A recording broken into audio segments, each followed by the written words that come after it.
Tristan, this is David Pafford. Can you hear me all right?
In terms of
work in a folder. So we tried to print things for you that we felt would be things that you would want to have both online in a virtual format, but also a paper copy to help you go through. So what I'd like you to do is take a look at your folder. What you'll see on the left-hand side is the kind of the morning session document. So we'll have the agenda there and some documents that we'll be using throughout the morning session.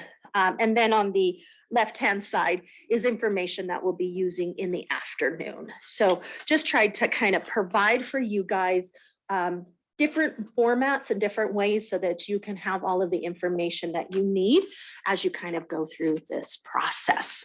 So those are just some of the details. All of our folks who are online have received those documents as well in their in their email.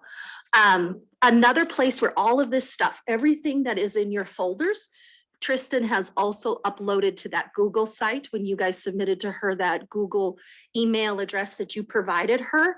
All of these materials are also located in there, so you can always reference them there or also later after we're not together. So I just wanted to be sure we kind of had those details. So just really kind of, I'm going to start then and kind of go what we really want to accomplish today by the time we get finished at 5 o'clock. So we're really working to understand essentially what the purpose of this task force is, the process, the time, and the deliverables. We went over that in orientation, so we'll kind of go over that really quick, but I just always want to call us back to really what is the task, what are we being asked to deliver as a group, and what's the timeline by which we need to do that. And then we're going to really dive into some time around the accreditation standards, process, and data.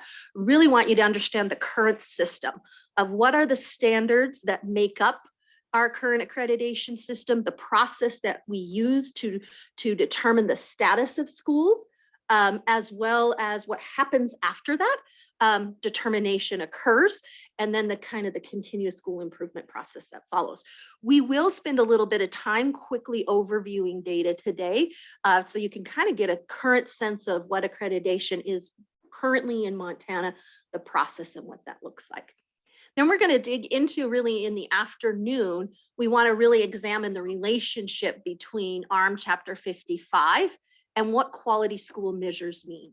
And then last is to identify essential attributes of school quality that enable equal opportunity, and really kind of take a look at the ones that the standards that are in there and really start to understand what do we have. I think the overarching thing when you look at this is what is school quality? That's the essence of what Chapter 55 is about. It's saying define what school quality is and then determine the level of quality that schools are and what happens as a result of that. Next slide, please, Eric. So this is just kind of how it is looking for the day. We're going to take time here this morning to just kind of get grounded as a group. Then we're going to dig into a warm-up activity regarding the article that you guys had for homework, okay? And an extra copy of that is in your folders as well. We are going to go then through Accreditation 101. That's all of what is up with Accreditation 101. We will take a lunch from 12 to 1, and we're really going to hold that schedule. So we may have to kind of figure out right where we're at around 12, so we can make adjustments if we need to shift maybe some things to the afternoon or some things from the afternoon to the morning, knowing that we want to keep that hour there for folks sacred from 12 to 1. Okay. Then afternoon time will really be going into the implications of the current accreditation structure, talking about do these policies really accomplish what they are designed to do, taking a look at that relationship of quality in the ARM, and really unpack the essential attributes of quality of Montana schools. And then we'll just kind of summarize up our day and be able to preview a little bit of what we'll be tackling tomorrow. At the end of the day, there will be public comment from 4:30 to 5 that we will be taking. Next slide, please. So this is what that process looks like. And Tristan did put this up on our website as well. But what we will be doing is Tristan will read or share any public comment that she gets via email from the public. And so that has to be turned into her by 3 p.m. So if there's anything that someone does email Tristan about public comment, she will read that to us. And we will also take at that time folks to be able to come into our Zoom meeting and actually share with us, and we will give them 3 minutes each. During that time frame, we do not respond or ask questions. I have provided for you in your folders a blank sheet of paper for you to take notes about any public comment that you have, so that you can just kind of keep a running record for yourself, as well as that feedback is really critical. Next slide, please, Eric.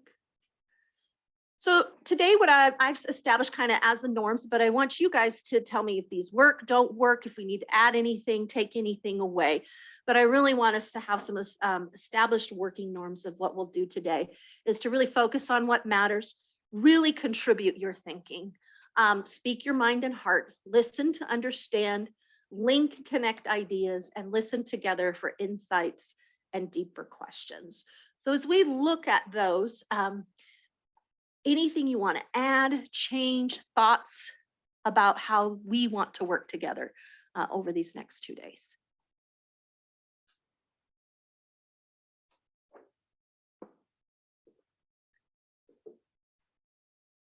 Okay, we'll go with those and we'll come back to these once in a while. If there's something you want to add and change as it comes up as we move along.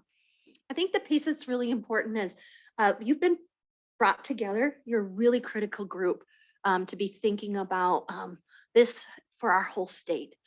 This is something that happens every 10 years.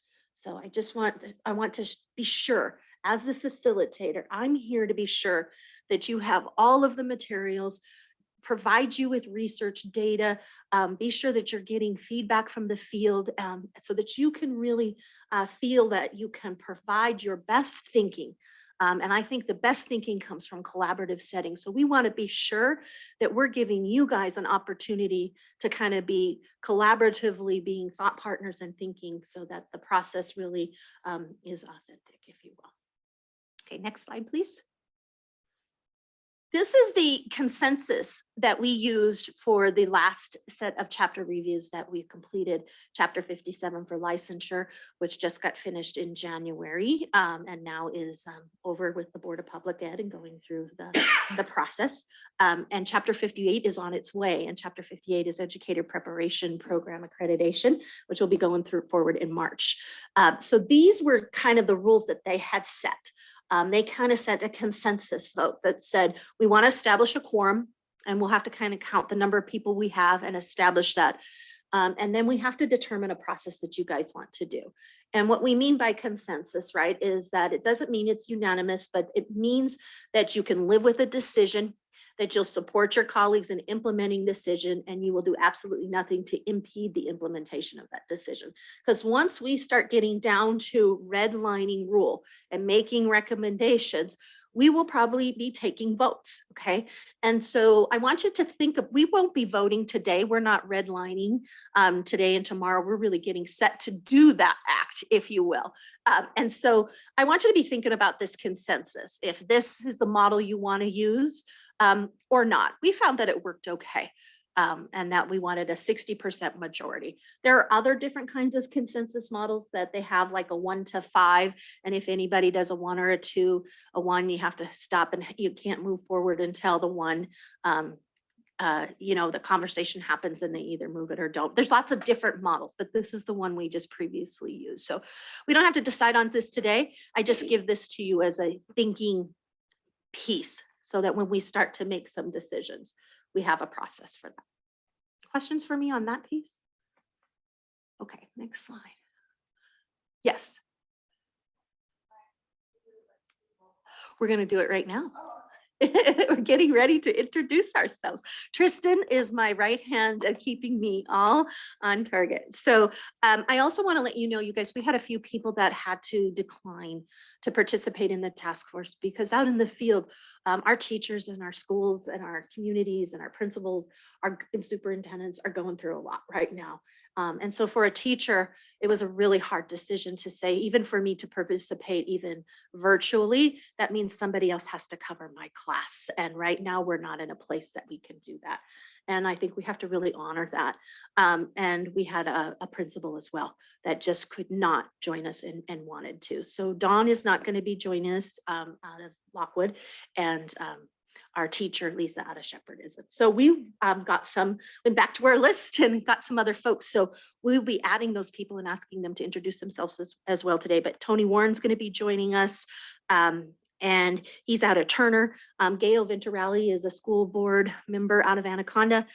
We've got Gary, I can read my writing, Lucine, and Emmeline Dean from the Montana School Board Association. So we've had to go back and try to get some folks to fill in where we had some gaps and get some more voice, but also wanted to honor and recognize that our colleagues, as many of you are here today, and we recognize that what it has taken for you to take this trip and even be here, to be joining us. And so we really want to honor your time and be sure that while you're here, that we're making the most of it, knowing what you're giving up back at home to be here. So thank you for that.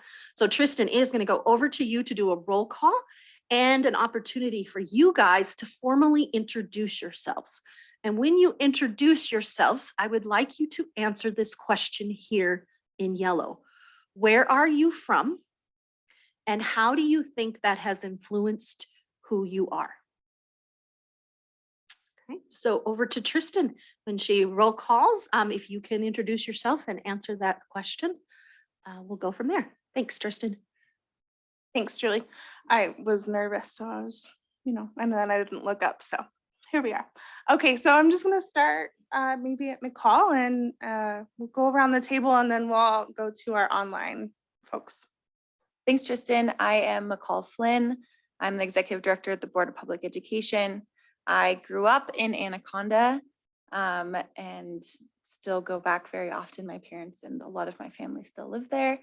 How that has influenced me, well, my mom is a teacher, and although I didn't grow up kind of with a teaching background, I grew up more with a policy background and was always very interested in education. So I think my parents are hard workers, and I would like to attribute where I am today probably because of them. So thank you. John. I'm John Conan. I'm currently a superintendent at Corvallis School District, south of Missoula.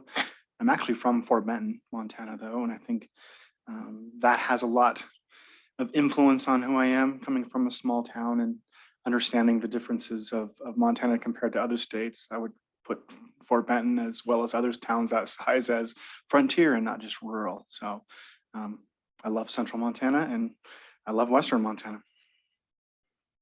Heather. Well, good morning, everyone. I'm Heather Hoyer. I am currently the Assistant Superintendent of Secondary Schools in Great Falls, grades 7 through 12. I originally grew up in Trigo, which is up in the Eureka area, so very rural, very frontier, small town, very low income area of the state. And in Great Falls, I think that influenced me to come from a family of teachers. So I got into teaching despite knowing everything we go through to be teachers. And in Great Falls, it's a wide variety. It's kind of a beautiful mesh of those who have and those who have not, and it works very well. And we're a military town. So that's what I bring to the table, and they all influence me in very different ways in how I look at education for middle school and high school kids. Daniel. Hi, I'm Dan Lee. I'm the Associate Dean and Associate Professor of Ed Leadership at the University of Montana from Missoula, but actually I'm from the coast of Maine. You can probably tell by my accent. And growing up in the state of Maine, I learned to be an independent Yankee. And so I'm an independent thinker, and I think that's influenced the kind of person I am. So great to be here. Thank you. Okay, I lost my cheat sheet, but you are Heather Jarrett. Where you are from is probably one of the most complicated questions you could ask me. And so I was born in upstate New York, but I went to 13 different schools in 3 different states. And so I don't really qualify of where I am from. But that all has influenced me in, I am not the norm when you think about a superintendent from Reed Point, Montana. When you're thinking about school superintendents, you don't think about them going to 13 different schools. So that's outside of the box. And so I'm a very outside of the box thinker, I think, and that is why, because of my background that way. Oh, I am originally from Oregon, grew up in a small town, Yam Hill, Oregon, which is in the Willamette Valley, now wine country, used to just be farm country. And was a first generation college student, graduate. And I think that influenced me a lot, small town and being a first generation.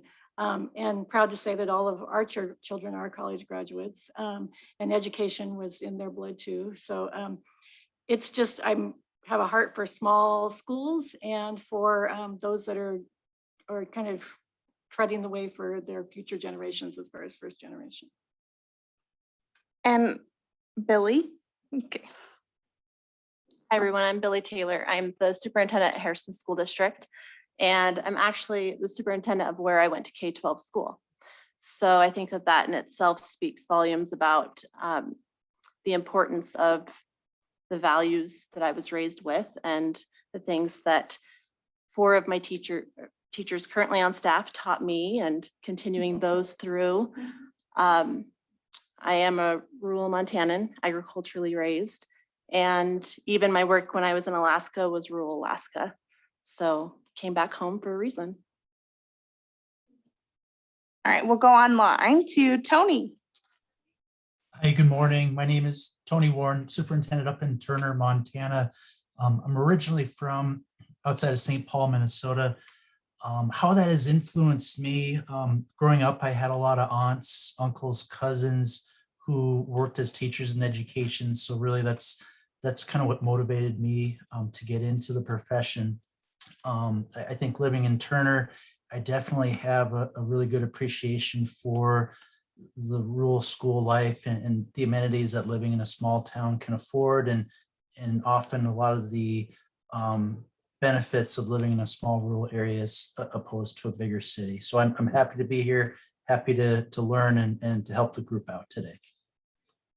Thank you, Tony, for being here on such short notice. No problem, no problem. We'll go to Emily. Thank you. My name is Emily Dean. I am the Director of Advocacy for the Montana School Boards Association. I am, just a fair warning, I'm getting up to speed because I think I've just been recently put on in the last 12 hours. So apologies if I'm behind today during our discussions. I spent most of my time growing up in Butte, which has heavily influenced me through my whole life. We had to move after deregulation of the power and moved to Missoula and Helena. And then I also spent a year in DC growing up. So Western Montana, and all of those experiences, I knew from an early age that I wanted to get involved in education, because that is really the thing that provided opportunity for our family. My great grandma was the longest serving dean of women at MSU. And so something that our family takes a lot of pride in, and education has always been the non-negotiable in our family, I will just say. Thank you so much for being here, Emily. We really appreciate it. And last but not least is David.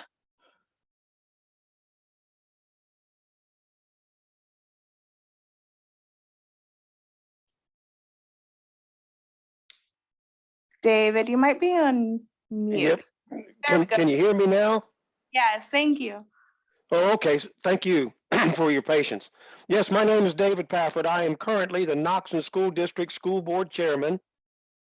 I was born and raised in cattle ranches in Central Florida. Thankfully, the Marine recruiter said, sign right here. I can get you off that horse and out of the state. And he did that. I retired after 26 years into the state of Idaho because I knew I wasn't going to go back to Florida. And from Idaho, I migrated over to Knoxon, Montana, and started long-term substitute teaching, and eventually set that aside to become a school board trustee. So I've got a personal interest in all this, and I appreciate spending the time with you folks to learn more. Thank you, David.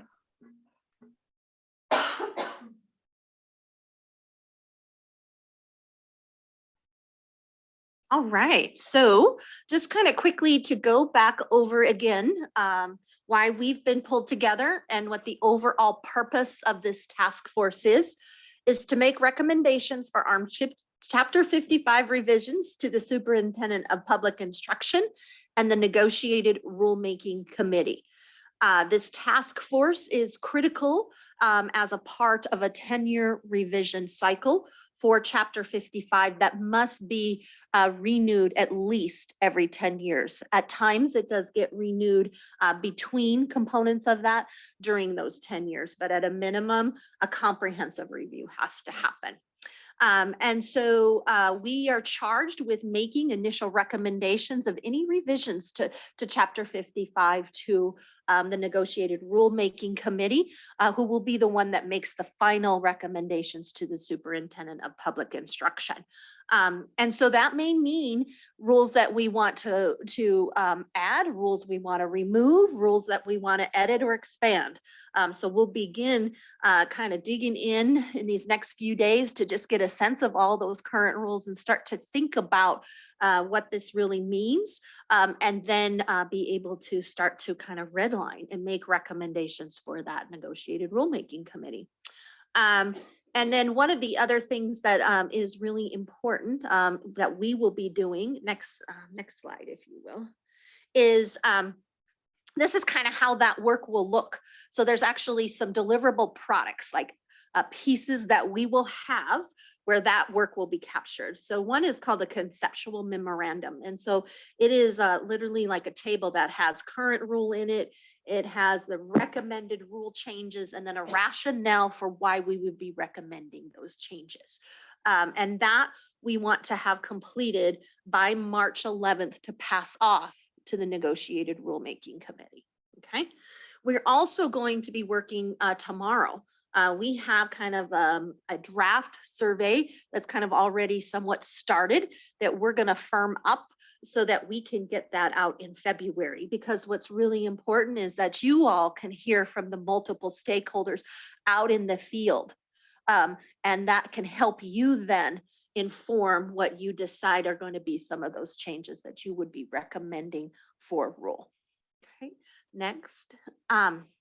So the process, as we know, we're going to be meeting in person twice right now and again in March, and then we'll be hosting some meetings virtually through that time. Next piece, please. And so you guys, this is kind of the overall timeline. So we did some initial, research work at the OPI that started in November of 2020. And then that kind of stopped in April of 2021. And then we kind of dug deep in at the OPI in Chapter 57 and 58. And so now we're picking back up here with our work in 55. And so we brought that committee back together, the folks at the OPI, to start digging in November, getting ready for you all. And so you guys are really going to be able to help us expand what we've been able to research in the data and the things that we can provide to you, so you can help us think really deeply about this. And then that kind of what happens is the negotiated rule making group will start kind of simultaneously to us. They'll launch on the 24th of February.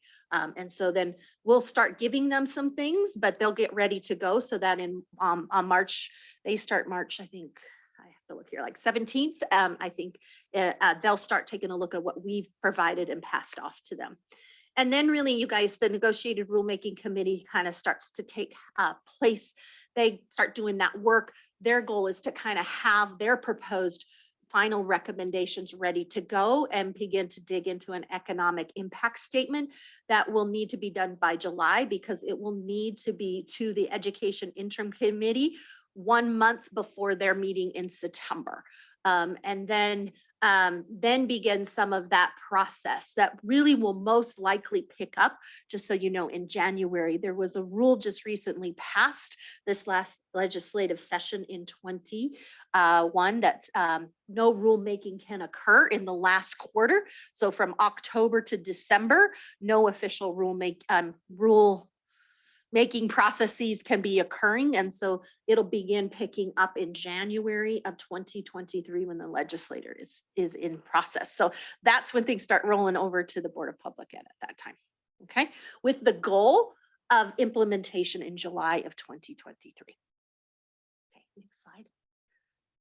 So those are the dates. And so I thought we should just do a quick little housekeeping there, if you don't mind.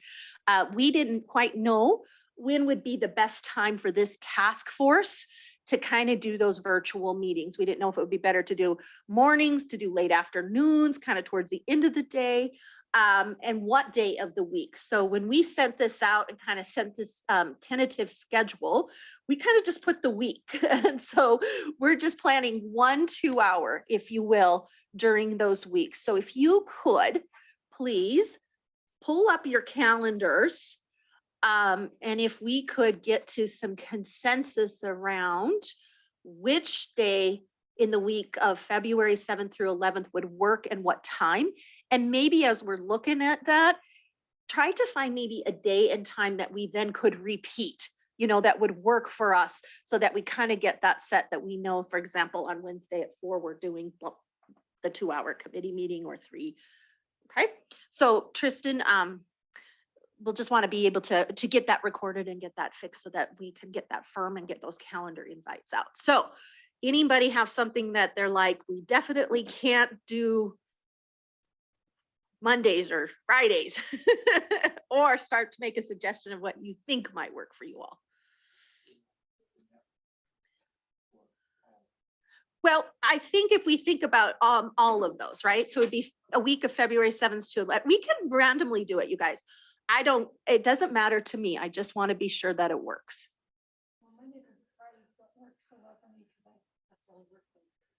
Okay, so Monday, Friday out, we okay with that? McCall? I was just going to mention too that a couple of key dates for the board. February 9th is our upcoming CISPAC meeting. So that will likely be sometime in the morning. We could certainly meet in that afternoon. I think that'd be fine. Another key date is February 24th, which is a Thursday, which is our Chapter 57 public hearing. Other than that, I'll make myself available. Oh, no go on February 9th in the morning. And February 24th is definitely a day out for us as well. Yeah. Tuesday mornings are cabinet meetings or business meetings every Tuesday. So I'm free after 11. That's the only day I can fit in any other day. Okay. So proposal on the table is Tuesday. Because we said no on Monday and Friday. So Tuesday, February 8th, right? Is that a no-go for you, Dan? Tuesdays? Every time we do this exercise, it's always this way, you know, everyone. Yes.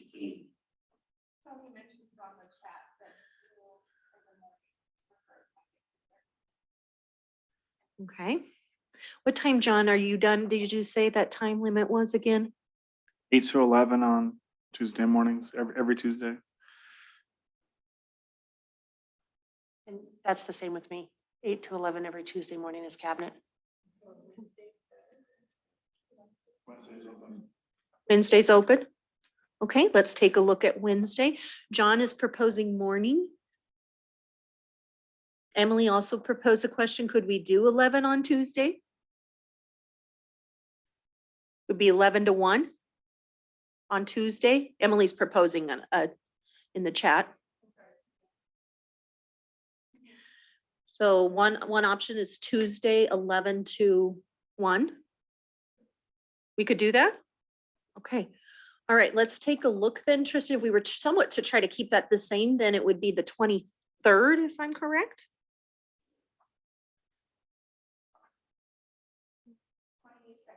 Oh, 22nd. Oh, yeah, because that's the 21st is a holiday. So the 22nd, thank you. 22nd at 11. Okay. Okey-dokey. Next one, March 21st through the 25th. 22nd is a Tuesday at 11.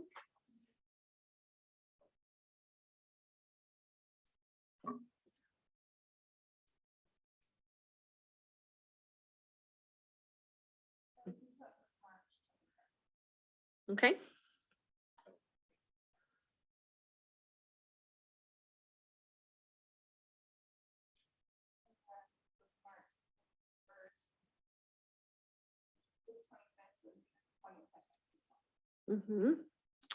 And what about April 5th? Okay, So let me just make sure I got those. So Tuesday, February 8th at 11 a.m. Mountain. Tuesday, February 22nd at 11 a.m. Mountain. The in-person session. And then March 22nd, another Tuesday. At 8 a.m. Mountain. And then, sorry, what was the last one? Okay, so Tuesday, April 5th at 11 a.m. Mountain. Okay.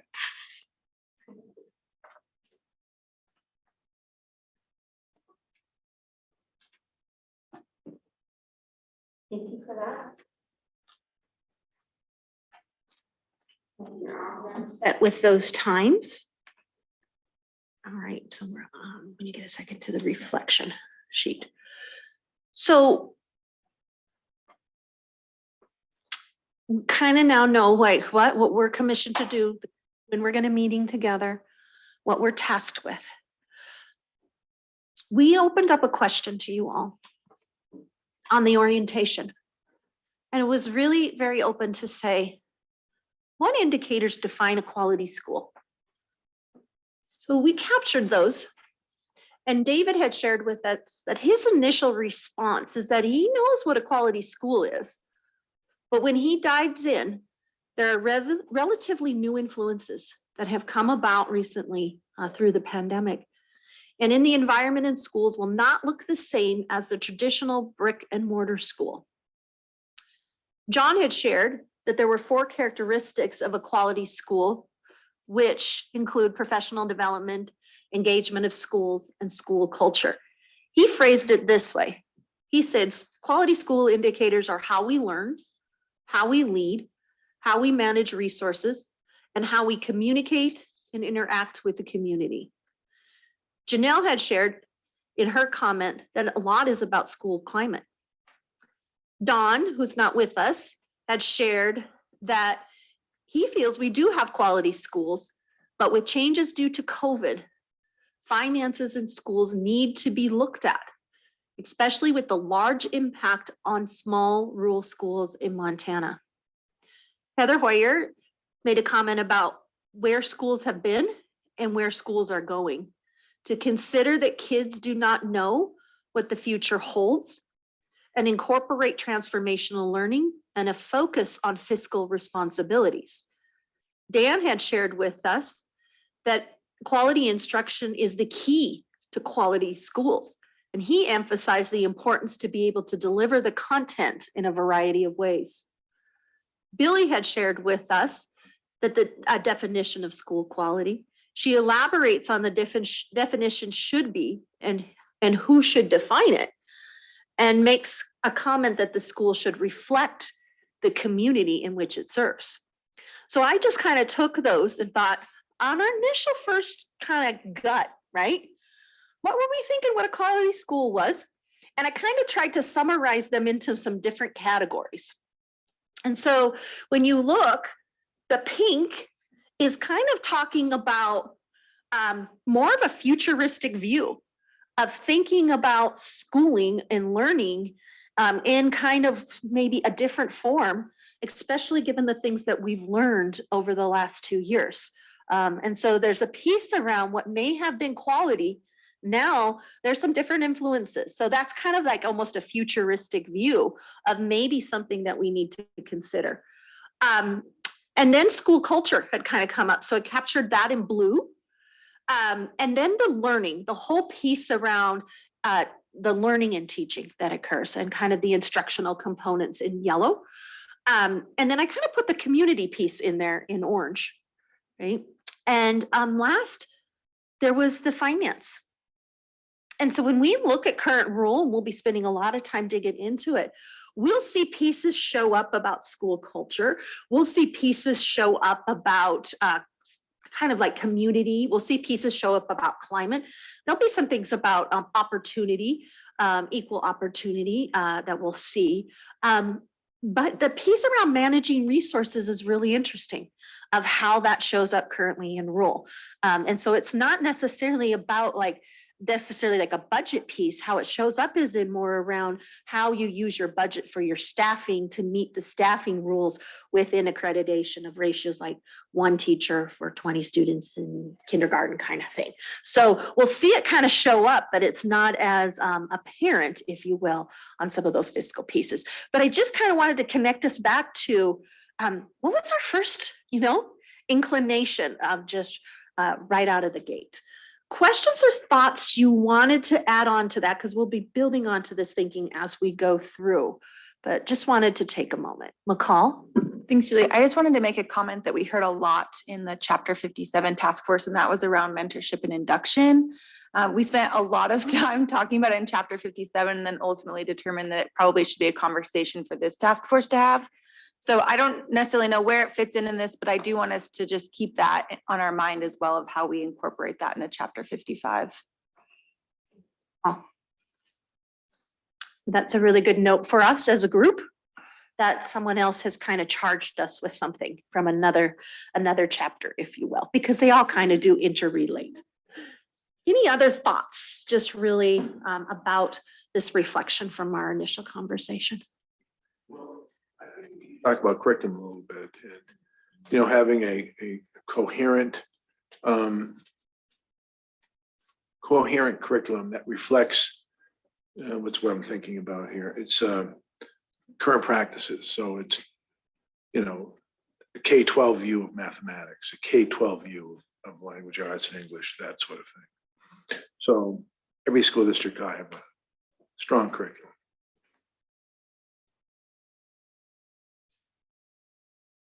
John, were you going to say something?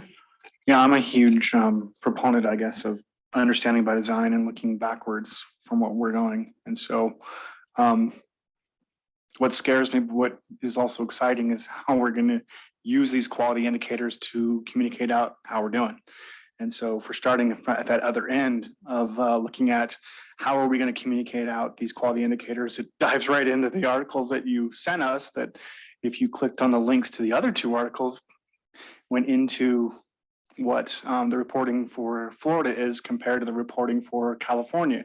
I'd read about those, but never put them side by side and why they were so different, I guess, and interesting, I guess. And when I went back through our Chapter 55 review and it talked about multiple quality indicators, I kind of felt more like that we were 10 years ago when we were doing this, we were more on the lines of multiple measures of indicators on the California side.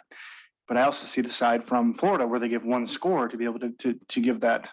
And so I guess all this meshes together and we see these themes every 10 years. When you go back and read Chapter 55, you can kind of see the theme of the things that were being pushed out 10 years ago.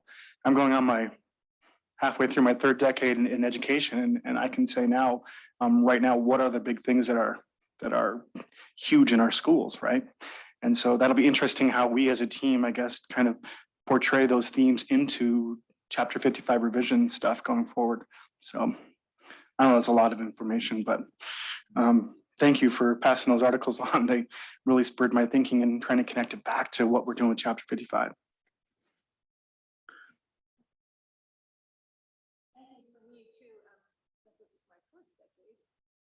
Things do circle back, but I think with COVID and everything that we're going through right now, this is totally new for almost everyone. And I guess how we don't want this to be specifically related just to that, but I'm sure that teacher preparation came up in the other chapter reviews and things like that, but how we navigate this new world, because it's probably not going to change. Even if COVID isn't the thing, it's going to be a new world for us as far as how we teach our students and how we get the information out to them. And along with that, their mental health and all of how that plays into that, because we know that this has been so hard on our students. I mean, our staff too, but our students and their mental health and suicide prevention and all those things that I think aren't necessarily in here, but I think we have to have that kind of umbrella looking at what we do.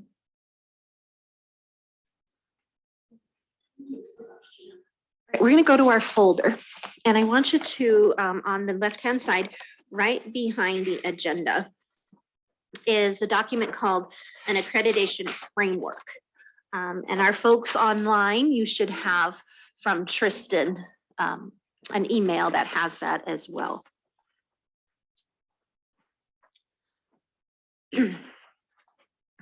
So I really wanted to share with you guys some key definitions up front, because I think definitions really kind of form for us an understanding. And when we refer to a term, there's some common thoughts about what that term refers to. So some key definitions that I think we really need to pay attention to. The first one is accreditation. What does the word accreditation really mean? And so that is defined in ARM 1055-602, and it means certification by the Board of Public Ed that a school meets the adopted standards. And so there are two types of standards that are currently in ARM 55. One of them are what we call assurance standards. So the assurance standards mean the minimal standards of quality education program comprised of the following subchapters.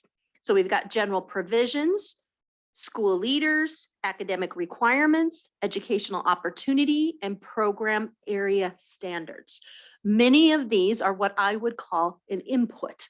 So they're a quality insurance. It's about the curriculum. It's about things about the climate. It's about suicide prevention plans. These kinds of different inputs that they're saying, these are the things that help define a quality school.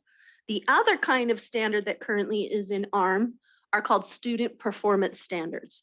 And these are the minimum standards of quality education, which measure student performance on annual state level summative assessments and graduation rates used to determine the accreditation status of a school.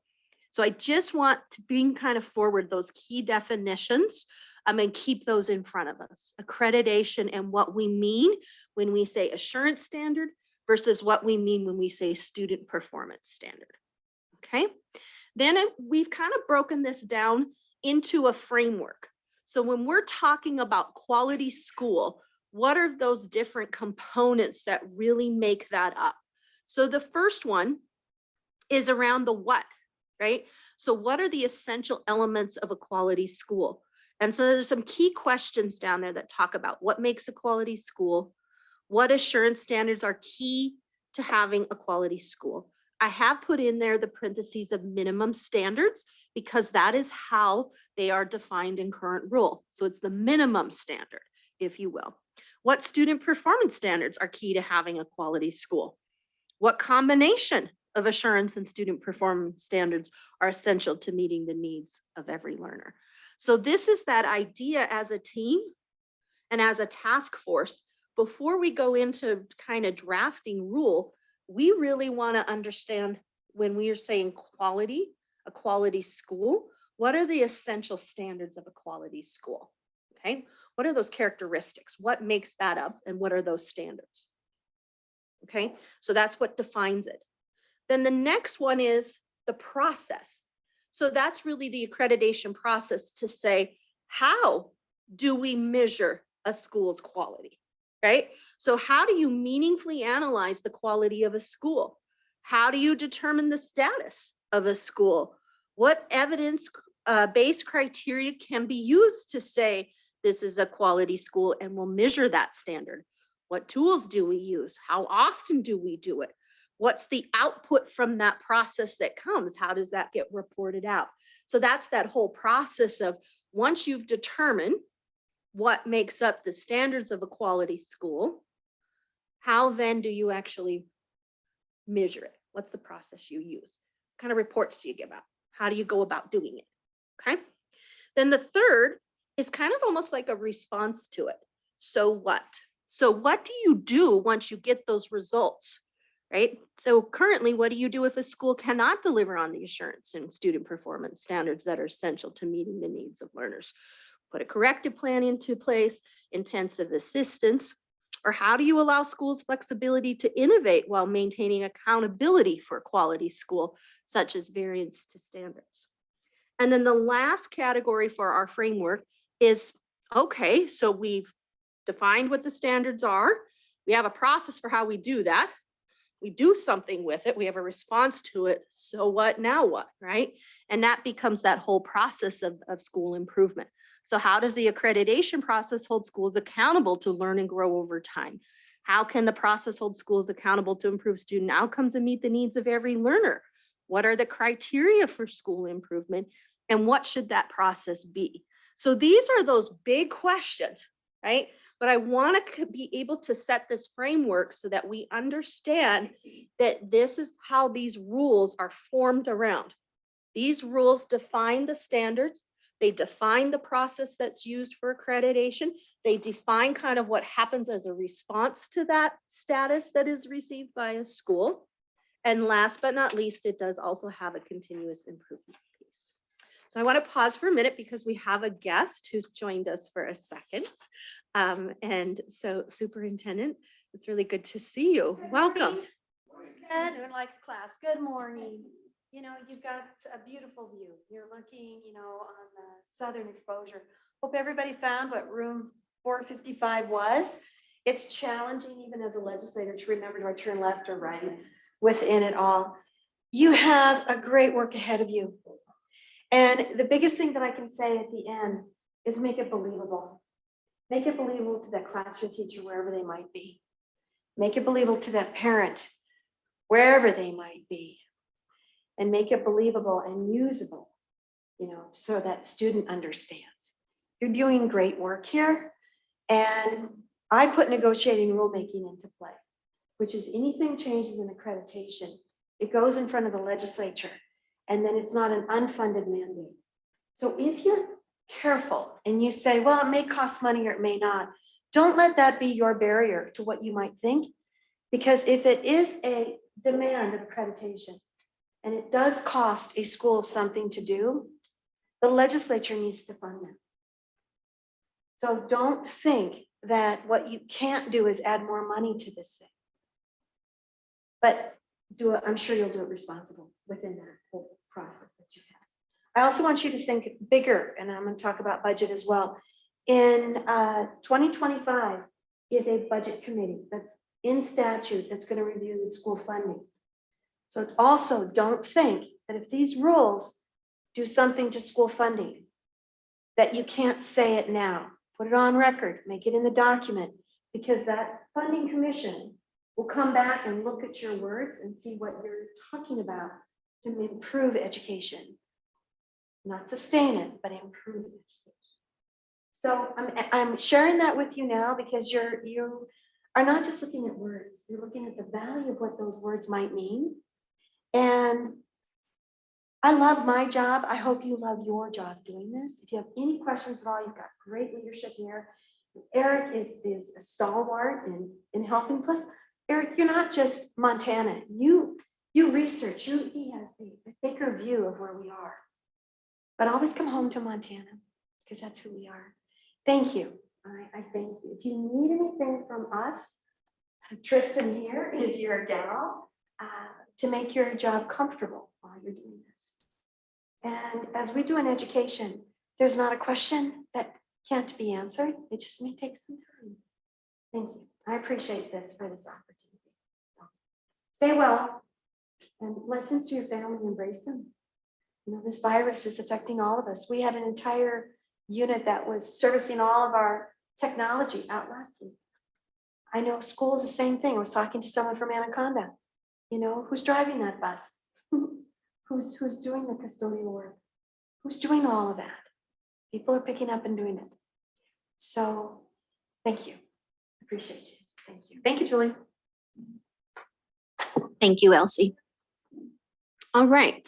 So now you guys, I just wanted to set that frame because I always think it's really important. Like, what are those key questions we're grappling with as we're doing this work? And so I'll constantly be pulling us back to say, which of these places are we coming from right now? Which component on our framework? Are we talking about the what of what makes a quality school? Are we talking about how we accredit schools? Are we talking about what happens as a result of the accreditation process? Or are we talking about how we always continue to learn and grow and kind of have continuous quality evolving in our schools? So I'll kind of pull us back into that. So you'll kind of see this, and by the end, you'll be like, I know what those four are. And so I just kind of provide that to you to kind of keep that as, okay, this is what we're looking at. These are the pieces that are going to help us really kind of guide us in this work. I'm going to now turn it over to our friend Eric. And so I wanted to give you a moment to maybe take a break. If you want to go use the restroom, take a stretch, grab a drink of water, check the phone call and the emails that are coming in. And when we get back, Eric's going to dive us into kind of debriefing that article that John had mentioned, and it's called K-12 Accreditation's Next Move. And so you should have a copy of it. It's kind of got like this really weird check mark in front. So when we get back, we'll kind of dive in and take a look at that. Does that sound good? Okay, so 10 minutes. If we could be back at 11:10. Thank you, guys.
You can even go 700.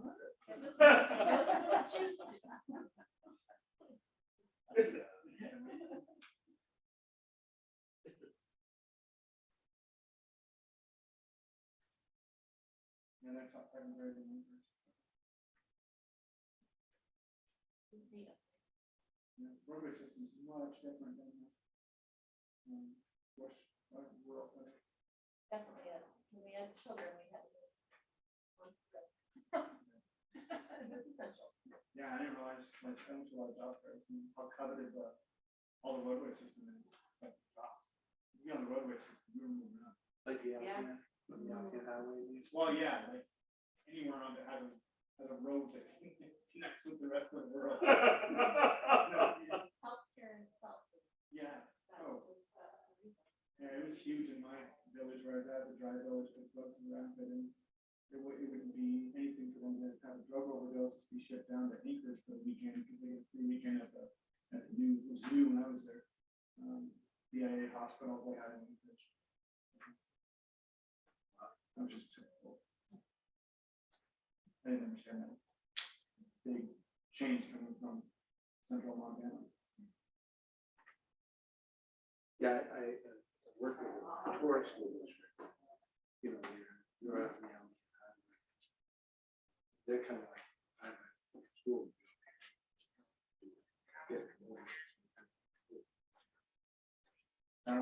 There's my student teacher in Matson Valley. Yeah, that's probably where I wouldn't mind living. That's a beautiful area. That or southeast. It's amazing to me in Alaska how many people are not. And you would live in Montana. They were huge Montana. Well, we've had a number of grade schools come by this fall to college to recruit for the school districts. So they're actively recruiting. I mean, if you just start out, you can make some money. To be honest, if you've been in enough states, you know that Montana education. Well, actually, I haven't been. Yeah, there in my life. yeah, that's why I keep coming. Yeah. Can you send us a student?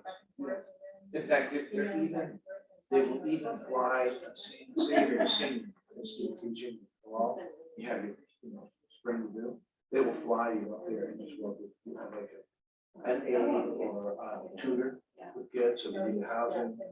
The hopes that last semester will entice you to stay. They'll pay to a small staff. No, that's what happened to me. I taught summer school out of Keysback and then offered me to coach basketball and teaching them. But they told me, you don't only have to coach till about second week of January. And I was like, what do you mean? Well, it's great. We're done. They load up schedule like 75% of the team. This is 20 years ago. Puts a lot of it in perspective. They're paying, I don't understand. Yeah, so 20 years ago, it was 41.5 plus 6,000 codes. But gallon milk is $8. Right, you kind of, right. But what a great place to have experience with this. If you can do that, you can get you. Yeah, I gotta go back and since I got grandfather then, I only have 6 years to get my second retirement. Oh. I gotta go back.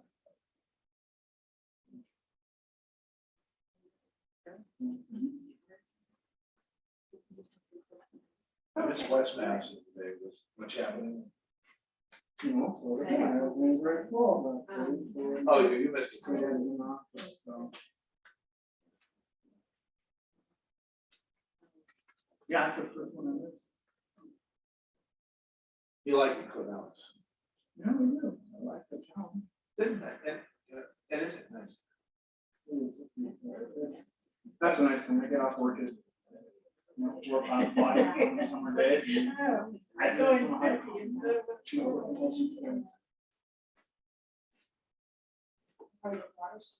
John's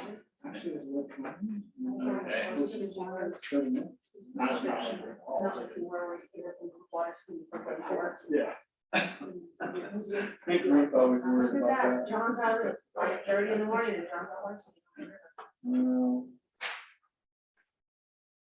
The firefighters, they're just getting off. Get off at 6 sometimes.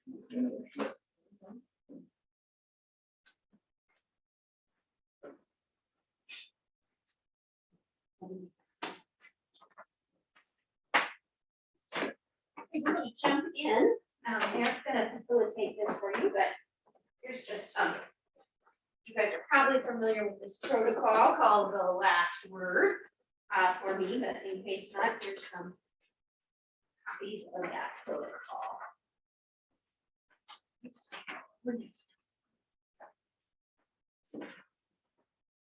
Okay, so thank you, Julie. Yep, so we have a set of instructions here. We'll just give you a chance to work in small groups to discuss this Education Next article. We thought this might be a useful way to kind of surface some high-level issues that we'll be working together on.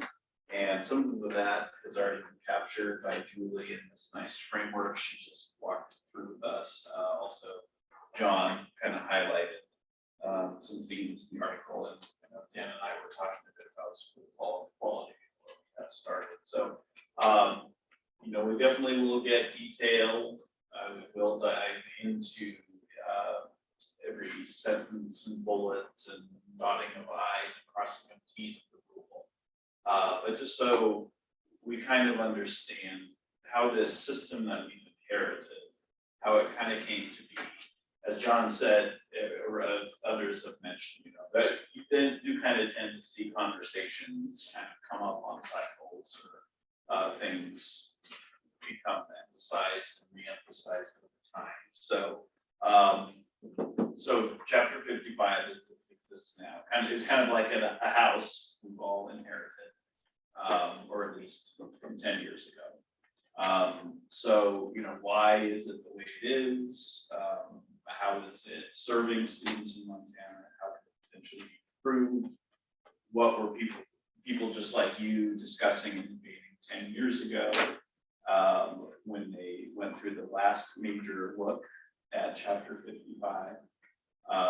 So just kind of understanding sort of where we got to what we have today, and just kind of keeping that in mind and keeping that in the back of our thinking as we take a look at this house we've inherited and see what we want to remodel, you know, what pieces we like and we want to keep and have charm, and what parts, you know, we're kind of like, we need to freshen that up a little bit, or replace this piece or modify this here to make it more useful to our understanding of what we need now. So I think it probably makes sense just to do the two sides here. I guess Nicole can join the three of you when she gets back. So you will need a copy of the article. Does everyone have that handy? Hopefully everyone has a chance to read it. But, you know, if this prompts your thinking, feel free to discuss issues that arose as you read your way through this or skimmed your way through this. So, I'm gonna sit. Can I just, you guys want another turn? Have a group discussion. It's very good. You're good. Okay. Sorry. How should we, So how many we got? 3 online. So you're gonna need to do it as well. Can you do it with them? Yes, but I can't do breakout rooms because we're on a webinar. shares Uh-huh. on the other side. So Conducive. I just don't know the best way to group them. Okay, so should I do them with me? Or do they have to? Put Zena and then here? Yeah, maybe. Or-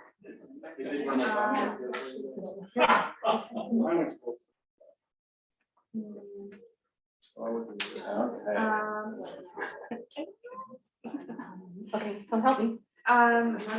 Should we do, Highlight.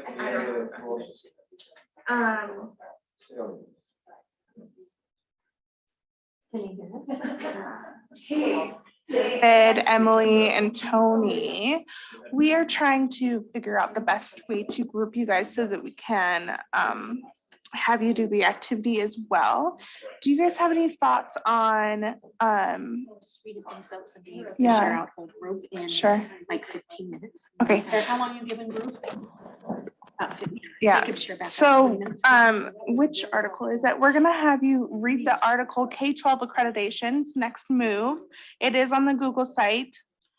Find a quote that resonates with them. You can talk. Hi, you guys, it's Julie. Trying to figure out this hybrid model. So thank you for your patience as we navigate these. So hopefully you have the article K-12 accreditations next move. I know Emily, it's probably new to you as well as you, Tony. So I just want to give you a chance to go ahead and read it and then be ready to participate in the debrief here in about probably 20 minutes, I would say, whole group. And so what we're doing is we're identifying a quote that really resonates with us. And then we're kind of discussing that and sharing that out. So I just want to kind of give you time to just kind of go back over, read that article, and then be prepared to share out at the whole group portion. Does that sound like a plan? That works for Yep. me. That works for me. Okay, perfect. Then we will have you speak out in about 20 minutes. Thanks, you guys. Okay. Yeah, thank you. And let me know if you have questions navigating the Google site or anything like that, okay? I was able to get onto it, Tristan. Perfect, thank you.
together over the next few weeks.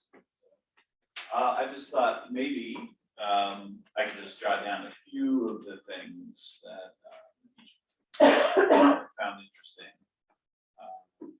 So I don't know. Call out something that you spend in your group talk about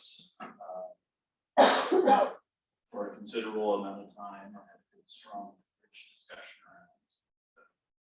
around. Since I got to listen to that, how about on this side? Some hot topics.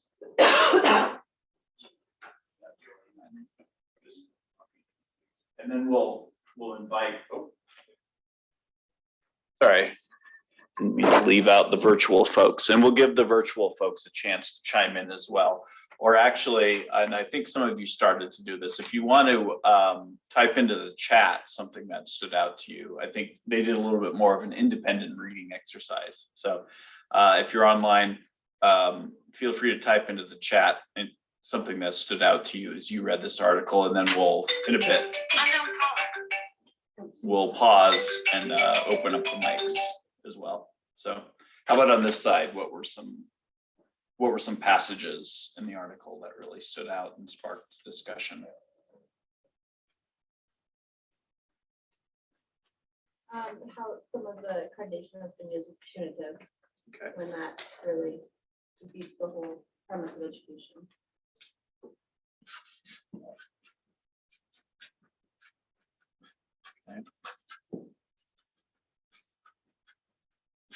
Hope that doesn't bleed through there. Yeah, it just was. It should be, Okay, I think we're good. Well, we talked about what system we currently have and what schools go outside for others accreditation agencies and why they do that. And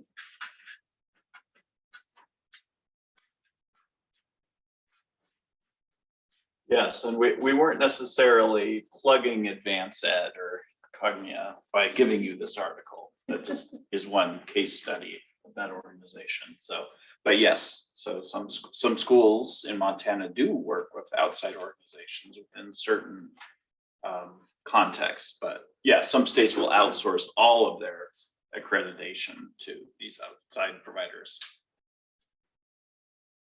One of the other things was just the value of school administrators or personnel going into another school to kind of review and see what that other school is doing in regards to their accreditation is of value for all of the parties involved in that process.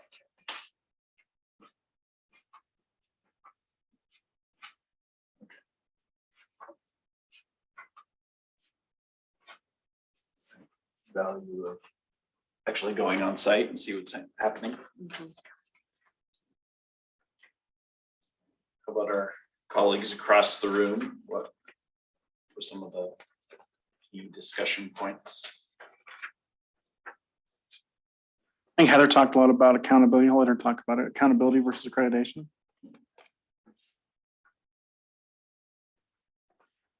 Or my summary of that, I guess, really is there's a disconnect between that, both within the school and the teaching ranks, but especially the public ranks, is truly understanding what each of those means and how each of those impact us as leaders within our schools.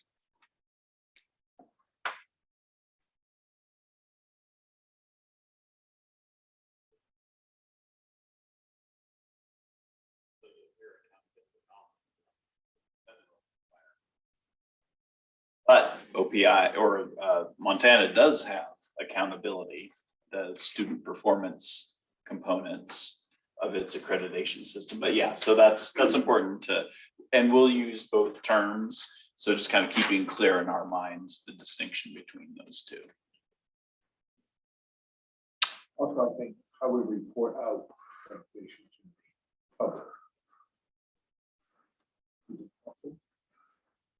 Transparent, but doesn't necessarily penalize schools that struggle with issues that are hard to resolve. And they end up looking like they're not a good school.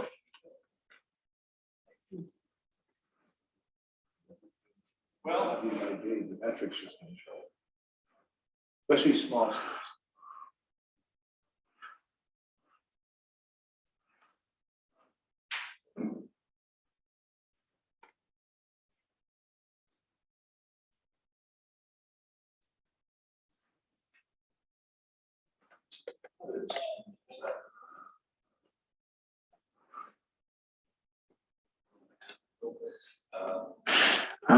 Yeah, sorry, I think making sure we're viewing. I know we may be talking a lot about public education, but also this chapter 55 covers all education in Montana. So I think we need a perspective from private and what might be coming down the road.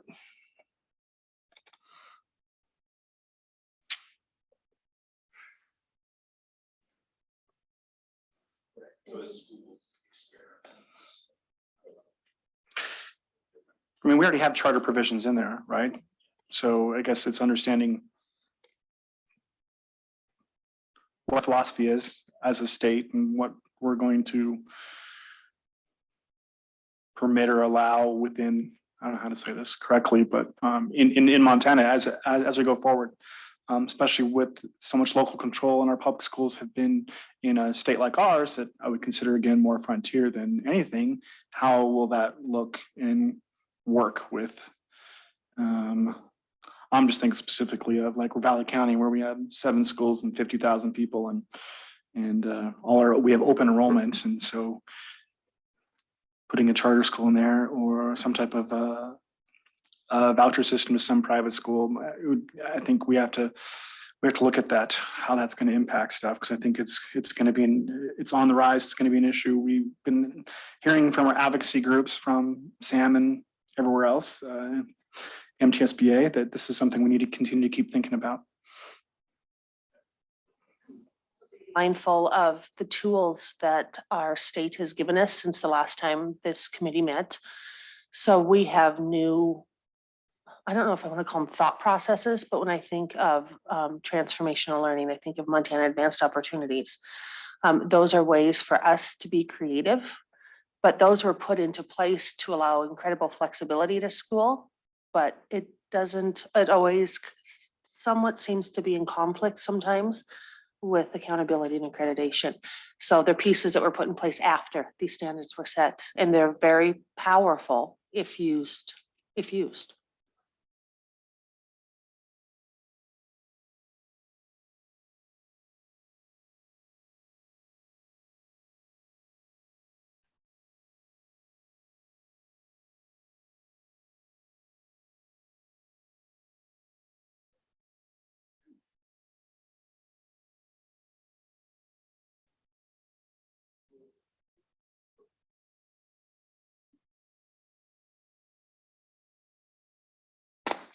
How do we credit that?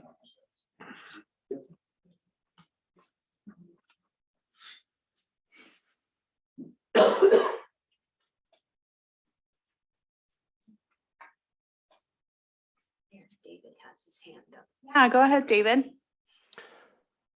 Yes. One part of the article got my attention is the perspective of accreditation to the universities and other professional after high school institutions. So my concern is, as we define what accreditation is in Montana, we need to make sure that we understand what the other institutions consider to be an accredited system. For instance, I think I'm reading that universities now are not necessarily relying on credits and SAT scores to admit students, that they consider a number of other things. And so as we look to define our own definition of accreditation in the state of Montana, we need to consider what the other post-education institutions consider accreditation for admissions.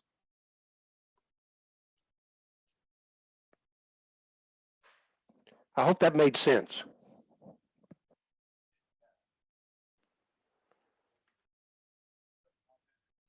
Our online colleagues, Tristan, did we see any comments come in the chat. Yeah, we did. Emily, would you like to speak to your comment? Sure. So I did note just a couple of the quotes as was directed that stood out to me. And I think one of the comments that was mentioned earlier was, the accreditation versus accountability. But some of the things that stood out to me that we see here in Montana, continuously. First one was, quote, where there is the highest concentration of poverty, you will find the lowest performing districts. Another piece that I thought was interesting and I think consistent with what we do in Montana, but I think just given advances in technology, there's a lot of opportunity. It's, quote, the first principle for accreditation is transparency. And then the last one that caught my eye was, quote, every school is a work in progress, even if they get the highest rating. And that is, I know, one thing that we continue to emphasize at MTSBA is, there is always more to do and always ways to improve. And one of the reasons why we've always focused pretty specifically on personalized learning and ensuring that we're meeting students where they are, but then ensuring that they get, the most, the education that will provide them the most opportunity in life, so that they can decide whatever path they choose. They have all of the tools necessary to make informed decisions about their livelihoods.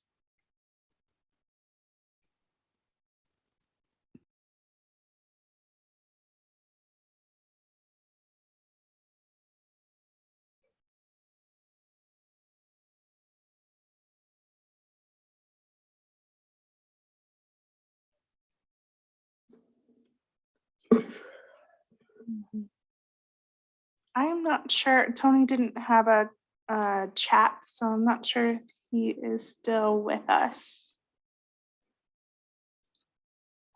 I'll add one to the list.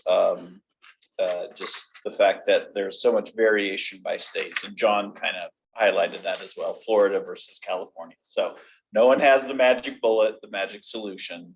Each state chooses to do it differently. We might look at what other states do for some possible ideas. It's always good to see what our peers are doing and take things from what they're doing that we think could work here. But ultimately, all of you are charged with doing what's best for Montana. And I know you bring that commitment and passion to that and want the best for Montana students. So while it's instructive to look at what other states do, they're all figuring this out as they go as well. So, and they have, some states may have more advantages, but they may have fewer advantages. So you do what you think is best for your state. Okay, so just doing a time check. I know we really want to be firm with our lunch commitment.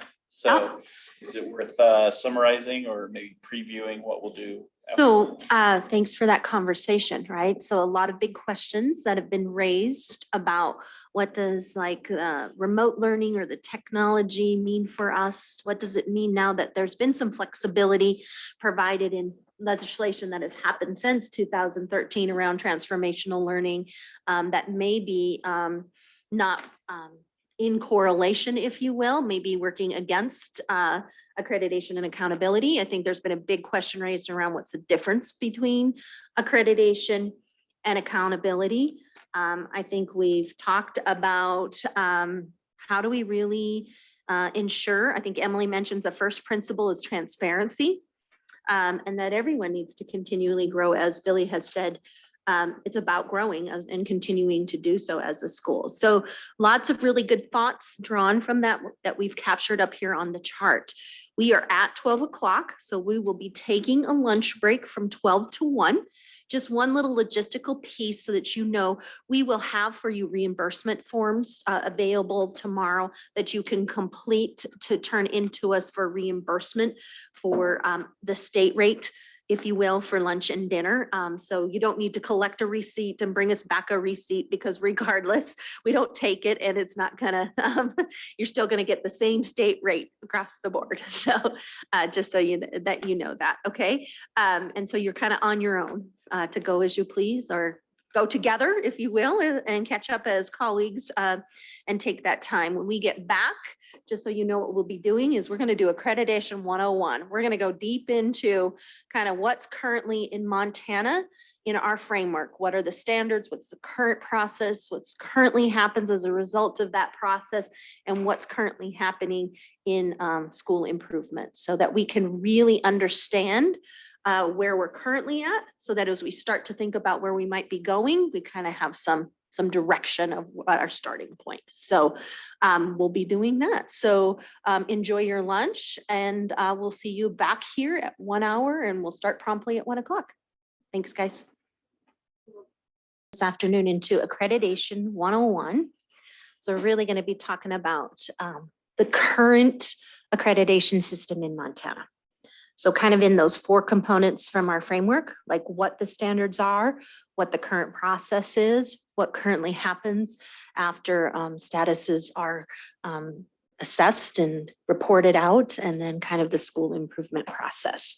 So before we kind of dive in, I just would really like to get a take of kind of your knowledge about the current process, because that can kind of help me guide through this very dense, if you will, content. So 1 to 5, 1, I have no idea, right, what any of the processes are, how things go, how it gets reported. To 5, I'm an expert. I should be teaching it. Okay, so 1, I don't know. 2, 3, kind of, 3's like, I know some, maybe not, down to detail. 5, I would consider myself an expert. So your understanding of current standards and accreditation, the process, and how it flows and happens in Montana. So Billy, let's start with you. You want to give me a 3? Okay.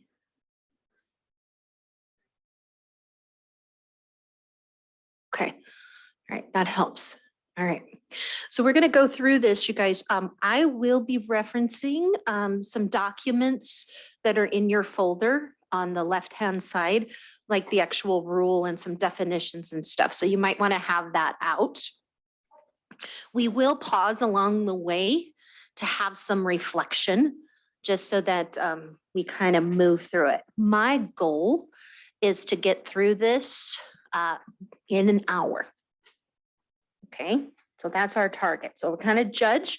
So I want you guys to tell me like kind of where I maybe can go faster, slower. We'll kind of just work it that way, if that makes sense. Tristan, looked like you had a question. Yeah, I just noticed that Gary Lucine has joined us. So Gary, would you want to unmute and say hi?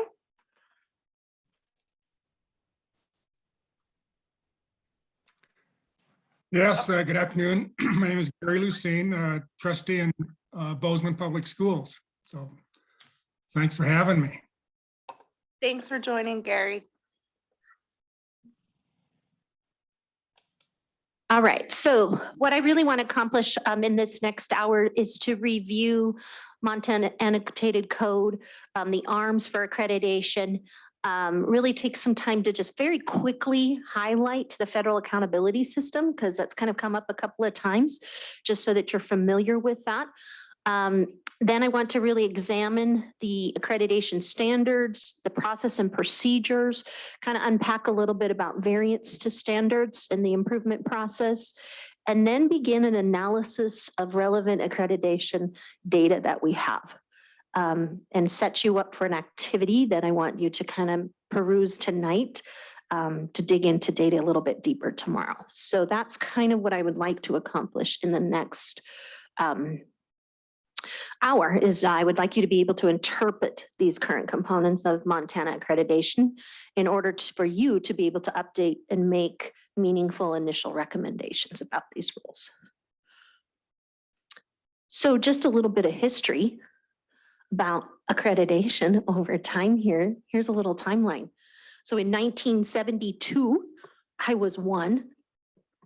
And standards determined funding distribution to accredited schools in Montana. Then in 1976, they established a measure of adequacy for specifying schools the minimum upon which a quality educational program can be built. So that was in 1976 where they said, this is about a minimum. The second thing in 1976 is that they serve to ensure the size, scope, and quality of the minimum educational program available to the citizens of the state. So you'll see their minimum and recommended accreditation standards about the inputs of how much and many define quality. Then in the 1980s, in 1988, there was a Lobel decision where accreditation standards there was a decision that they do not define quality education. Rather, the standards establish a minimum upon which a quality education can be built. So that's interesting, right? Saying it didn't define them, but rather the minimum of which it could be built. Then in the 1990s, there was 1991 MREA lawsuit.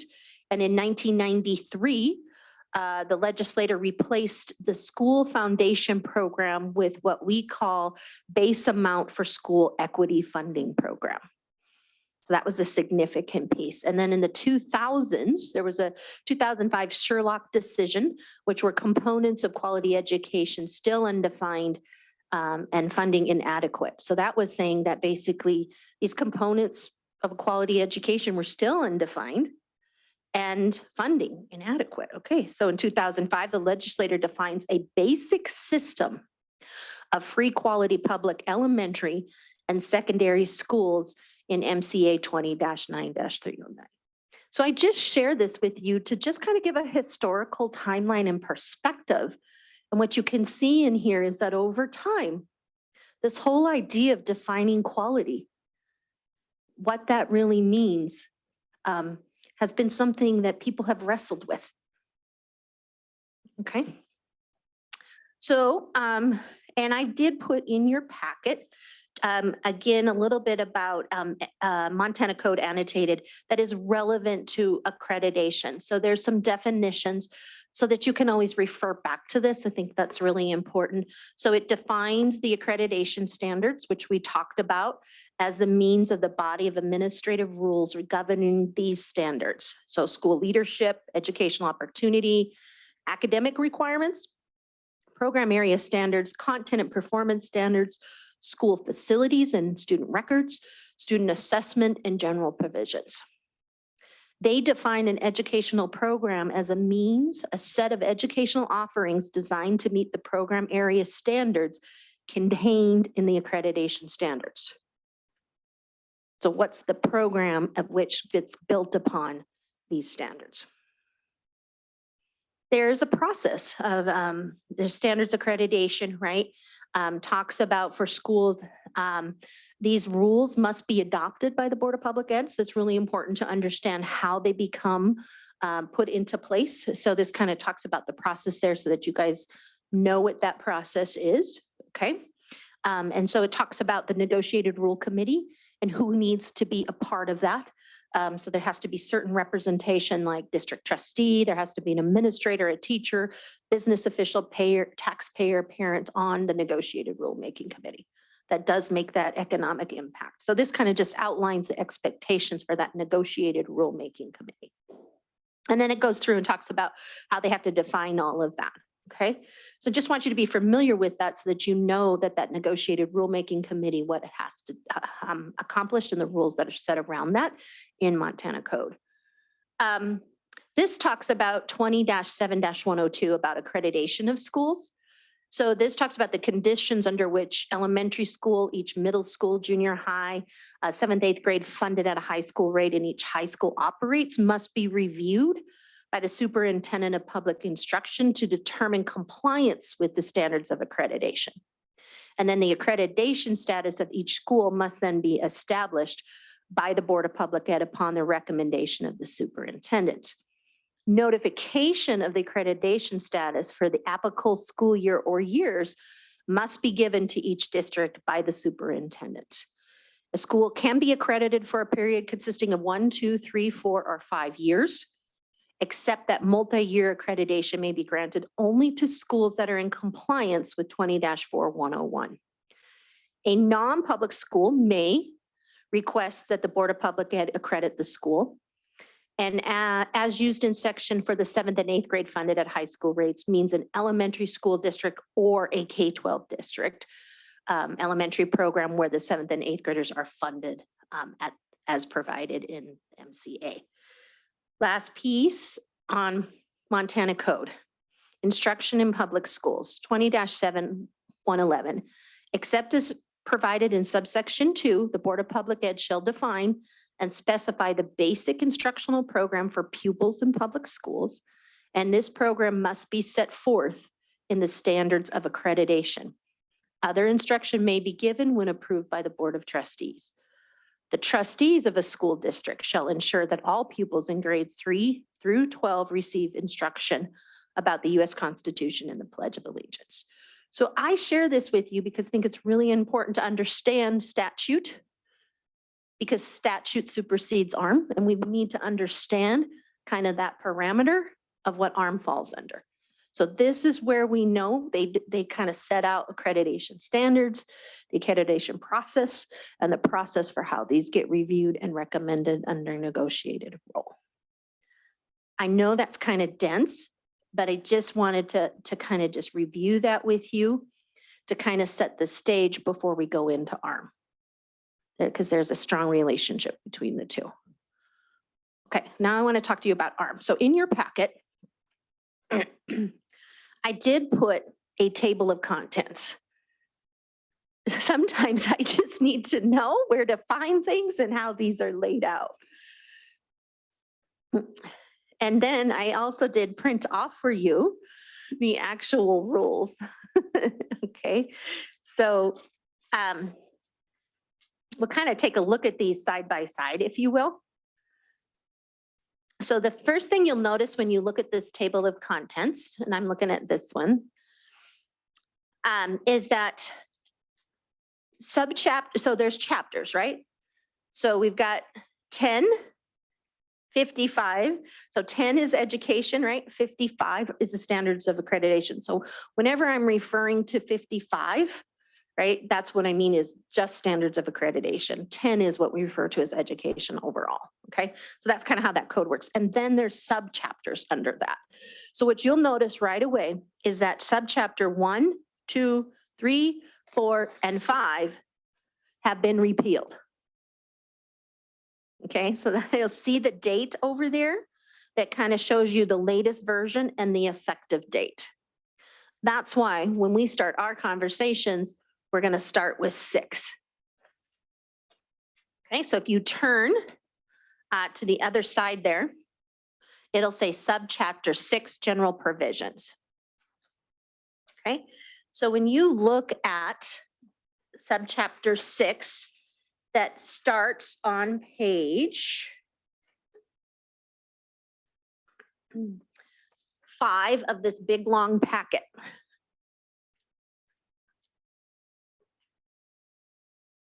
It starts at 1055-601. So the whole subchapter 6 is general provisions, and then we have 601, 602, all the way to 607. Okay, 601 defines the procedures. Then you turn, 602 is the definitions. And these are all over within the other chapters, but they have to be defined in the general provisions. So many a times when we might be looking at, say, something in subchapter 7, we also have to look at 1055-602 definition to be sure those are in alignment. Okay. Then that's a pretty long one, right? Goes all the way up through 48. Then 603 is curriculum and assessment. 604 is the variance to standards process.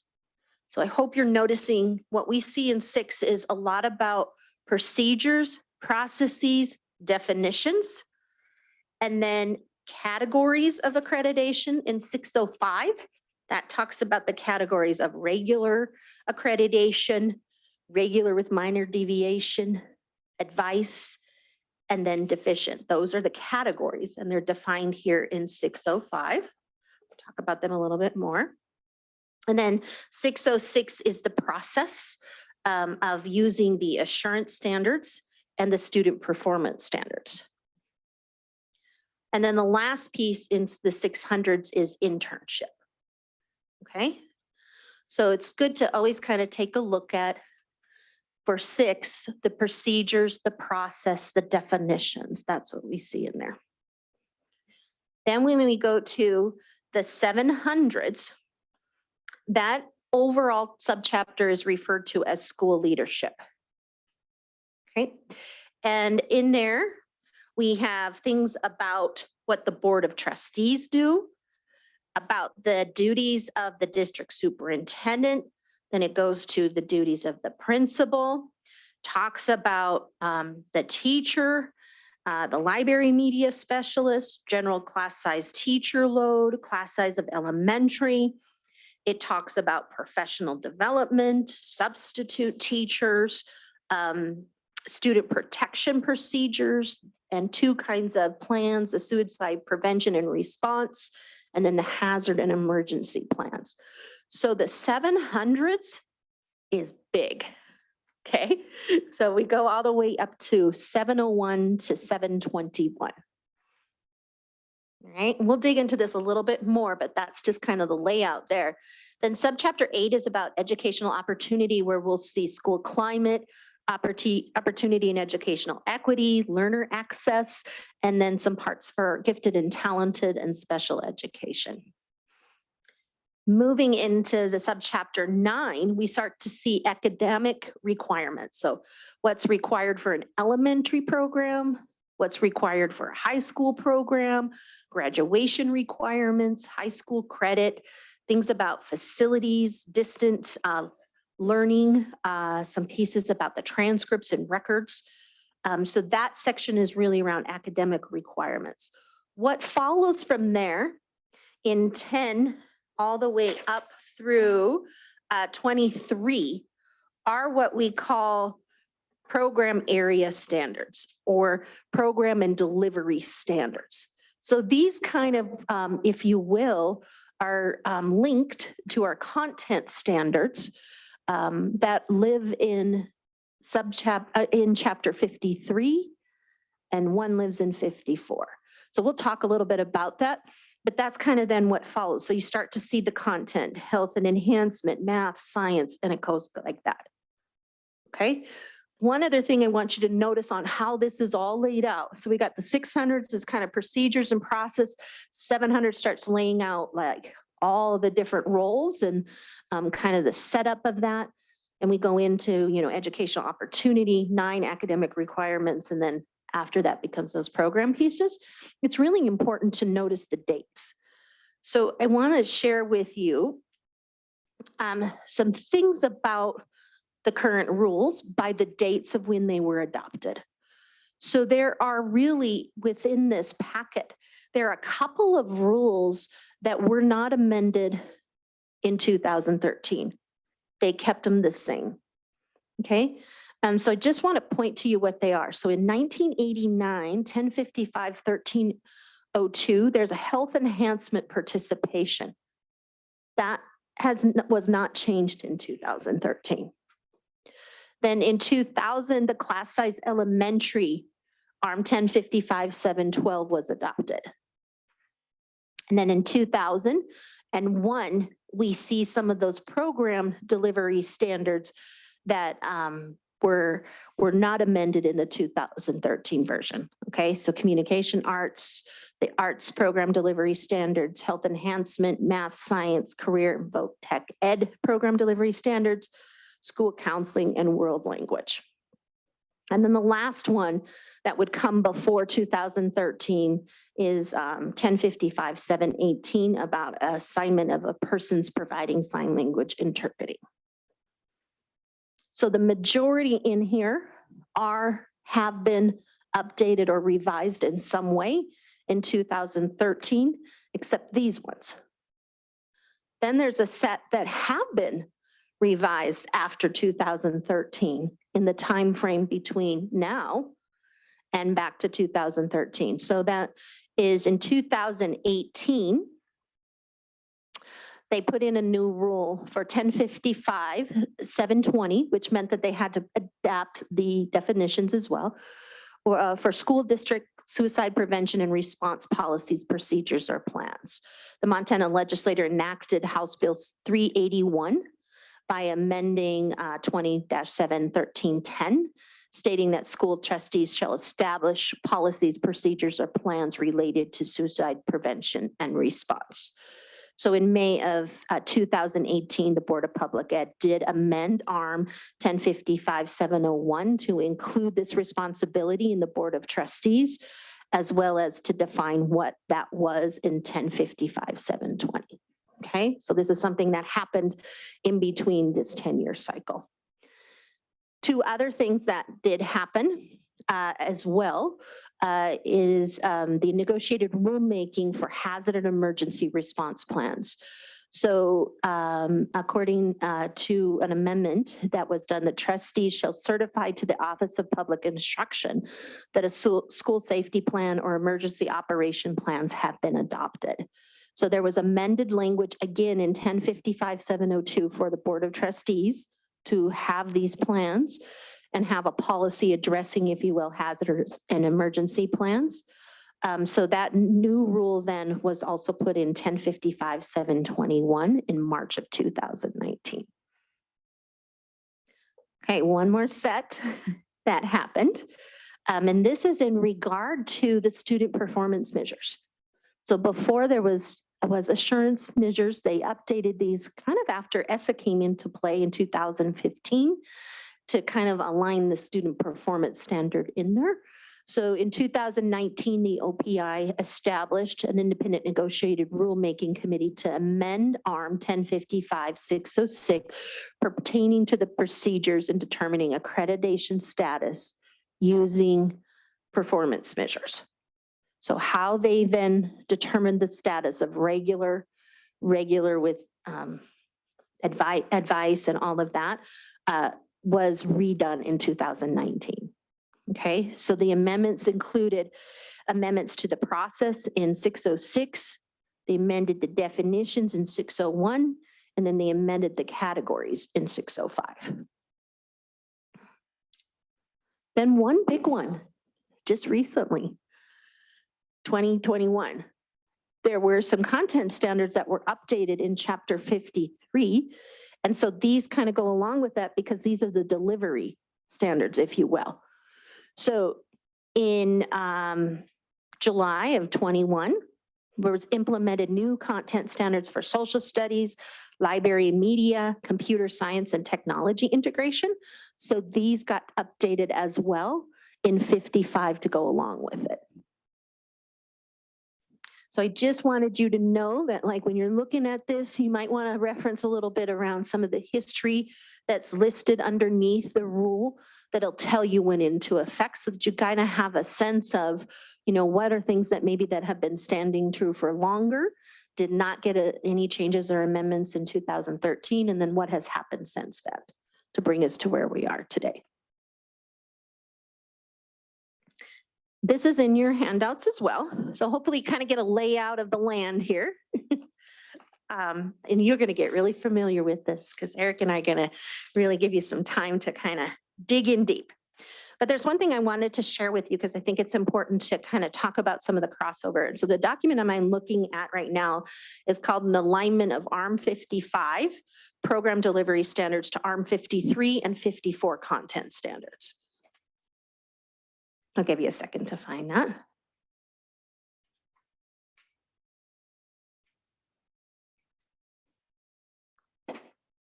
Two column.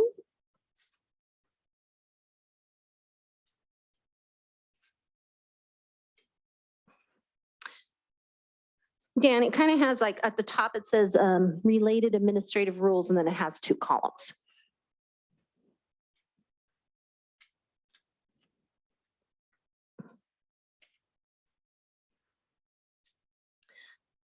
At the top, I've just highlighted you guys some other administrative rules that have some crossover to 55 or some relationship. So 16 does with special education, 53 with content standards, 54 with content standards and performance descriptors, 56 with assessment, 57 with licensure, and then 58 with our education preparation program standards. So there's some crossover. So I just share those with you because sometimes we may need to be looking at when we're talking about one, what's the impact maybe in another, okay? So what I've highlighted on the left-hand column here is the program standards that live in chapter 55. That's the delivery of them, okay? And on the right are the content standards. What you'll notice is that 53 has the majority of content standards moved over there as they've been renewed and updated. There's only one still living in 54, and that's world languages. So when we're talking about the content standards, those predominantly are in 53, except for one that has not been repealed. The rest have been repealed or updated and now live in 54. So the first one that we talk about, you guys, we have one 1055-1101 program standard for communications arts program delivery, but there's no content that matches that because that content now lives in something different for content standards under English language proficiency content and English language arts and literacy. I point this out to you because we have a set of performance standards in communication arts that we don't have living in content standards. So there's a mismatch there. What that means, right? Or we have a content standards in ELL or ELP, English language proficiency, and ELA, English language arts and literacy. We have those in the content standards, but we don't have a performance standard over here in delivery that matches it. When we start to go through, going to the arts program, you see that the delivery or performance for arts was last adopted in 2001, and the area content standards were renewed for art in 2017. So I'm just pointing out the dates there, right? When you look at health enhancement, the program delivery standards were in 2001, and we talked about the participation one has been in place since 1989. And then the content standards for health and physical education content standards were updated in 2017. I did highlight physical because there's not that word used in the delivery, but there is in the content. So there's somewhat of a little bit of a misalignment there, just for us to be aware of. When we go to math, the program delivery standards were adopted in 01 and the content in 2011. The science in 2001 as well, but the science content standards were updated in 2017. I highlighted the gray because that's new. The social studies program delivery standards were just updated in 2021. So those are pretty current that match up to the content standards tightly aligned there that were also updated in 2021. Then move into career tech. They did update the content standards in 2021. So I think it's a question to the team to say, well, how come they didn't update the program delivery like they did with social studies? And they also have the word vocational in there, but it's not in the content. Flipping it over to the other side, or page 2, we see library media in gray because the program delivery and the content were updated in 21. We see some counseling program delivery standards in 1055-1901 that were adopted in 2001, but we don't have content standards to match that. And then world language, the program delivery in 01 and the content in 1999. I highlighted 54 in blue because again, that's living in 54, not in 53. And then the last piece, computer science program and technology integration, program delivery and content standards were renewed in 2021. So I know that's a lot of dense information.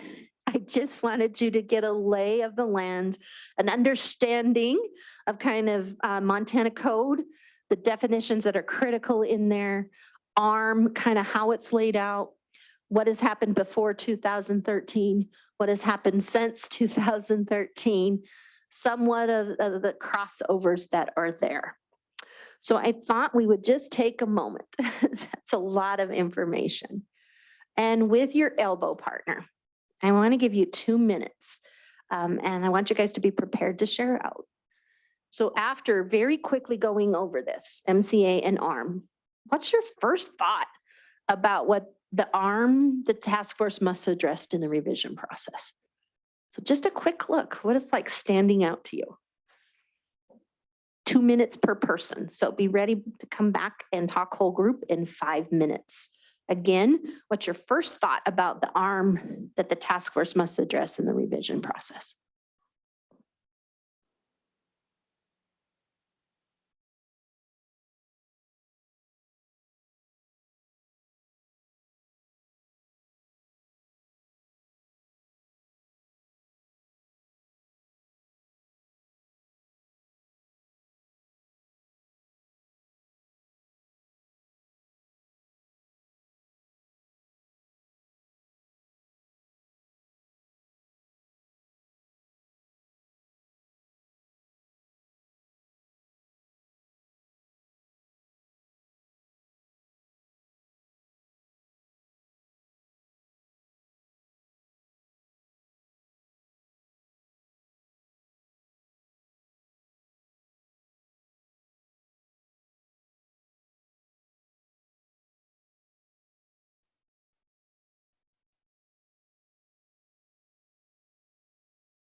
A 1 minute warning.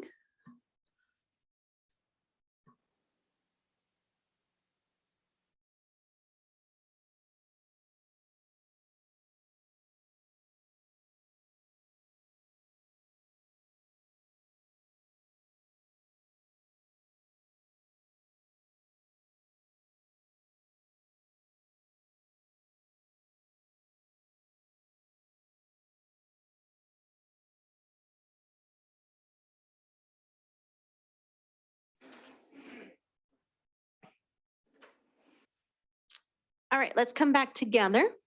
Eric's going to record our thoughts to us. So the question, after a very quick review, what's your first thought about what, as a task force, which arm might we need to tackle or think about?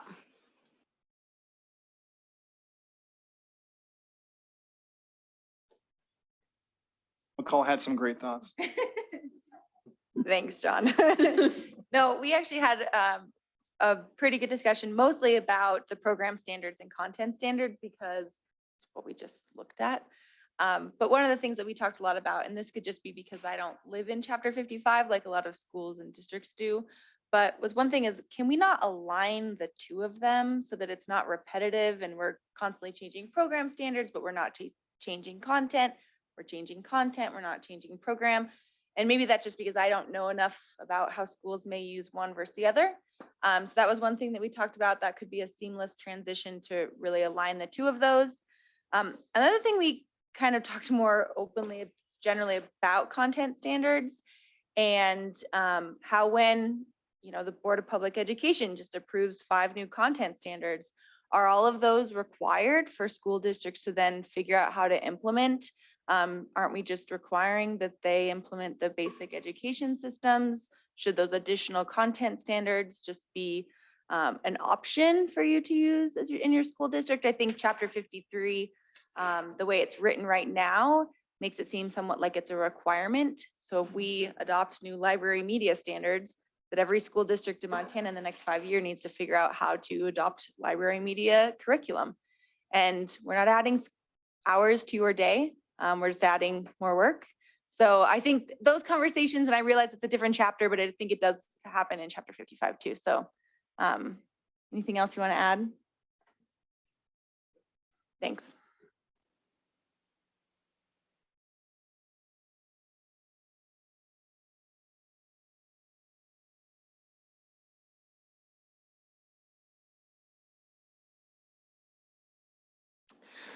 So McCall, I'm thinking about that. If you guys look at your rule really quick, go to 1055, 1401 to math program delivery standards for a second. I just want to share with you the difference between a program's delivery standard and a content standard. So when we look at this math delivery standard, right, it talks about, in general, a basic math program shall meet the following conditions. It should have a well-articulated curriculum that challenges students to learn increasingly more sophisticated math ideas, provide conceptual math understanding, as well as factual knowledge and procedural facility, and include the following practices: create, enrich, maintain, and adapt instruction to meet goals, incorporate technology, connect the development of skills and procedures to the more general development, and effectively observe students, listen carefully to students' ideas and explanations, and have math goals and use this information to make instructional decisions. So do you see the difference there between this is talking about how you need to integrate technology, have a curriculum that has students look at conceptual understanding as well as skills, versus the content standards that live over in 53 are about, for example, number sets, right? Algebraic thinking, geometry. It's about the actual content, statistics and probability, right? So the content lives over in 53. This is just kind of sets a little bit around somewhat of the program and the process standards, if you will, of what you use to deliver those. And that does make sense. I think keeping them separate, I suppose, does make sense. Maybe the alignment of the two is something maybe we should focus on. I realize Chapter 53 is not open right now, but that could be something maybe within the year or two that we look at while it's still in our minds. So I think it's an interesting question, right? So why does it live in 55? Why are they separate? Should they, what's the alignment? So I think it's a really good question for the task force to mull around. Talked about why don't they, when they do the content standards, why don't they update 55 then? It seems like that would make the most sense instead of a group like this, however many years later, going back and doing that. But be part of the process when they do that. Mhm. And where does that kind of live within our buckets, right? When we're talking about what are the essential elements of a quality school, the process that we use, and then what happens afterward. So how is that really used within this process of defining quality schools? So that's the question I just put in front of you, not to be answered, but to think about. Okay, thank you, McCall and John. Do we have some other thoughts? What's your first take? Very consistent with the other two that were shared. It just seems like there's a dissociation, both in the gaps, but also in the chronological gaps. And when you look at one and it's 1989, and then you look at content standard and it's 2000 or 2017, that's a lot has changed. And I'm not sure how vague we were when we wrote the program standards in 89. So just that process, a lot changes with our vocabulary, even just basics like that, that they're not reflective of each other. And I think that that skews transparency for schools and leaders and communities when there's not consistent language. So I worry about that. I haven't delved deep enough to know if it's true or not. So Heather, a really good thought that you're bringing forward is thinking about, some were written in 1989, 2001, right? And some in 2019, some in 2021. What's changed in timing and thought? And do they align? Because the thinking that might have been in 1989 may look very different than today. So do they really match up given the distance in time?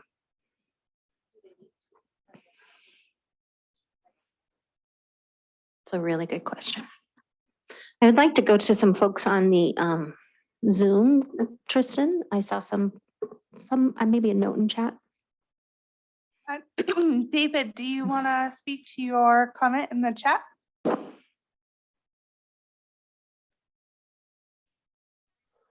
Well, I'm really not sure. I was under the impression that as we reviewed Chapter 55 ARM master copy, that there might be something in this discussion where we would want to look at the current language and then see if today's environment, meets that language. And automatically I was drawn to point 907 because of all the innovations in remote learning. And does our current Chapter 55 language encompass all of the innovations that we've discovered just in the last 2 years?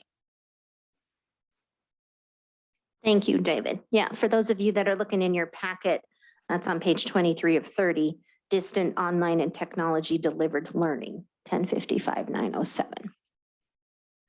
Yeah, thank you, David. And then Gary, you've got your hand up. Go ahead.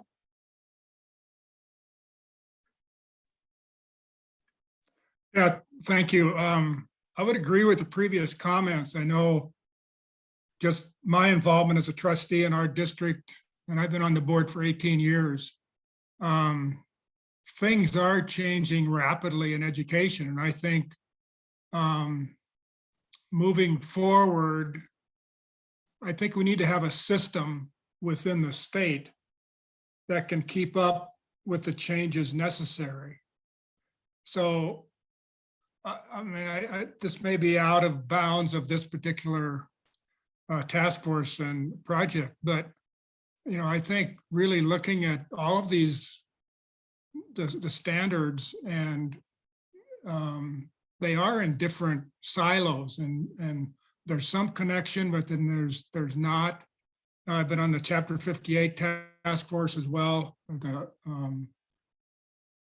rulemaking committee, and we've had similar discussions. And I think having at least some perspective of the changes we're going through now and what we may face in the future, and what type of a system do we have to have in place at the state level to look at standards and how to judge those, and then how to keep things current. So not sure where that can go at this point, but that's my thoughts at this time.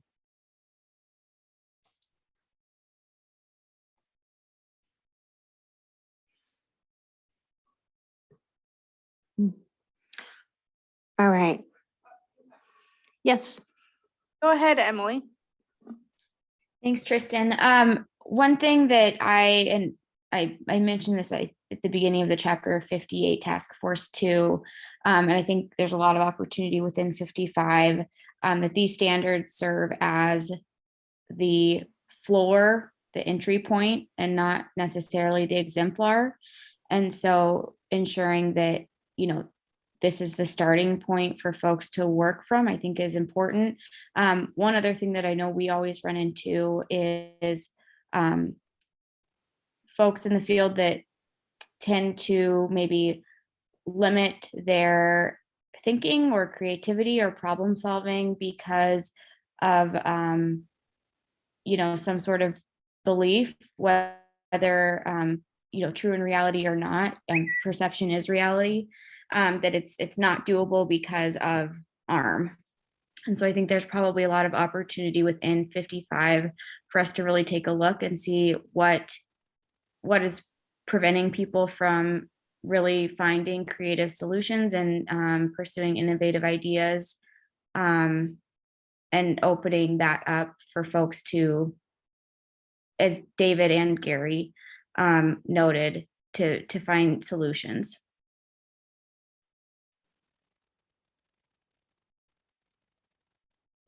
Thank you, Emily.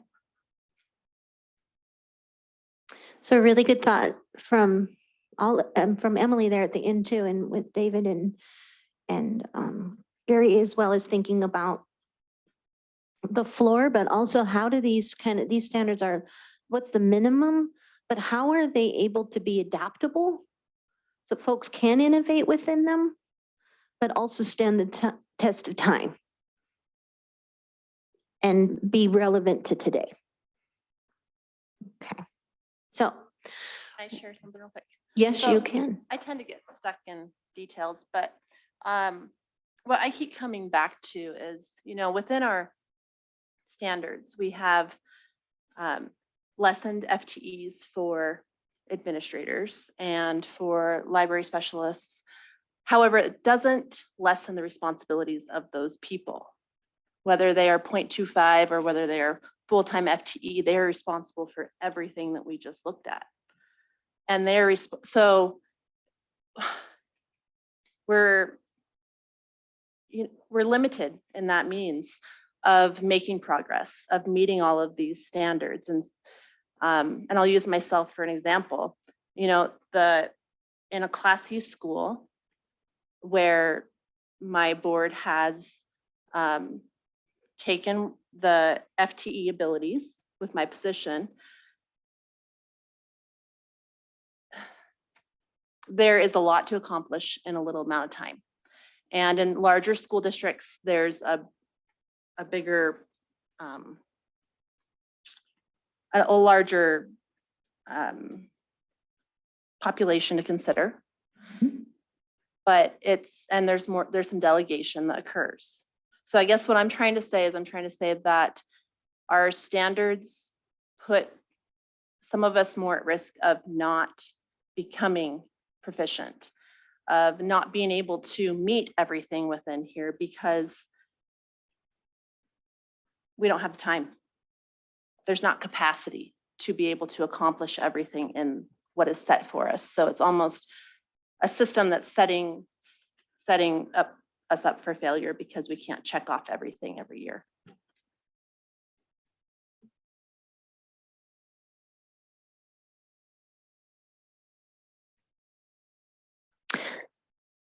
So Billy, that's I think a really important point. I think that's something we're gonna have to really dig into, and we have an activity towards it after this that I think is gonna take us even deeper into that. And I think that is important to be thinking about, because what you bring up is things that are listed here that a superintendent needs to do. Doesn't matter if there's a 0.25 FTE, a halftime FTE, a 1.0 FTE, they all have the same responsibilities and maybe have less capacity to do so. And so in some ways, some of those rules and ratios are setting up some pieces that may not be, if you will, equally applied across different sizes of schools. So when we say minimum standards, are they also minimum standards that can be applied to any class of a school, regardless of the size? All right. Dan, were you going to say I couldn't something? agree more with Billy. I think this is a real problem. You know, in larger school districts, I've worked in larger school districts, there are people who can specialize in these areas and do the work. And I've also worked in a one school district where I can't fill out enough reports all day long. It's all I can do. So somehow we have to figure out, I don't like the word minimum, but I like baseline. I think minimum sounds like it has a negative connotation. But we have a certain base standard for all schools, and all schools need to meet a base standard, whatever that base standard might be.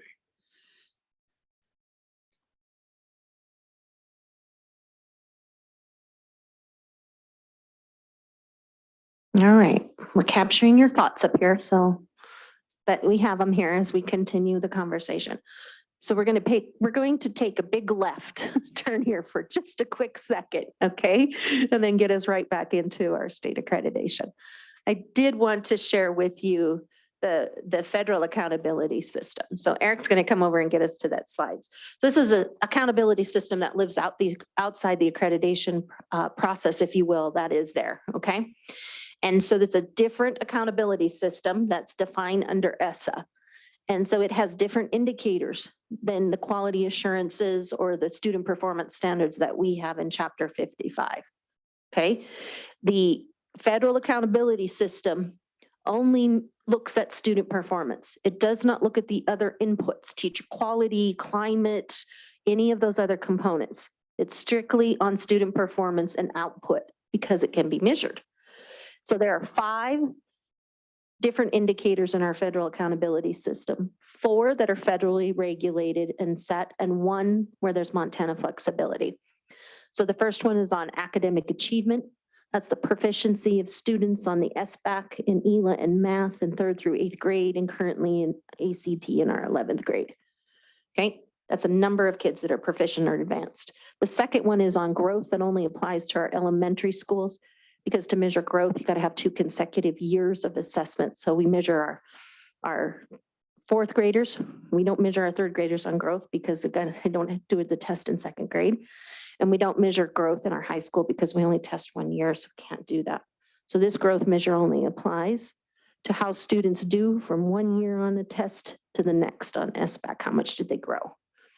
The third one applies if you have 10 or more English language learners. And it looks at their progress, which is measured through the WIDA assessment. The 4th is on graduation rates that only applies to our high schools on a 4-year cohort model. And then the 5th is flexible. That's determined by the state of Montana. And in it is satisfactory attendance, which applies to both our elementary, middle, and high schools. We have college and career readiness that only applies to our high school students in terms of measurement on the like CTE concentrators or kind of that college baseline that comes out of ACT. And then we have a science assessment that is measured in different grade levels, I think 5th, 8th, and then 11th. And so this system is based upon, you guys, basically a 100-point system. And so these points are spread across that. And you have to have at least 10 students that we can measure in order for us to calculate to determine your final status, if you will. So you'll kind of see the points here that kind of are laid out. So you'll notice that like for graduation, we don't have any points assigned to that in elementary or K-8 because they don't have high school graduation, but there's 25 points. Then you'll see here, this is what is for the 5th indicator. So satisfactory attendance, 20 points in K-8, 15 in high school. We currently are under a science pilot exam. So those points currently aren't being counted. We have a waiver for that at the moment. And then there was a school quality survey that was put in there that's under development and has not been implemented, if you will. So they take this system and they basically score all these points and then they rank order the schools, okay? From the ones that have the most percentage of points to those that have the lowest. And then they determine kind of a status. Now you'll notice these are very different names than what we see in regular, right, advice. The terms over here are comprehensive support and improvement.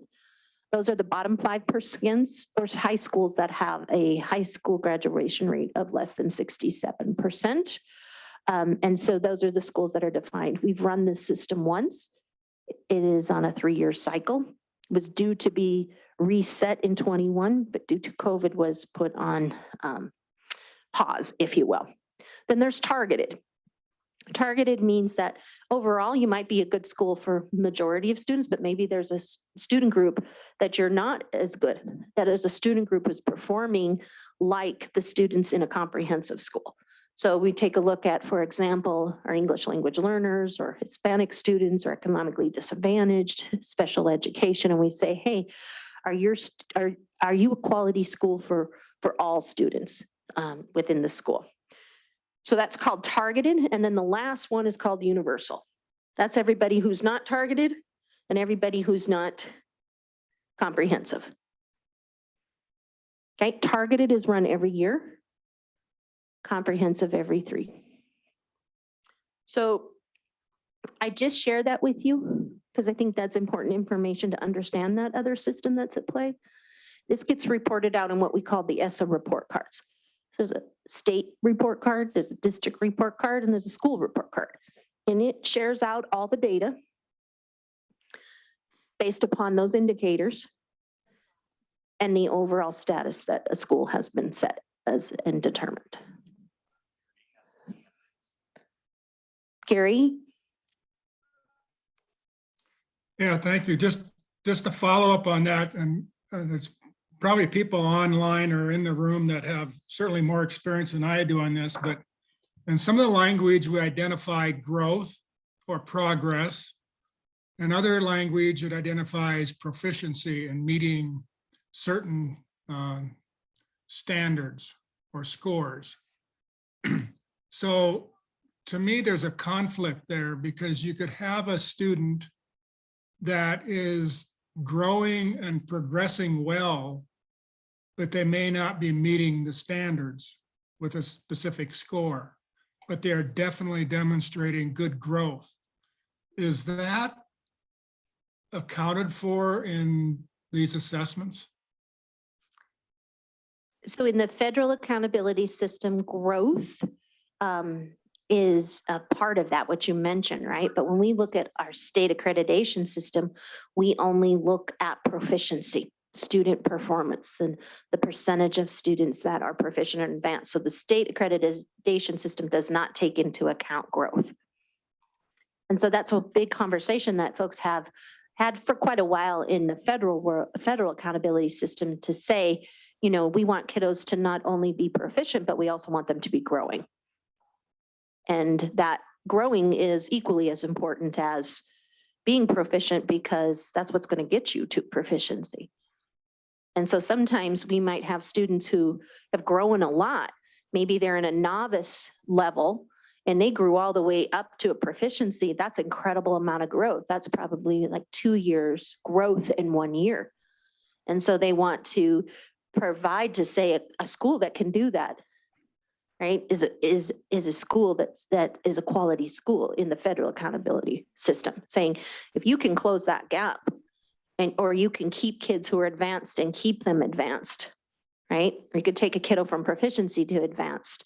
That's in the federal system equally as important, if you will, as being proficient. Does that help, Gary? Yeah, that helps a lot. And I think the thing that strikes me on that is that for those students that are growing well, but they're not proficient yet, I would guess those students take more resources to allow them to grow. So do our standards and our funding system account for that?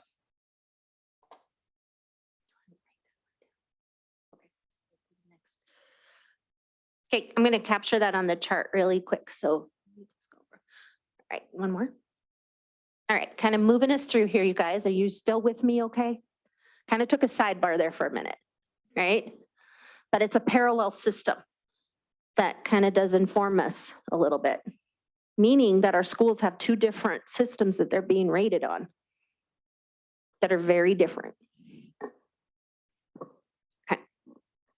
The accreditation standards, when we talk about on our framework, what are the current standards? What are the current essential elements that measure quality in Montana right now?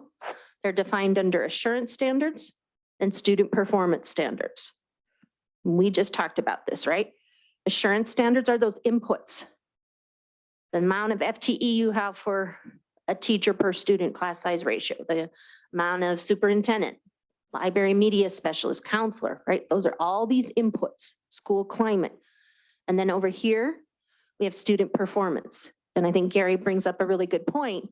In our system right now, currently, that's just looking at the numbers that are proficient. Okay, so now I'm going to go into the process.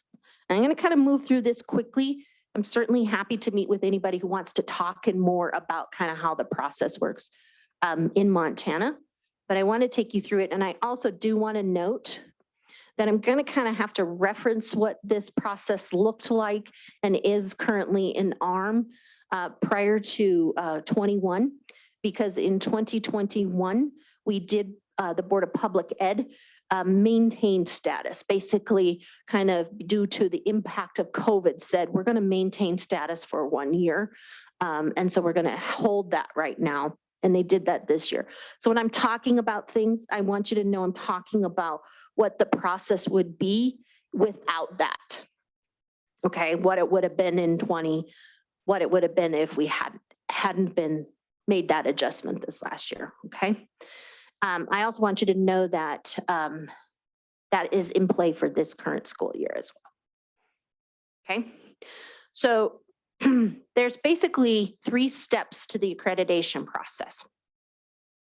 So this is pretty detailed, if you could go right there. Yeah, thanks, Eric.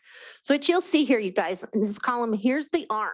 These are all of the quality assurances, okay? And then it has like kind of the title of that and a description of what that is. So when we take a look, we can see an example that says like, okay, very first one, 1055-601 is a quality assurance standards that says you have to have a CSIP, a continuous school improvement plan. Okay. And so we check to see, do you have one? And what you'll notice over there is this like green, yellow, orange, red, right? And then a 1. What that means is the first time in the first year, if you do not have that input, you do not have that quality assurance, you don't submit a continuous school improvement plan, you would be receiving a deficiency in that quality assurance. Okay, so they go through and they do this through all of the quality assurance standards. So we'll see the things from 600, we'll see not too many from 600, only the school improvement plan, because remember, that's pretty heavy process procedures, right? It really gets heavy in the 700s. Okay, so it starts go through, but there are some things that you can have 1 year, then it's 2 year puts you in a different, and then 3 year, versus some that you do it once, it puts you into deficiency. So not every one of these assurance standards are kind of, if you will, rated the same. So for example, if you have an unlicensed teacher, that's an automatic deficiency versus one that we see up here like 1055-704 for the assignment of the district insufficient superintendent FTE assigned. The first time that gets you into regular modified, the second year that happens, that gets you into vice. The third year that happens, that puts you into deficiency. Okay, so I just want you to see that not each of these inputs or assurance standards are weighted basically equally as to get you in there. So this kind of just goes through that whole thing. They take a look at that and do that. Okay, so that's how the assurance standards get measured in the process currently. Then that's the other standard, the student performance one we were just talking about. So we take the SBAC for our 3rd through 8th grade students in ELA math and our 11th graders in the ACT, and we say what % were proficient. And then we set that criteria to it, the status. So for elementary, ELA, and math, if 5% or less of your students were proficient, you're deficient. If 5 to 10%, then you're advice. 10 to 15% proficient.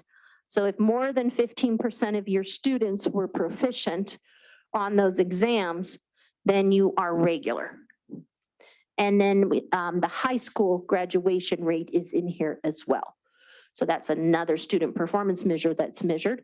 So you see if you're less than 66.7%, you're deficient. Between a high school graduation rate of basically 73 to 60, I think 6.8, your advice regular is 80 to 100. Okay, so that's the second step.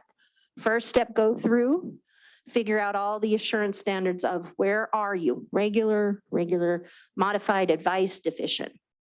Then we take the second step and we look at all the student performance, right? The proficiency on the exams, and for our high schools, our graduation. Then they take those and they put those together. This is the third step. So take a look at if you had regular in assurance standards and regular in student performance standards, then you receive the final accreditation status of regular. If you're regular in your assurance standards and regular MD in your student performance, then you're regular. Versus if you're advice, right, in student performance, but regular with minor deviation in your assurance standards, then you become, I'm sorry, if you're regular minor deviation in both of those, then you're regular minor deviation, and it kind of goes down here, right? Advice is advice. If you're advice in either of those, then you're advice. If you're deficient in either of those, then you're deficient. Okay, are you following me there? So that's the final third step. Then basically, then a report will come out, right?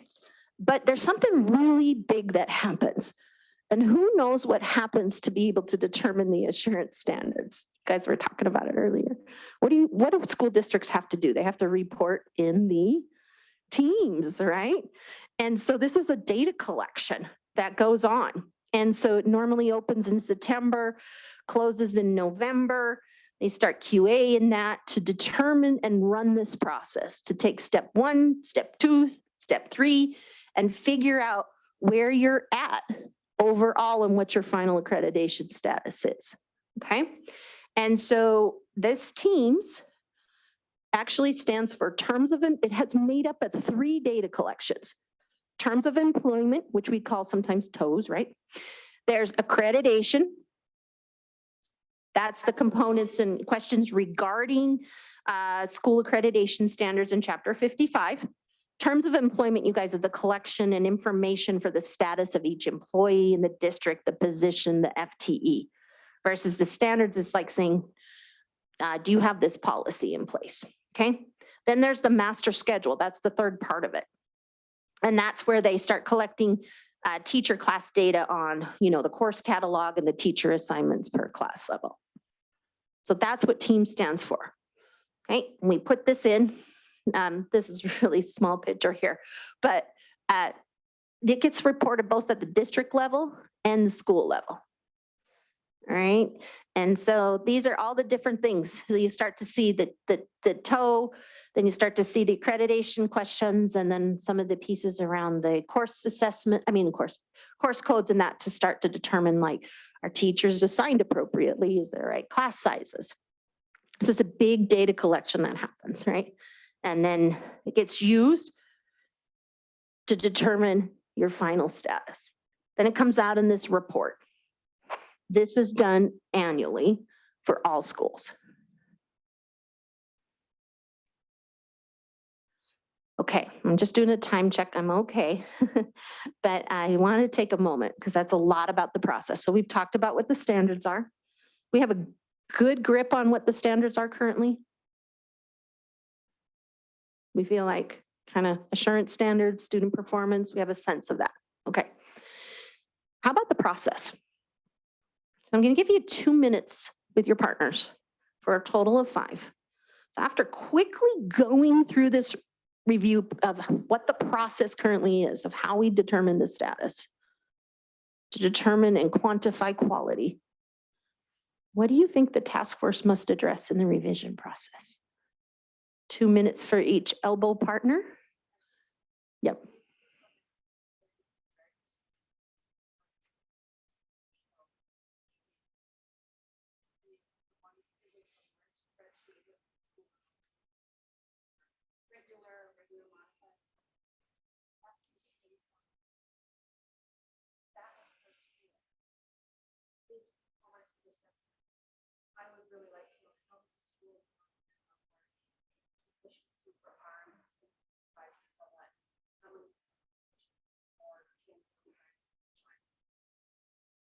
To help us focus in on where we really.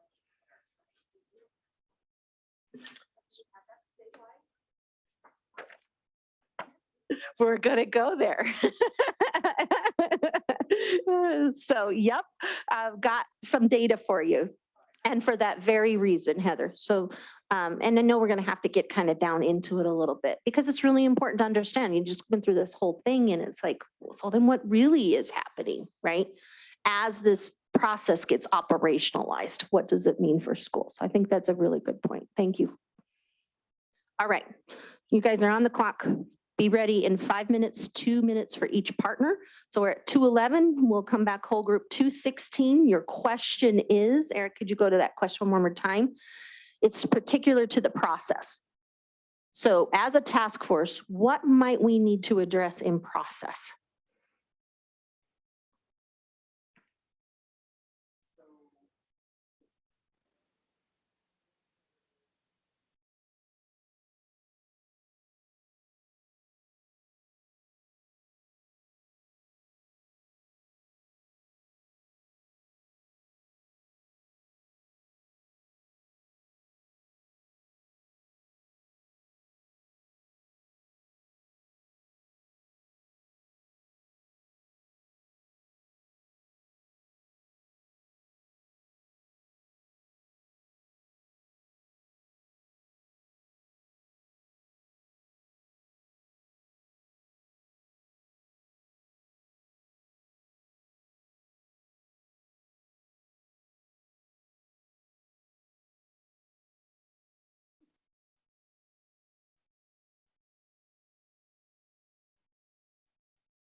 Okay, 1 minute.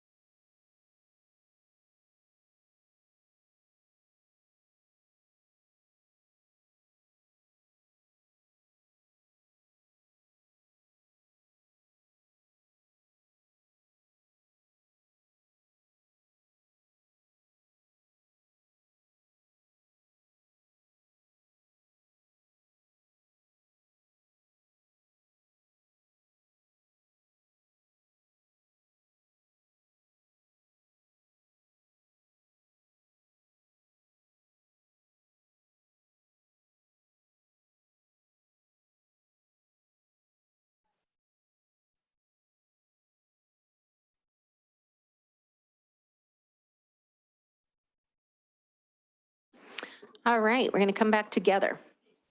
So our question, after reviewing the process, what do you think as a task force we must address in the revision?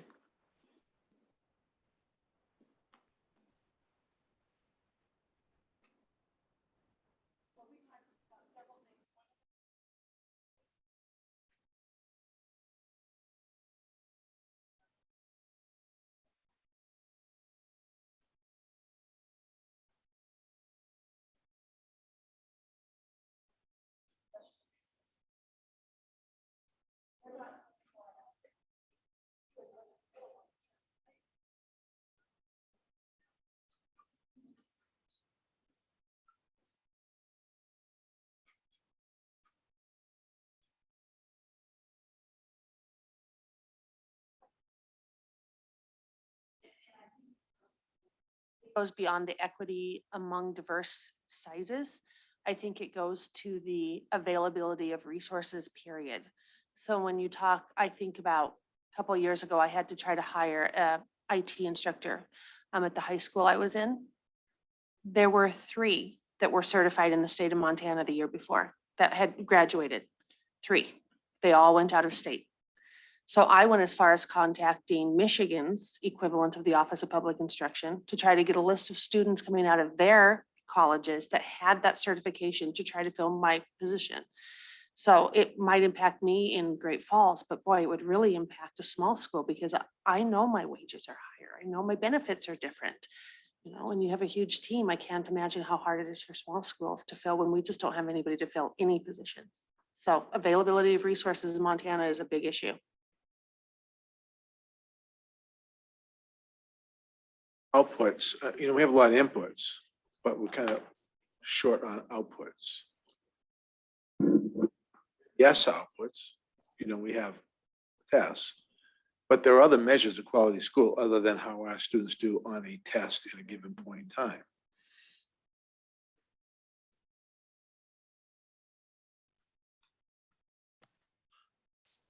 Well, it brings up the larger conversation, I guess, about are we ready to do what some of our neighboring states are doing with accreditation and looking at whether we're going to bring in a third-party provider to help create a more systematic way of accreditation as well. We have 100 schools in Montana that are using Cognia right now. And can we at least create a pathway for those schools to continue to use that? And we already have it set. So we eliminate some of the fall reporting because we are Cognia accredited. Can we make that pathway larger? I don't know if we can do what North Dakota or Wyoming has done and use Cognia as their statewide accreditation accreditor, where they come into schools, and I see some benefits, and I also see I see some of our local control in Montana having a hard time with that. Some of the benefits I guess I see from that are having the same language, having some of the same discussions, being able to collaborate more with schools across different size levels, I guess, as well. I'm not here to sell Cognia. I'm just here because I am also a reviewer. So I review schools. Like I've done several reviews of schools around the nation and one in Montana just last year. And so learning how in depth that process goes it's something to look at. It's something to look at that I think would give us some tangible deliverables dealing with accreditation that well, they have new standards coming out in July this summer. They have 30 new standards coming out that hit 4 main areas. And so a lot of it is discussed and talked about with the stuff that's right in Chapter 55. So I have heard through the grapevine of other administrators that have been on Chapter 55 before in the past, that this has been a discussion years ago, and it's continued to be discussion going forward. And I think we need to have that discussion at some point as well.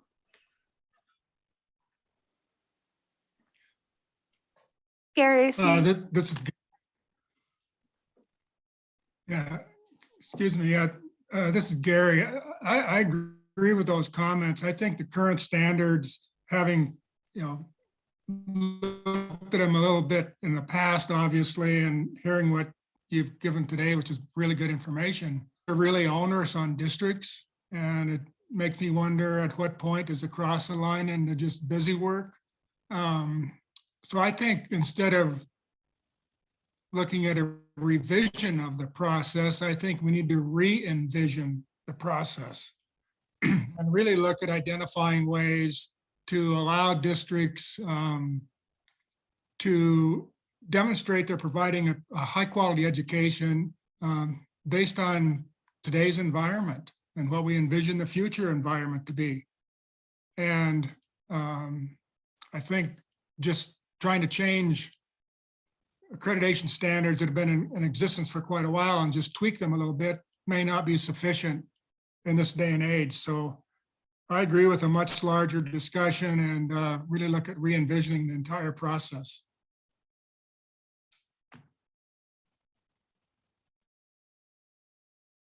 Thank you, Gary.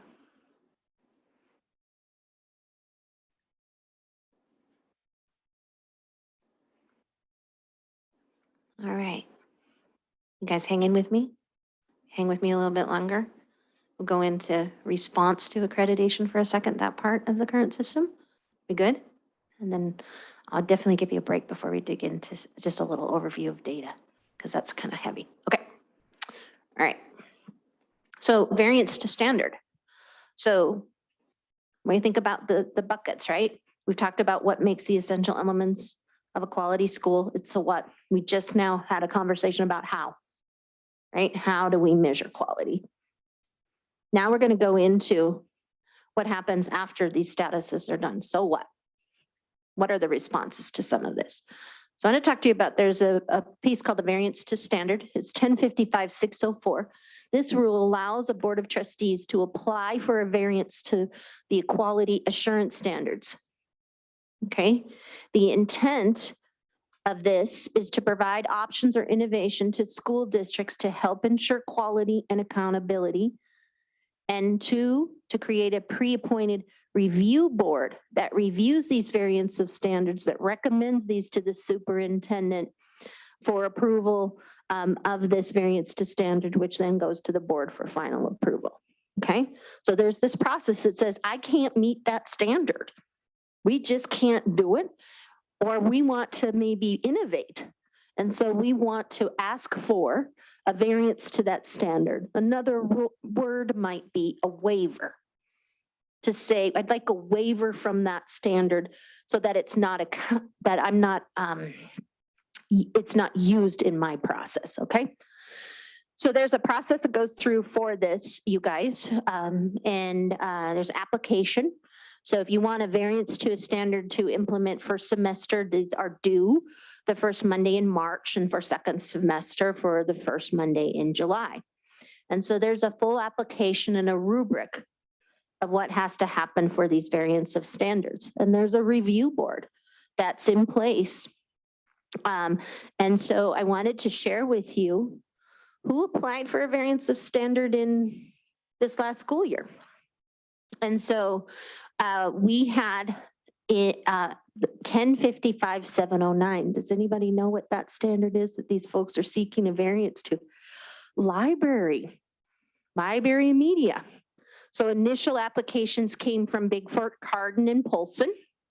And then there were a few that had to renew. Bonner, Columbia Falls, Libby, Whitehall, and St. Ignatius. Okay, there was also one other variance of standard that was applied for, and that's 1055-604-11C about creating a charter school. So there was initial charter application for Bozeman Public Schools online charter school. And so that variance to standard is to say we want to seek almost a lot more than just one waiver. You just don't want library media specialists. If you think about an online school, you're going to be thinking about how you staff it, right? You're not necessarily have a school quote culture, but you're going to have to address like your student wellness and some of those pieces maybe, right? On the online world, what does it mean for engagement? So really they had to seek some variances, if you will, in order for this, okay? They also had to renew a program that they had at Bozeman Public Schools and Bozeman High School called the Bridger Charter Academy. So those were the ones. I did provide for you in your packet, and it's this paper clip. So I thought it would be good for you to know and have some data around. So who currently has a variance to standard in place? When was it put in? When was the initial date? And when does it expire? So really looking at that really quickly, what do you notice is the one variant to standard that schools have requested or are utilizing? Library. It's just really interesting, right? And then we see charter program for the ones that we just talked about. So it's not really being used right now for a lot beyond library media specialists. So I just share that with you. One other thing I want to talk to you about, what happens after the process gets done, is called corrective plans. Okay, so I'm switching gears a little bit. Wanted you to understand what variance to standard is. Corrective plans means a systematic procedure and timeline for resolving deviations for the regular accreditation status. If your advice are deficient, you have to put a corrective plan into play. Okay? If that's your overall status. So for a district with a school on advice or in deficiency status, the district administrator and the chair of the local board of trustees shall submit to the superintendent a corrective plan, including systematic procedure and timeline for resolving the deviations noted.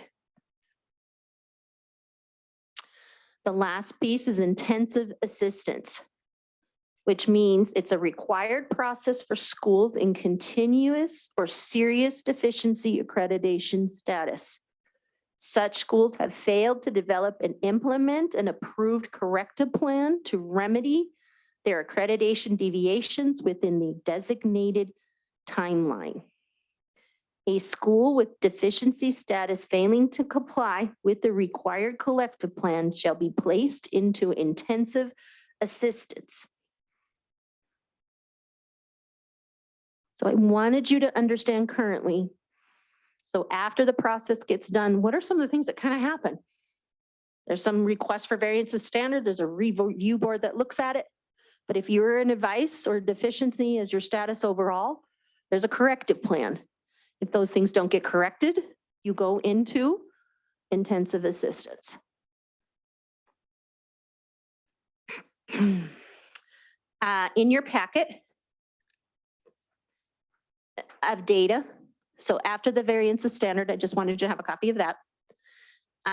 These are the schools in green that are in intensive assistance. Recalling you guys that there's been some things that kind of happened last year that kind of have paused or maintained a few things. So I just share that with you because this would have meant prior to that, the last time in 1920. These are the schools that are in intensive assistance. Okay. And then the blue one, the next one, oops, sorry. These are the schools that are intensive assistance, but it's also noted that they've been identified as targeted in the federal accountability system. Doesn't mean anything different for them about being intensive assistance. We're just highlighting that. The ones in green were universal in the federal system. Again, measuring two different things, right? The purple are schools that would be in intensive assistance that have been identified as comprehensive. That's the bottom 5% of schools. What I noticed there, right, is that I see 1, 2, 3, 4, 5, 6, 7, 8 schools there. We have 42 schools identified as comprehensive in our federal accountability system. But in the accreditation side, right, 8 of those are in intensive assistance.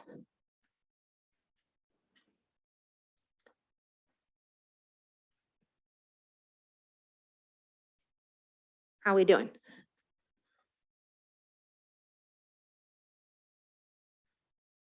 So maybe it's worth just making that connection again there. So this is the reporting from both the state, from the state's accreditation system and the federal accountability. One of the issues we're interested in, and are there ways to streamline it, and how are they presented and collected, and what measures are different? So just making clear that that language of targeted and comprehensive is coming in From the federal. But it doesn't mean anything in terms of other than it's just noted. Doesn't change the intensive assistant process, and nothing happens differently in the federal world on your improvement over there, regardless of your accreditation status. So I just want to note that it's just sharing and clarifying, if you will, in a transparent way of where the schools that are in intensive assistance lie in the federal accountability system. maybe say what that means on OPI side. Does that mean if staff would be offering support to schools, they would be doing it through one sort of channel on the state side, but they might use federal funding to work with targeted and comprehensive? So I guess, what does that mean for day-to-day work of OPI staff? So schools that are identified as comprehensive get quite a bit of support from the OPI. We have a team of people that help them with their school improvement process. So that's for our comprehensive schools. Then in terms of our targeted schools, that federally, the state has no authority over that. That's really the district's responsibility for targeted. So we provide some grant opportunities for districts to apply for targeted. So we really support the comprehensive schools. In terms of schools that are in intensive, the process really looks like putting together a corrective plan and talking through that. It's much different than the hands-on support, where in the comprehensive schools, they get a specialist that's working with them a couple times a month and really going deep with them and working with their leadership team, doing, as John had said, they have the option to do a full diagnostic through Cognia. So there's lots of things that happen for our comprehensive schools, but not necessarily that level and deep with our intensive assistance. Well, and then that discussion point about the availability of resources at the district level, it's also something at OPI's level as well, and sort of what you're able to do and not do. Okay, I'm going to go really quick and then we're going to take a break if you guys are okay with that. We good? We just got like, when you make a slide deck and you got 84 slides, you're like, wow. I mean, even if I touch each slide, right? So I just want you to know there's a lot of dense information in here. So if you want to go back later and you're like, I just want to kind of figure out what to study up on that a little bit, you could go back in here. So thank you guys. So last thing, continuous improvement. So the Board of Public Ed, at the request of the state superintendent this past school year, though, did allow district plans that are required under ARP ESSER dollars to be used in place of the CSIP this year. So we didn't have our schools doing multiple plans, if you will. So I just want to note again, a little difference that we did this past year. So we tried to include some of the CSIP questions that schools normally do within our ARP ESSER plan, so that schools were kind of working towards identifying what their needs were, thinking about kind of their goals all in one rather than in two different ways. Okay. So what is the continuous improvement plan and improvement process in ARM? So it is outlined in 1055-601. That's the only assurance variance that's measured from 601 or 600s, if you will. So the Montana Board of Public Ed established the requirement for a continuous school improvement plan. The school district and each of its schools shall develop, implement, and evaluate continuous school improvement plans and make the plans available to the public. These plans shall be reviewed on a yearly basis to reflect a continuous improvement process. Each plan should include district level educational profile, school district educational goals, a description of strategies for assessing student progress and meeting content standards, and a professional development component. We're going to go ahead and take a break. And then when we get back, we're going to look at some data because I think Heather had a really good question about, can you kind of give us a sense of where things are at? So looking at the clock, I've got 2:35. How about back here at 2:45? Okay, thanks, guys.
I'll help you.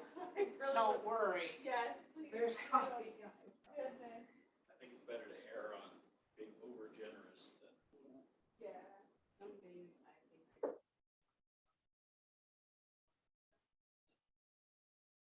I will always help a sister out in her stuff.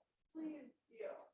Please bring 4 o'clock. Yeah, I will. So maybe I can bring the leftovers back tomorrow.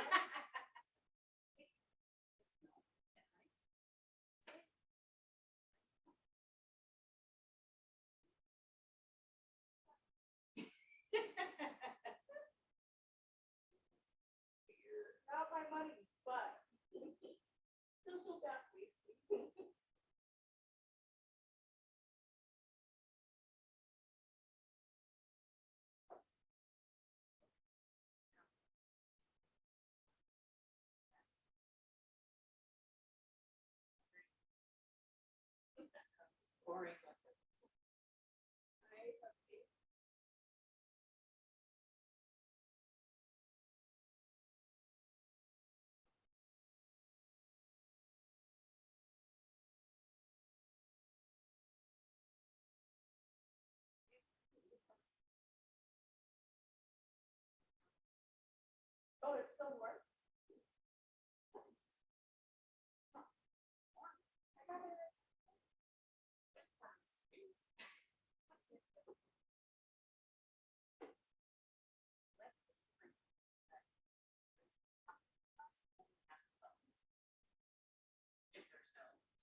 Oh, see, I'll just drink a full.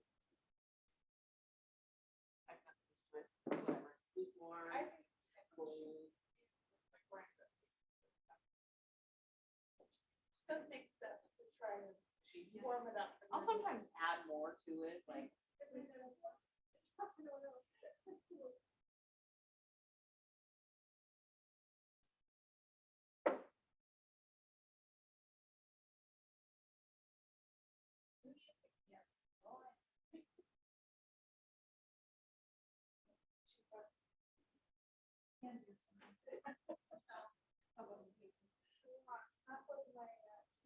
Oh, no, that's. The treat for later. I know this one, but It's good enough. I probably should try it first. Yeah, I'll spill mine here. That's the other thing, like, liquids aren't really safe in my presence. The best thing they ever came up with are like strawed receptacles. Don't spill. Sippy cups are not just for toddlers. Yeah.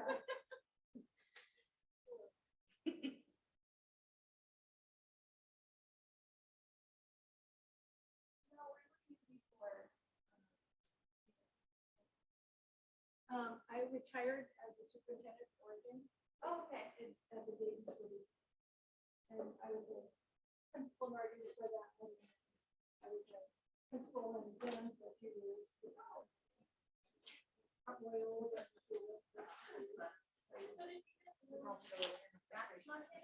we retired in Montana. We had a home in both places, in Oregon and Montana, for a number of years, and then we decided that we retire in Montana because all the kids were here, vacations around the states. Yeah. Well, the county superintendent school in Dillon. March. Well, she's not anymore, she retired. Okay, but she retired and she was going to do something. She did for 6 months. Okay. I was so confused, and when you said that on our call. Yes. Like, oh, I'm gonna look away. Yeah, no, she did it kind of an interim. Okay. And then she officially retired. Although she's helping me on Friday figure something out. Oh, she was there for a long time. I think she was, yeah. I mean, years ago, when I was in Dillon, she was the elementary teacher. And I was in middle school. How long ago were you doing? Long time ago, 98. 4, 5, 6. You're just my dad's professional. Oh, really? Yeah. Graduated. Even like 70.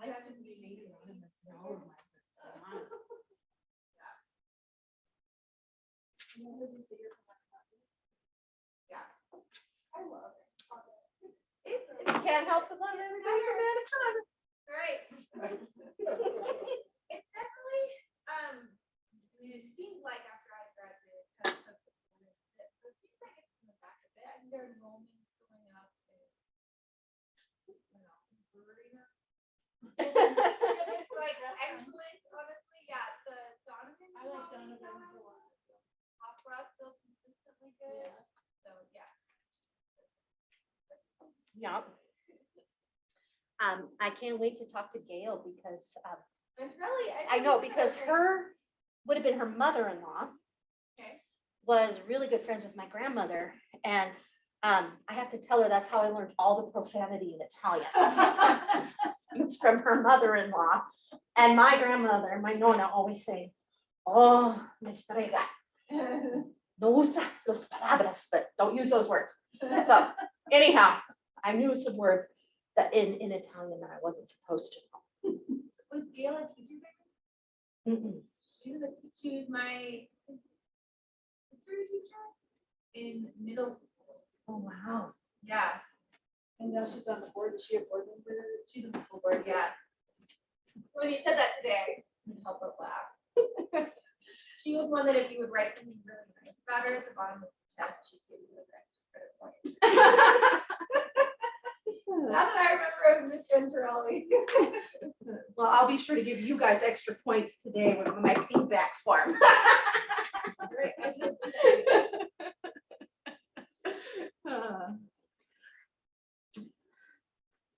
All right, I know we're just waiting on John, and I know he was taking a phone call. I could see him in the gallery. All right, so what we're going to do is we're just going to quickly review data. And the intention is for you to kind of have an idea what's in here and to have a homework assignment to kind of dig into this so that tomorrow we can have a data talk about what do you see in the data, what do you not see in the data, what are the implications of the data, what are you wondering about as a result of this data? Because I think Heather brought up a really good point. You got to really understand. So when this system is utilized, we get these statuses and these things, variance to standards happen, or so a school gets a variance to standard, does it change the overall status afterwards? Like what's going on, right? What happens when we see student performance? Who's getting into deviation based on student performance alone? Who's getting into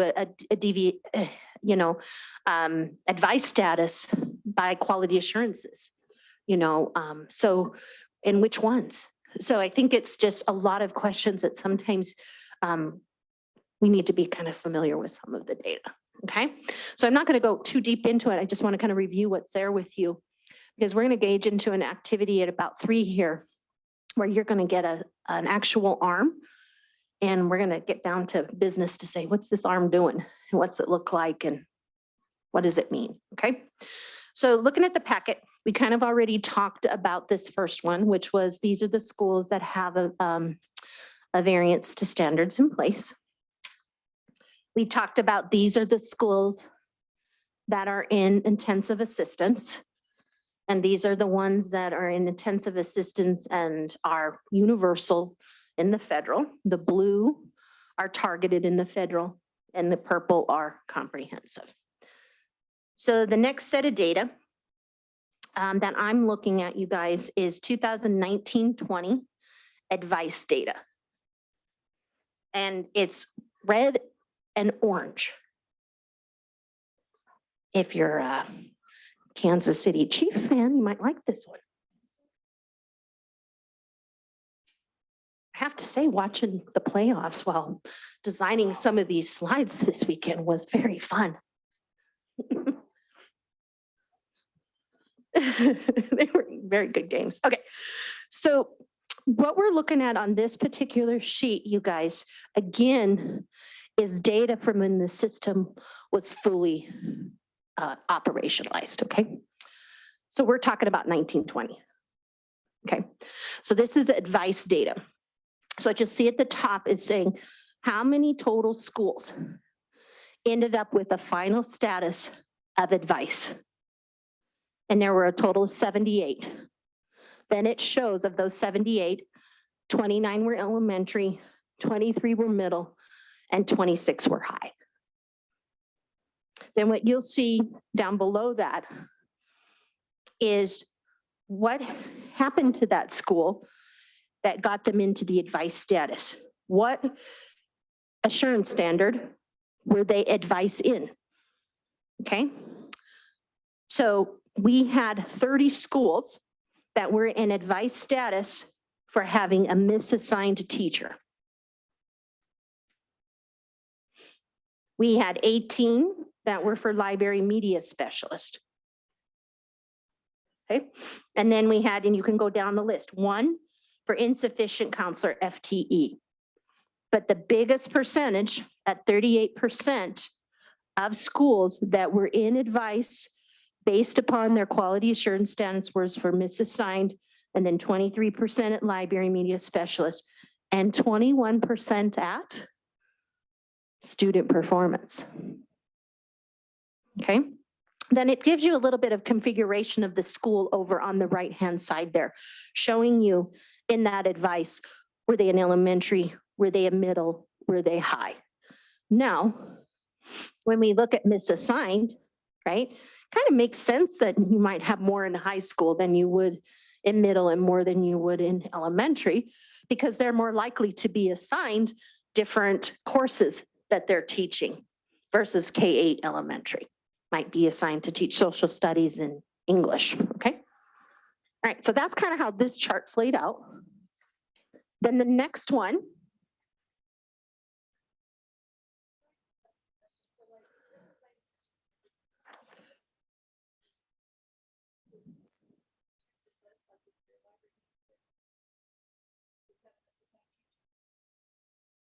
No. Good question. Okay. Deficiency status. Same kind of makeup the way this data is laid out, right? Again, from 1920. Total schools, 152 in deficiency status. 62 of those were elementary, 46 middle, 44 high. Then when you go down on the chart on the left-hand side, you can see the categories for the deficiency deviation. So 61 schools were in the deficiency status for a non-licensed teacher. So 40% of the 152 are in here because of an unlicensed teacher. And then you can look on the right-hand side to correspond and say, of those 61, 23 were elementary, 18 middle, 20 high. Student performance, 47.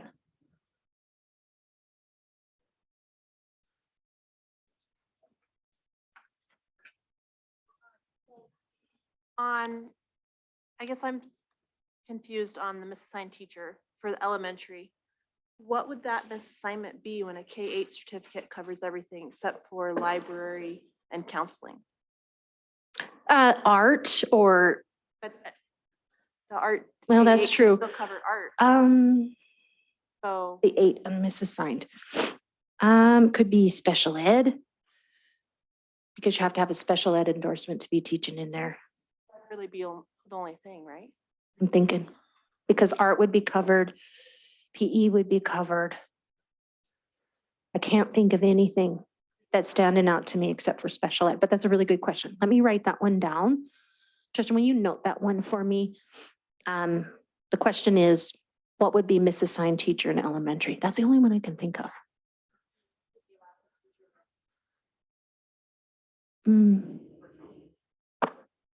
Well, counseling would be.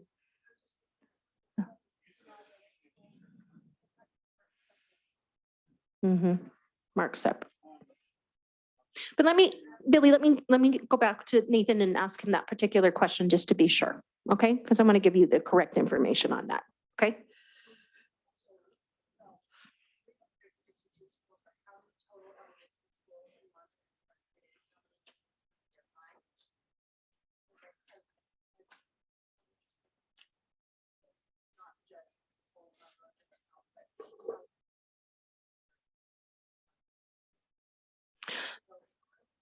I think 837 total schools, and everyone's accredited. Nobody's not. Okay, but just wanting to kind of you want a list of if. Yep, total schools. Okay, yep. Would you write that second one down for me? Because that might be something I look at break time, just so that you have that when you look tonight, okay? Okay, so we're looking at deficient. So that's what those are, right? So you can see there kind of what's the number of schools that are getting that and the percentage for that particular category. Now, remembering student performance, do you guys remember what the percentage of student performance is that puts you in deficient? 5%. Okay. All right, move into the next chart. It's blue and green.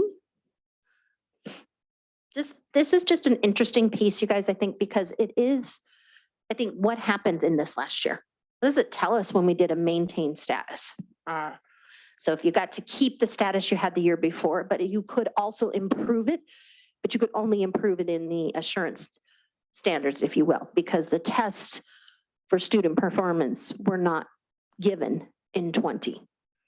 So the status for 2020 was only on the quality assurance standards. And you either maintained or you could improve. Those were the two options. You couldn't go below.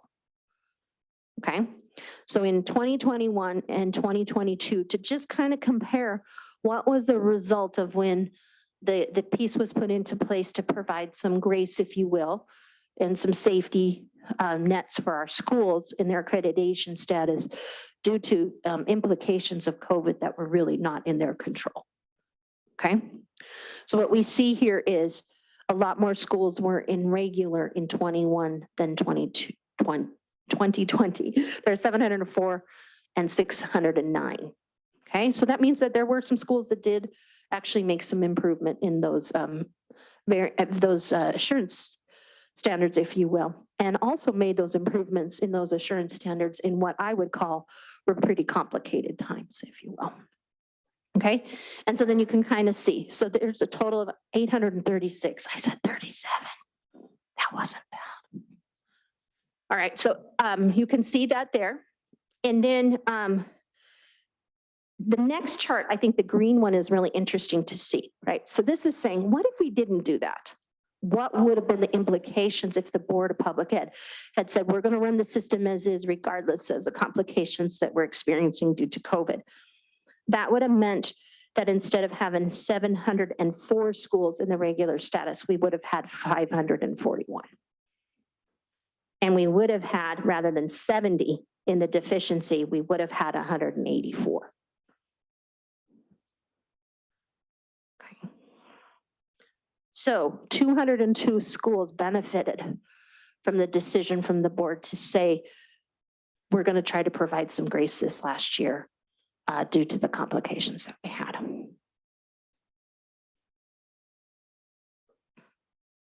All right, we're moving on to the next one. And you can look at this back later tonight to answer some questions, but just wanted to give you kind of a pretty comprehensive view of some of the data. So the next chart's kind of peachy color. Talks about fiscal year, number of schools with student performance solely determining accreditation status. So when we look at, this goes from the fiscal year 20, 19, 18, 17, 16. Remember, we don't have 21 because tests were not given. So in 20, there were a total of 40 of the 837 schools that were designated with a deficiency accreditation status solely because of student performance and nothing to do with the inputs of the variance to standards. And then 41 in 19, 52 in 18, 7 in 17, and 4 in 16. Note at the bottom, what does it say there? 16 and 17 were years where student performance data was not used to determine the accreditation status. So that would have been high schools. That would have been graduation rates. Okay. I guess I wasn't here then. You guys could probably speak to this, those of you that were, but I guess those years in the SBEC, there was some things that were, something happened with the reading or something, assessment, I don't recall. But it's had something to do with the assessment. So when you look at 16, 17 and it looks weird, note student performance was not used. Those have to be high schools because we have that second criteria for our high schools and student performance. Okay, we doing okay? All right, next chart, it's kind of a line graph. Looks like this. Schools and advice comparison. So what's it look like in total number of schools and advice from 18, 19, 20, okay?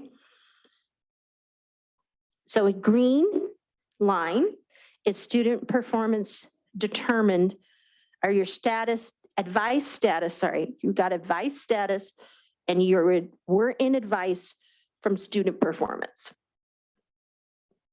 That's that range from 5 to, what was it, 10%, Can't remember the percentage. I think it's 10 or something like that, 8. So 13 schools in 18, 13 in 19, 20 in 11. Those that were put into advice because of their assurance standards. 41 in 18, 62 in 19, and 60 in 20. Because there was a total of 74 that were put in, right? 60 were for assurance standards, 11 for performance. And that leaves a remainder of some that were probably put in for both. All right, taking a look at the next chart. This is for deficiency. Remembering, you guys, anybody that's an advice or deficient are the ones that have corrective plans, right? Okay. So deficiency, total number of schools over the last 3 years that were measured.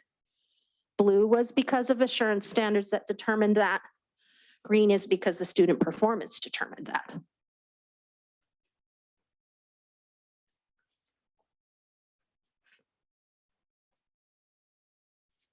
Okay, next slide. And graph, all schools. Okay, taking a look at over a 5-year trend, what percentage of our 830 some schools, now some of these have changed because sometimes schools close and we had a few that opened. So that's just a tad bit of variance in those numbers that below. Okay, so what percentage was, if you will, regular? What percentage was regular? And then that is a very small regular MD. It's so small that it's right at the top of the green before the orange. You can barely see it, you guys. And then advice is in orange and red is deficient. So this kind of gives you that view of our 830 some schools over the last 5 years, which of these statuses have they lived in overall? And we see they're pretty steady.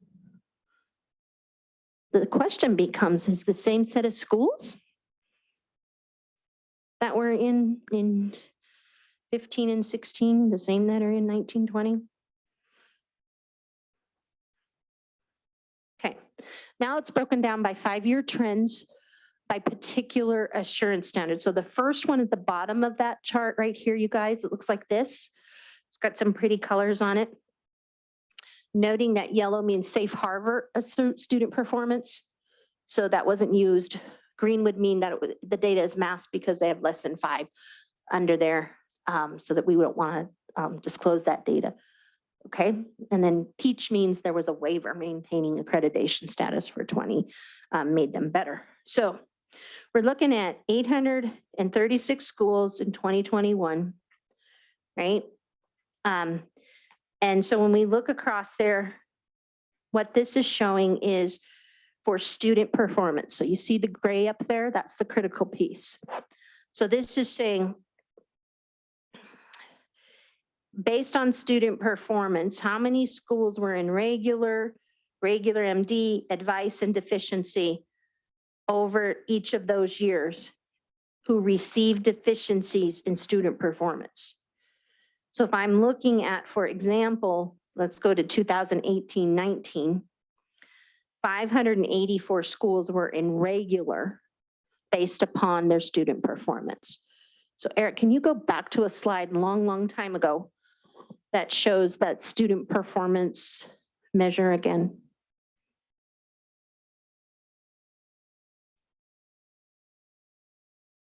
There's just a few slides. Right there. Oh. Okay, you guys, here's those percentages again, remember? So when we're looking at 584 in 2018-19 that were regular for student performance, this means that they were above 15% of their students proficient. When we look at 27 in advice, and we go to the advice column there in 2018, that means that 27 schools were put into advice for student performance for a range, if it was an elementary school, of having proficiency from 5% to 10%. the 47 in 2018, that would have been 18, 19, that were in deficiency because of student performance. There's 47, which means 5% of the students or less were proficient in ELA and math.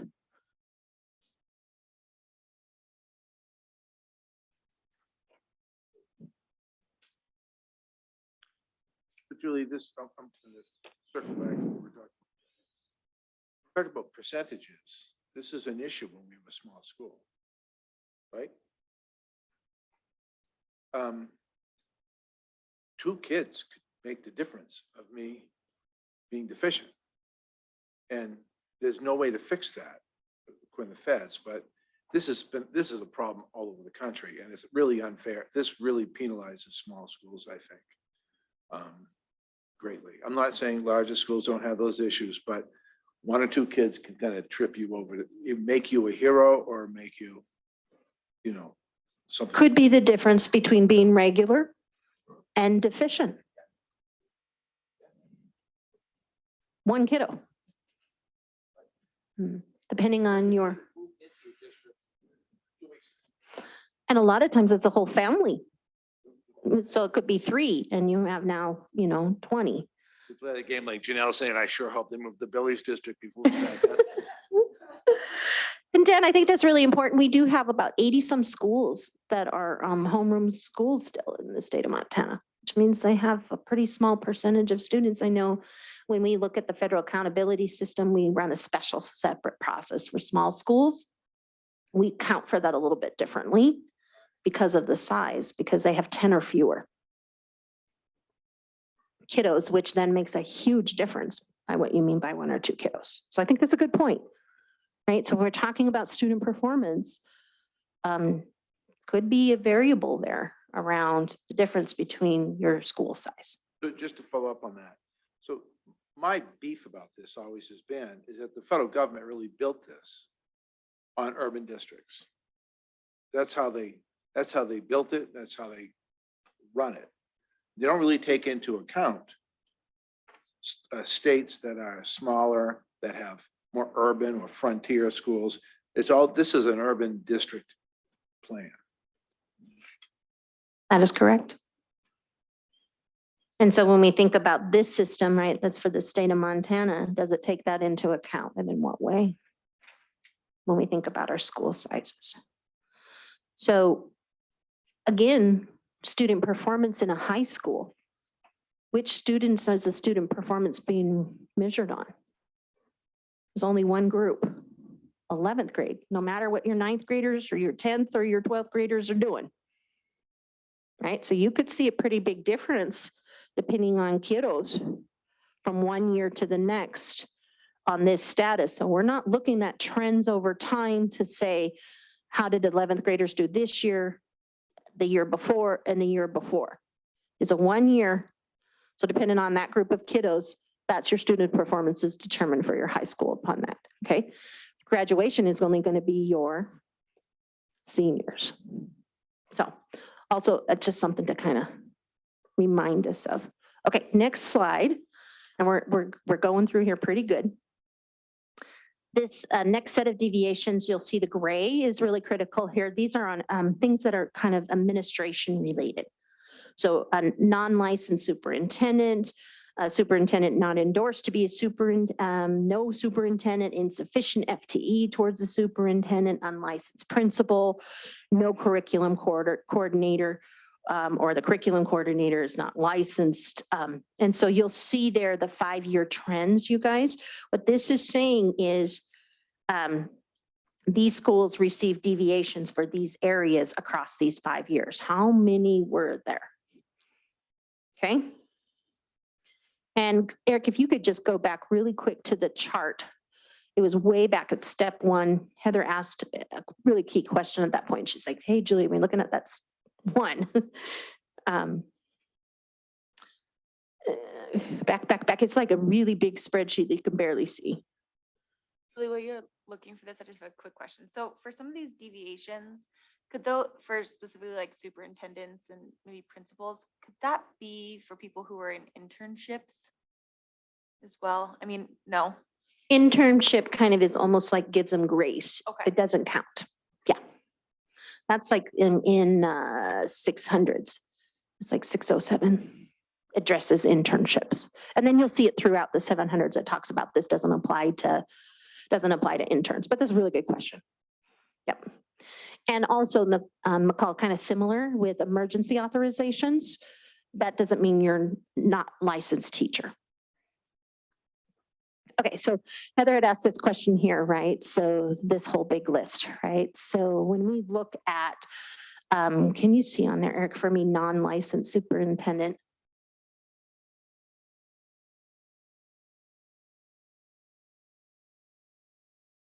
So if you're an unlicensed superintendent, you automatically receive a deviation for that. Okay, so 702. So you'll see on this table, it'll show a 1 over there in deficiency. So when you get that, that's a deviation. Okay. So this kind of goes through and shows across the years, what are people receiving deviations for among those basically in the 700s for administration. The chart below is for teacher licensure and media specialist. So when we look at that in 1920, 19 schools received deviations for library media specialist. And then the deviations, this just kind of shows you where the deviations are coming in at, right? Then the next set is on school counselors, classroom overload, and basic education. So we wanted you to kind of have a sense of where people getting deviations. So that first chart on these is for student performance, and the rest of these are for assurance standards and in categories. John, looks like you have a question. Keep going. Okay. I'm going to pause there. It's a lot of data. And so if you could just go to the last slide on this deck. Tonight, I want you to do a little bit of digging into that data. And I want you to be able to engage tomorrow on a data talk. And the questions are going to be, what is your initial thoughts or reactions to this data? What do these data not provide? What do you want to know more about based on this data? I wonder why, I wonder if, what do these data confirm? So what does this matter? And what does this mean for us as a task force? So if you need to, take a picture of this really quick if it's easier for you, rather than having to look up slides later. Okay, give you a second for that.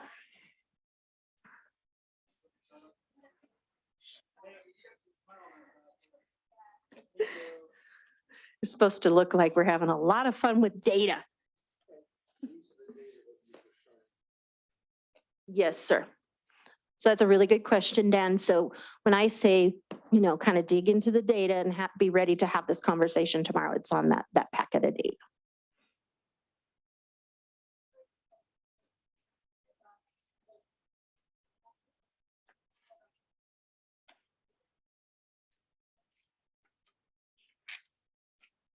Let me look.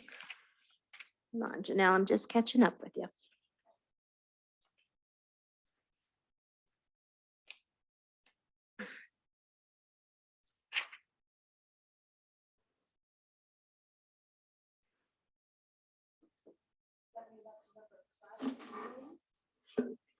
So classes, right?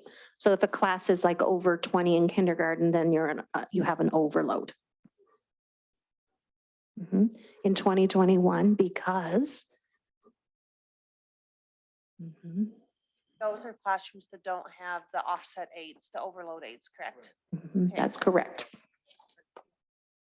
So do you want to, Heather, really quickly explain that to your colleagues, if you don't mind, what we mean by that? So when we have classrooms that go into overload and have too many students, you have to employ a paraprofessional, and there's a ratio that you have that tells you the number of pairs you have to have for the number of kids. Yeah. And in high school, where I live, it's you have X number of kids in a class, and then you have to open another section, or we have to pay the teachers extra. But in elementary, it's a whole different beast in elementary. At the elementary, you get an hour and a half for every kid over standard deviation. So 20, for example, in kindergarten through second, then when it goes to 21, you have to provide an hour and a half per day of a para aid. And then for each kid over that, all the way to 24, you have to add another hour and a half, all up to 6 hours.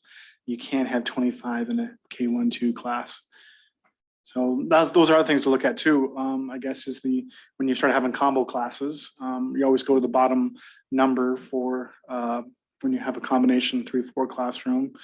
Or 2-3, I guess, is always the big one that is the argument, because second grade max is 24 and 3 jumps up to 28.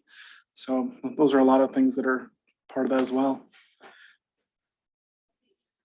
Might not just be aides, it might be a lack of a teacher in those classes.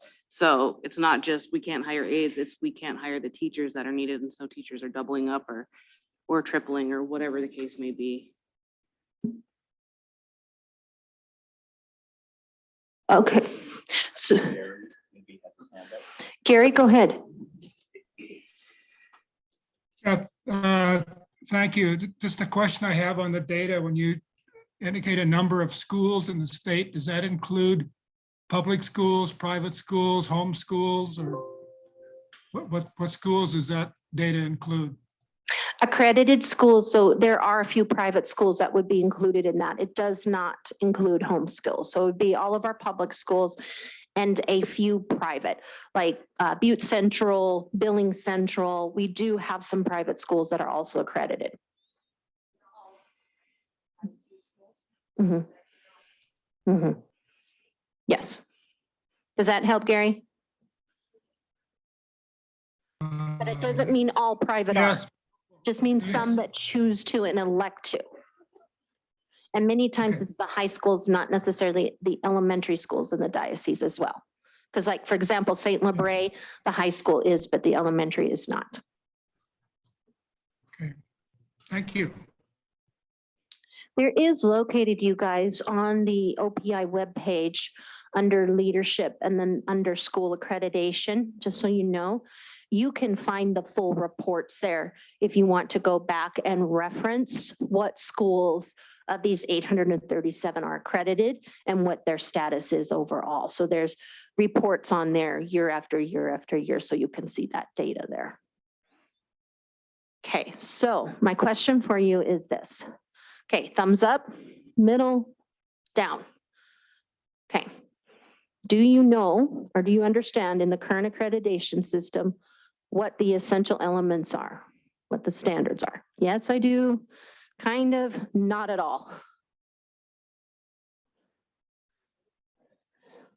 Essential, like elements, the standards. What are the standards that are used to measure in the current accreditation system?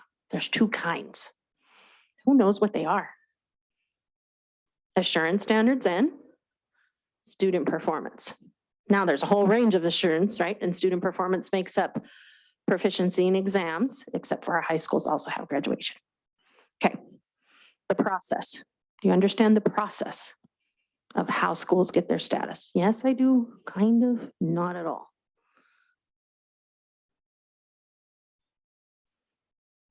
Okay. Did we, okay, how about, okay. Response to accreditation. Maybe by the end, we're going to be solid, right? In a few months, come April, you're going to be like, yeah. Do you understand a little bit about, you understand variance of standards, corrective plan, intensive assistant? Yes, kind of, no. Okay. School improvement process. Yes, kind of, no. All right. I'm going to get up and transition. You're going to have to come get something from me. Eric's going to set up and he's going to facilitate the next activity. And he's going to go in deep with you guys around some of these quality assurances. We're going to start talking about these quality assurances and the relationship to quality. All right. So I'm going to have you come up and you're going to pick one randomly from me. Okay. And then this is the one that you're going to use for this activity. The ones that are remaining, I'm going to give to the people that are online, Tristan, and we sent them the whole packet just so that they could be able to pick the one that's not on here, okay? So we'll assign it to them as soon as we get through, so they might want to take a minute while we're doing this to pull it up so that they're ready to go. Okay, so this will give you a good stretch break, you know, those brain breaks that we do in elementary school. So I'm going to have you come up and you're going to randomly pick one of these. And if you are wanting to exceed, you could take two. I have enough for 3 people to take 2. John would like to. I said I would save one next to someone. Stretch break.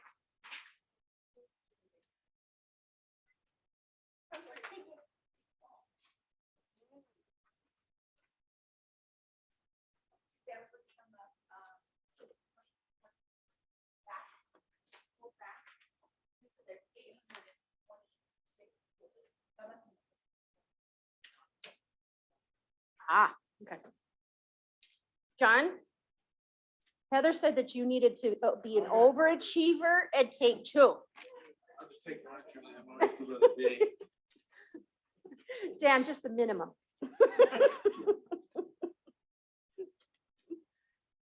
All right, how we doing?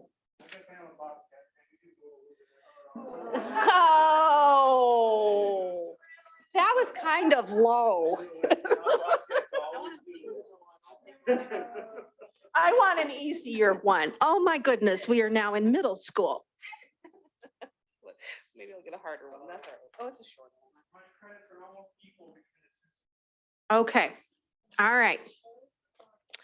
So.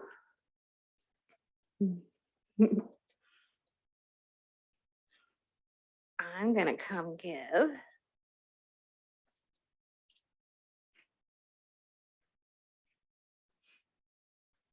Okay, so just so we have folks online. So Gary, can you hear me? Yes, I can hear you. Okay, so in that packet that Tristan emailed you, I want you to take out 1055-705, administrative personnel, assignment of school administrators, principals. Let me know if you found it. Okay. 10.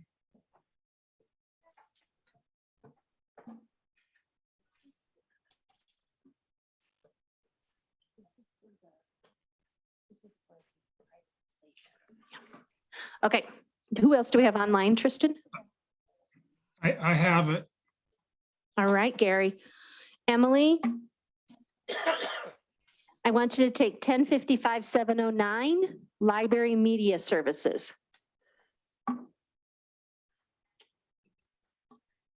And we're answering the questions that you have here. Is that right? We're just getting set up. Eric's going to go through the whole thing and explain to you what you need to do, but this is the one you're going to focus on. Okay, I've got library media services ready to go. Okay. David, Yes. I want you to take 1055-905, graduation requirements.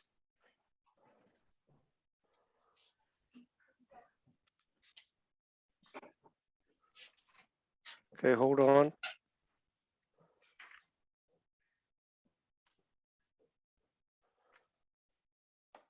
Okay, Tony, tell me when you're ready. Okay, I got graduation requirements. All right, I want you to do, Tony, are you ready? I'm ready. I'm ready. 1055-704, administrative personnel superintendents. 1055-704, administrative. Okay. So got it. Okay, so Eric's going to take us through and kind of explain what we're going to do with that. But we really want to get kind of, I always believe in zooming out and zooming in. We've spent a lot of time very zoomed out, right? Looking at very big, broad things. So we're going to take some time now to kind of zoom in on one rule to go a little bit deeper. So we're just trying to get you to zoom in on different ones to just kind of go through that and get really concrete. All right. Okay, so I'm going to turn this over to Eric. Okay, thank you, Julie. So, and this is just looking again at this chart we saw at the beginning that Julie put together. So just kind of as we start to dive in and transition into detail, just kind of remembering as we do that kind of why we're doing it. So we're still kind of in the what of Julie's nice schema here. So with that, we do have on the screen a prompt. So as we were discussing earlier, we have this system and it makes some presumptions about school quality. So what we're going to do is take a look at a specific chunk of the arm that you have, that Julie gave you or assigned to you, or you picked at random. And we're going to spend a little bit of time working independently and thinking about the prompt. What is the relationship between that current chunk of arm that sits in front of you and school quality? Maybe you'll decide there isn't one, but what do you think are some assumptions between that chunk and quality schools in Montana? So we'll work for a few minutes. Should we give them what, 10, 15 minutes? I think probably, Probably about 15 minutes. So when we're looking at, let's just run through an example. Does that sound good, you guys? So you can kind of see what we mean. So we're talking about the relationship between, does this arm assure quality? Because it's a standard and it's being measured. So the question of it is, does it assure quality? What degree does it assure quality? In what way does it assure quality? In what way it might prevent quality? Okay, so I'm going to look at one really quick. All right, mine is 1055-701. This is an example. Mine's based upon Board of Trustees. Okay, the Board of Trustees shall have written policies and procedures for regular and periodic evaluation of regular employed personnel.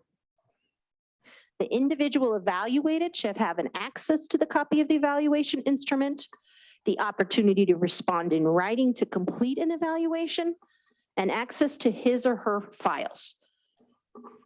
The evaluation system used by a school district for licensed staff shall, at a minimum, be conducted on at least an annual basis with regard to non-tenure staff and according to a regular schedule adopted by the district for tenure staff.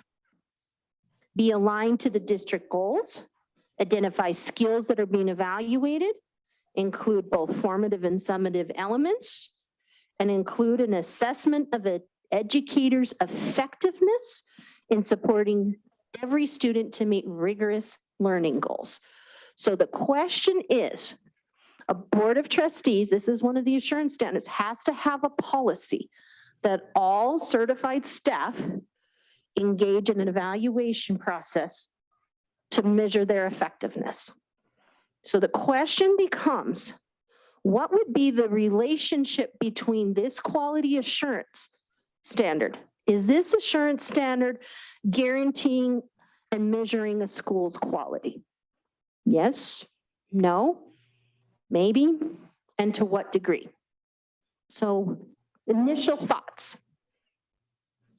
What's the relationship between having a policy and doing these evaluations?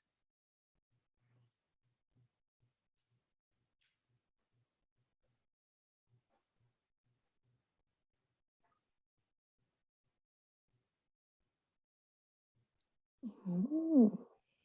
So the minimum of this is just saying the Board of Trustees has to have a policy. But what Janelle's bringing up is how well that gets done and to what degree, and how is the evaluation of your teachers, for example, actually helping them grow or be more effective in the classroom to support our kiddos? So does this assure quality?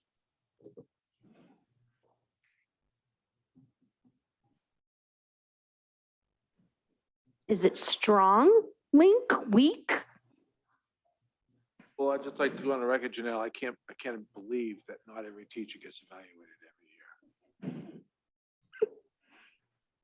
year. Is it something that can actually lead to improving quality in a school?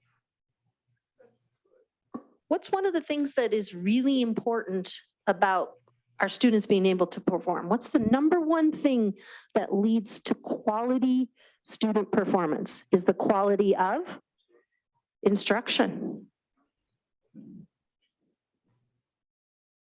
The relationship that an educator has with students, correct? So, and the teacher. So the teacher, you guys, is the number one variable that we know this.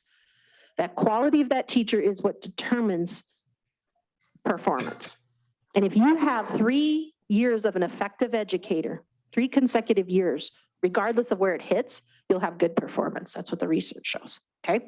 Number one variable to define quality schools is the quality of your educators. So the question becomes, how important is it for our teachers to continually be increasing their effectiveness? Working with a consultant right now, Joe Swain actually used to be assistant superintendent in Billings. We're working on using ePass and being able to work with our admin team on effectively giving feedback and evaluations and how we observe obstruction and getting on the same page. Because I guess what we're finding is how much our evaluations really moving the dial, right? And so before we can even get to that conversation to say, yeah, the evaluations are moving the dial, we got to first calibrate so we understand how to evaluate and get on the same page, and then start discussing the feedback that we use to go with it. All that is not in part of accreditation, but it definitely is a conversation where we need to have what's the best way to improve instruction. And so some of that might mean, right, like some of the best things that we can do is observe our teachers in action and have a conversation and provide some feedback to say, in the moment, right? To say, this is one thing I want you to kind of think about in your practice. I want you to try to, do some more checks for understanding throughout a lesson, right? There's lots of things we could get down into detail about when we're actually implementing our instruction, right? But how are we actually using an evaluation tool? Is it just like Dan said, once every few years, and we come in and it's just kind of a process that, you go in, you evaluate it, and you're done, and there's no conversation, and it's not frequent, and it's not more almost bite-sized, so that teachers can actually grapple with the feedback and say, yeah, that's right. It's something I really want to kind of focus in on and do a little bit better. Maybe it's just my questioning strategies. They can get that fine-tuned that they want to say, I want to improve that, because that's helping the dialogue and improve the instruction overall in my classroom, right? But what this rule is saying, I've taken it to a whole nother level, right? Because I'm relating that I know quality educators, but it is the number one variable that's going to lead to the quality of my student performance. But this rule is saying what? That the Board of Trustees has a policy. Now, to the degree of which it gets implemented and how it's used to actually drive quality really is dependent on how it's implemented and what's going on and how it's used and the whole process. So I just leave that there. That's what we mean by this question. Okay, that's just an example. So I would be writing down on my paper kind of going, okay, so they have a policy. We do think evaluation is important, right? I don't know. What's the relationship? It's kind of a minimum, right? Not sure that it really is going to help me measure the quality of a school if they have a policy or not. Emily? Yeah, just kind of just going off of what you just mentioned, a brief reminder that, I think with the word quality, we are always wanting to strive for more for students, but because these standards are the baseline, we really are just looking at, as MCA mentions, just represents the minimum standards upon which the education is provided. It's a guidepost, not what we're striving for, which is fine. And that's, where the role of local boards comes in. But within ARM, it's strictly just the baseline.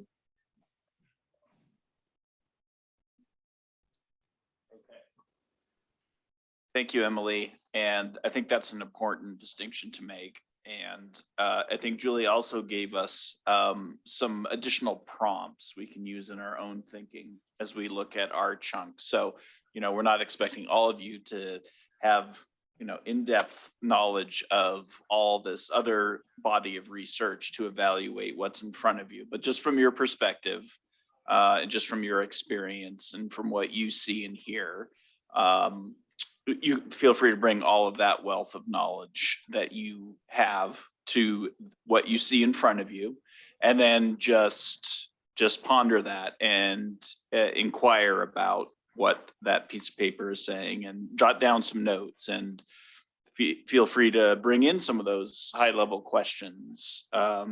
Feel free to bring in some of those details about different topics. No, don't limit yourself or assume that we're looking for a specific answer. But just in your opinion and in your judgment, what is the relationship between what you see on your paper and school quality? And is it an adequate measure of assurance? What's missing? Okay, all right, and we might tighten up the time a little bit. So we'll say maybe 10 to 15 minutes. So what do we say? Yeah, we'll do 10 minutes, see how folks are doing, and then see if we need a little more time.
Please go on.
I just have more questions than anything else. I'm not doing my job at all, like. You got a lot of questions. Oh. I have written on both idealistic. Utopia. Hope. I do like to go straight for. Yes. And then mean, school counseling is better, but I still have more questions on that. But why is there a gap between 127 students and 400 students? Why is 400 the magic number? What happens to the schools that have 130? Do they get to ignore this? They have to apply for variance, but they probably don't know it in March when they have to apply for it. I don't understand why numbers are missing. Am I losing it? It is close to 4 o'clock when my brain starts to slowly shut down. So I don't know if this is the best task for me.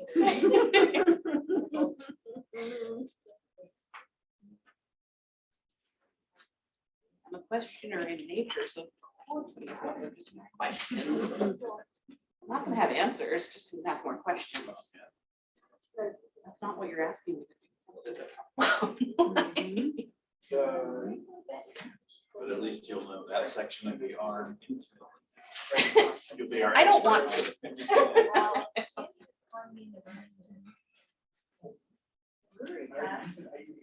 How do you measure some of these?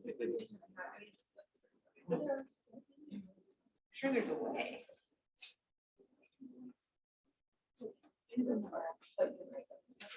Well, I mean. Okay, it's been about 10 minutes. Do folks need a little bit more time or it take another 5 minutes? But if everyone feels like they have their. No, I'm kind of nursing it along. Yeah. 5 minutes, a little bit more time. I think we're good. How about the people online? Everyone have a chance to review. Okay. Emily, go ahead. I said I'm good to go. Okay. Dean, This is Gary. I'm ready. it's ready? Okay. All right. Okay. So here we are. We're going to have you tell us, retell us what section of the ARM you had.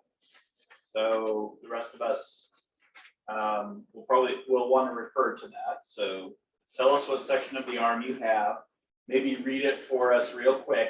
Don't, if it's a long one, maybe just read the first few lines just to make sure that we're all in the right spot with you.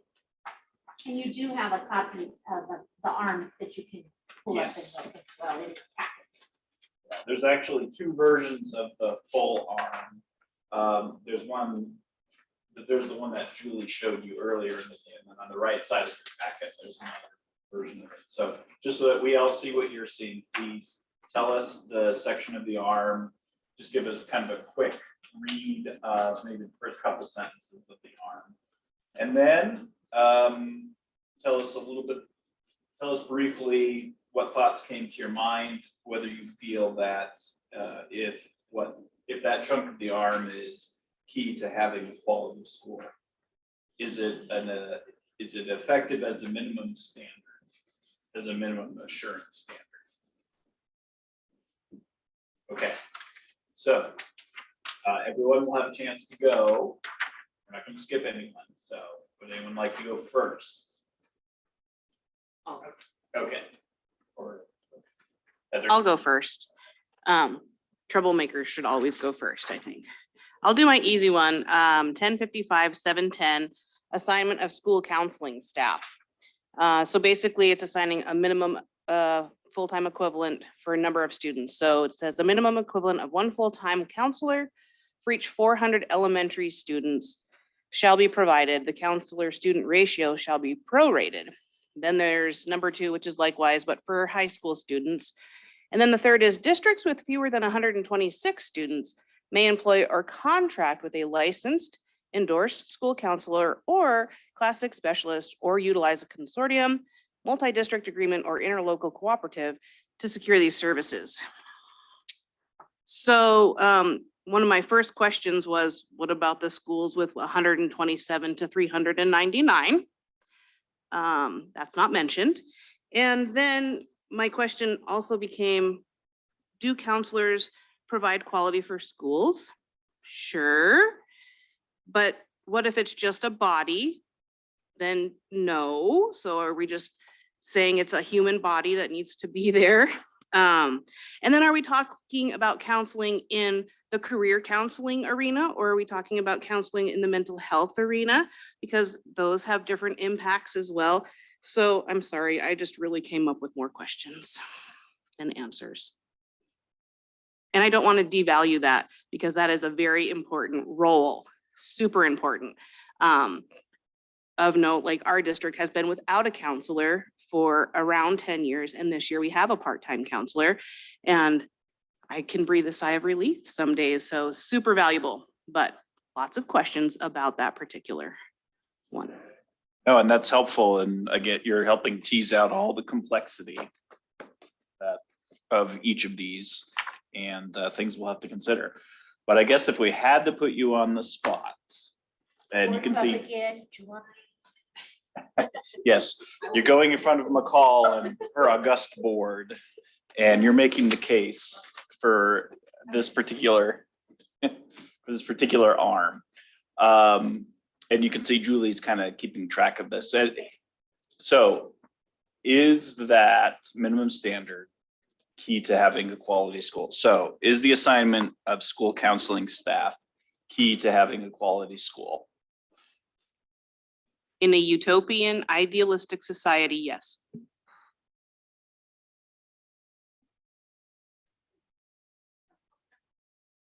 With clarity, I think yes. If there was more clarity to that, but yes.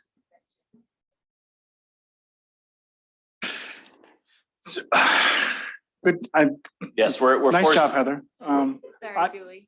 I guess my question, goes with that too, is like, when I read what they did 10 years ago, right, and looked for the themes that they had from their thinking, I then think about now, 10 years later, what are our themes? This kind of goes along with what you're talking about with counseling. So we have the ability to think about what is important to us as educators right now in our school systems, right?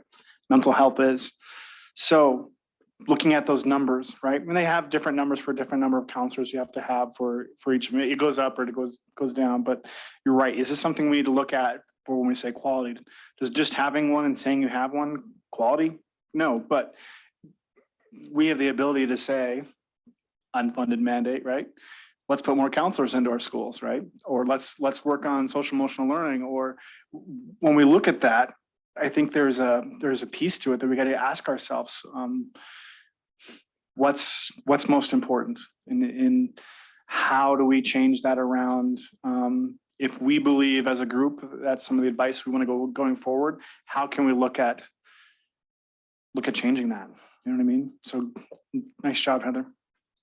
Yes, and we've made an allowance now, so you don't have to feel that you're forced into a binary. So we do have yes with modifications. So we're granting a little bit of grace, but I think John is pointing to something that we'll get to probably tomorrow. We know we have a short time frame. We know we need to be focused on in developing our recommendations. So this is starting of getting us to think about where is the best investment of this group's time. Yes, and John, when you're thinking about this, right, you're talking about now in 2023. What's it going to be like in 2030? These rules took over 10 more years, okay? And so what we see right now in our schools, if we're thinking about quality schools where kiddos are engaged, there's a whole child component with the academics that is very about that whole child wellness, if you will. And so is this getting us there? I don't know. I'm just that's back to you, what I hear you say. That's exactly what I'm trying to say too, because obviously a lot of that whole child push came from ASCD over like 15 years ago. They started talking about whole child and all that. And so where did we go 10 years ago to help with that? And where are we at now? What we consider what's whole child is a lot different, I would say now 15 years later. I would stake my career and double down on social emotional learning, even as much as we can, I guess. That's my personal opinion, but that's, I guess, what I'm seeing with boots on the ground and probably you guys as well in your schools, in your school settings. But when I think about this particular arm, we've always couched it in licensed school counselors. And we've kind of assumed that no other mental health provider could fill that role, like a licensed clinical social worker or an LCPC or something else. And so, right. And so when I think about this right now, we've only couched it strictly, and I think it's because the School Council Association will be up in arms if we were to back off on that. But when I think what John is saying, and when I think about Heather's point, you can't find them, we need to kind of think about what's best for our children. And if we broaden out the allowance within ARM to allow other disciplines to serve that need, I think we might be serving our kids better in 33 than we are now. I would concur with that. I also think we have to take a look at the definition of how we define the counselor, because this, if I'm not incorrect, this is defined as the academic guidance counselor. Right. And so is one enough for an academic guidance counselor? Yes. But do we need another one to support that other area that is just rising to the surface faster than almost what we can suppress it? And so it just doesn't address our needs. So I would agree with you. I think if we're going to think holistically, we're really talking about SEL, which every teacher coming out of a prep program needs to have that foundation now. And so we're really talking about a bigger issue really of preparation and what all of us are doing. And I think schools are doing a really good job, because for the last 15 years, it has been brought to the forefront, but social emotional health is really important, and schools are doing a lot of training. And so that's maybe the other piece to it too, like separating out and very clearly defining what exactly are we trying to get to with this particular requirement. Great, we got a lot to consider here. All right, let's move on to the next one. Who'd like to go next? Okay, thank you. Way outside my wheelhouse, so I need you guys' input on this because it's elementary class size, and I have lived my entire life in the big realm. So it's single grade classrooms, maximum size, and then multi-grade classrooms, maximum size, and then it's what John helped address a little while ago when you have the multi-grades, like you're doing a 3-4 combo, and one teacher schools. By the way, one teacher schools can have 18 kids per classroom, and then the mandatory 8s that go in. Sorry, what's the? Oh, sorry, 712. Okay, 1055, 712. So I looked at it not from quality, but from baseline. So is this adequate for baseline? Yes, kind of.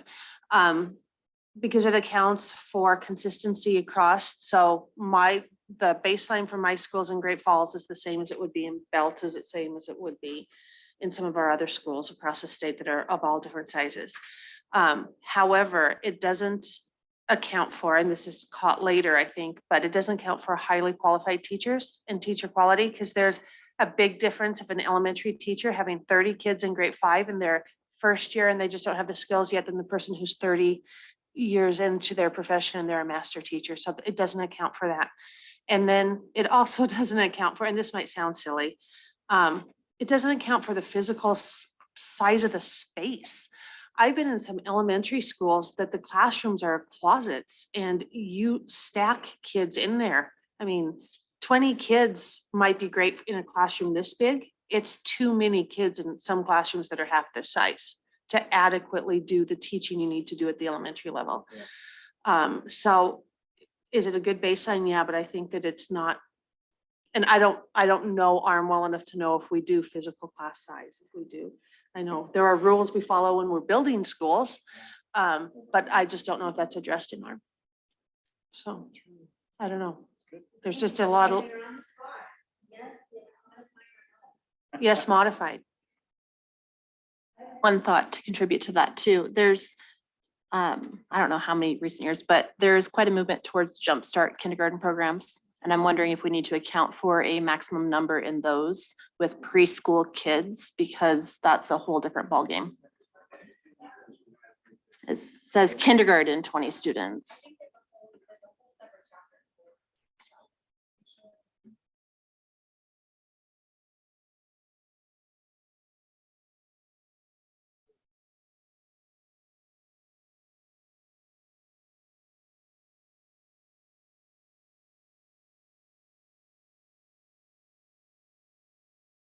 It also doesn't,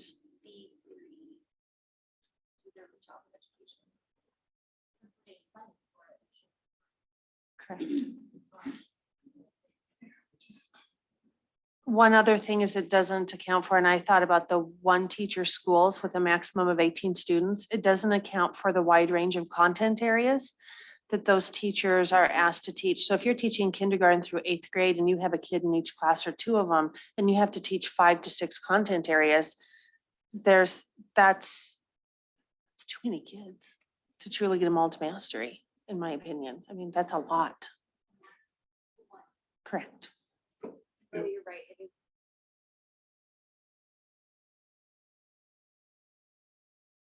One thing it doesn't take into consideration, we're talking about quality.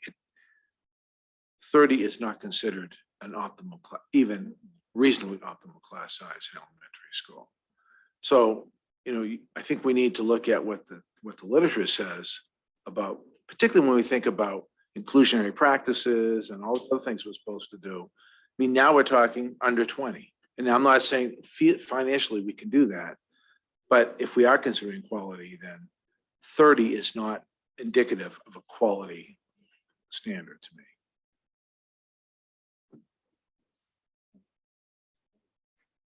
Too many kids.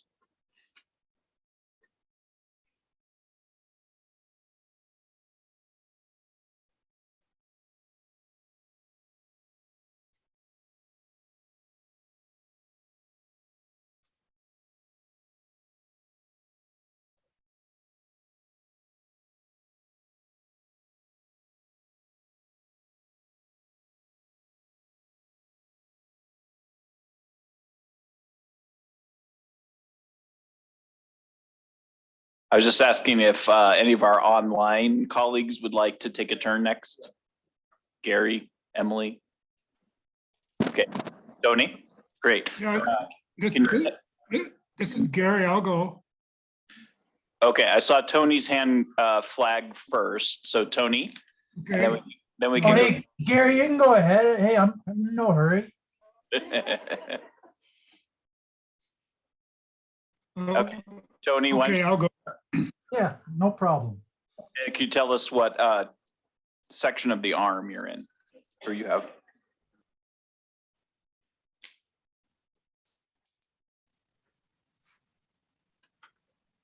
Did we lose you, Tony? Oh, no, I'm here. I thought it was Gary's turn. I'm happy to go, but couldn't. Oh, that's hand okay. defer to Sorry, Gary, what? no problem. Yeah, I might have talked over you. Why don't you go ahead, Tony? Okay, I'll try and be quick so next person can get through.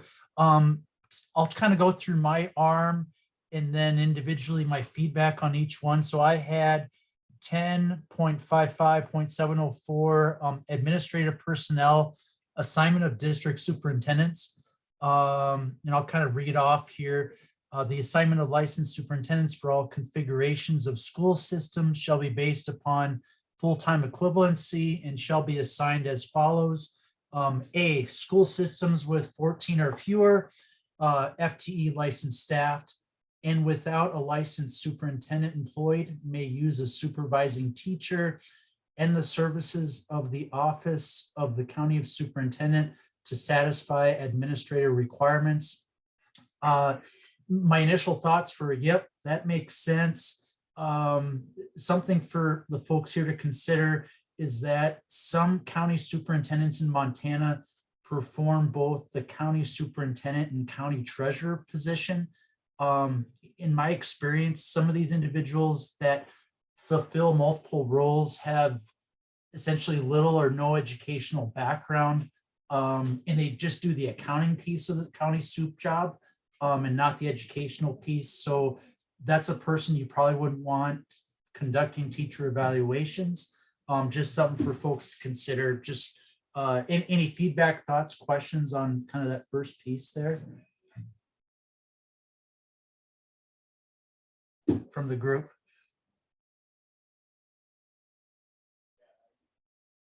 I know you've got kind of a big chunk there, so as long as folks can see where you're at, if folks Okay. kind of want to skim the rest of them. Okay, absolutely. As Absolutely. you look at the rest of your list there, Tony, was Yes. there anything else that stood out to you or you questioned? Yeah, so on B and C, where it talks about school systems with more than 14 and fewer than 18 licensed staff. And then C talks about school systems with 18 or more and fewer than 31 licensed staff. Something to consider is that individuals fulfilling these roles might simply be doing the paperwork side of the job and not actually physically stepping inside of a classroom. Another thing to consider, it's probably going to be harder for districts of all sizes to find and keep administrators. So I see why it's written that way. I'm not sure if we need additional flexibilities considering the staffing situation in Montana, but those are just some of my thoughts and feedback initially. Part D to me made sense. Part E that also made sense. The second part of this had to deal with full-time curriculum coordinators for school systems with 100 or more FTE. I thought that made perfect sense. One item to consider is, given the challenges in filling all educational positions throughout our state, do we need to consider allowing school systems with 100 or more FTE staff to join a curriculum consortium if and when those districts can't fill their curriculum director position? So again, just some of my initial thoughts, feedback on the assignment of district superintendents. Great. And just note, somebody in the room does have one about the curriculum directors. Okay, just FYI. Okay, so Tony, in your judgment, is that chunk of the arm key to having a quality school? Yes, modified, or no? I realize different pieces within it. You may answer, but overall. Gosh, overall, I'd say yes. Gosh, I sure would want to modify it for the cases where the county soups have no educational experience whatsoever. Not that it's terribly common, but it is. It does take place in some counties throughout the state. Okay, great. Thank you. No problem. All right, so let's go ahead and go with Gary, since he was eager to go next. So Gary, can you tell us where you're at? Which piece? Yeah, thank you very much. I'm 1055-705, administrative personnel, assignment of school administrators, principals. And this goes through, allocates principal based on FTE in schools. The one thing I noticed that it does not address schools that have a population of 9 to 124 students. So I'm not sure where that lies. And as you go through the items, questions I had was, I guess, does this assignment based on these FTE ratios really fit into the educational environment we have today? And then how does this relate to quality of education? I've really been thinking about that quite a bit, and I'm not sure. Obviously, principals are critical in every school, but looking at the current and potential future of limited staffing, principals, superintendents, whatever, hopefully not, but if that happens in the future, then what can we do to maintain a high quality education? And do we need more flexibility in this arm to allow schools to put together a good team of individuals that can facilitate a high quality education, but they may not be principals. They may not be individuals that have an administrative endorsement, but they could be individuals that have good experience and good vision and certainly able to provide whatever's necessary in the school for a high quality education. So I just think basically out of this, we need to look at maybe providing more flexibility from a team standpoint that does not have to include a specific number of principals. Okay, thank you, Gary. I think that was a concise summary.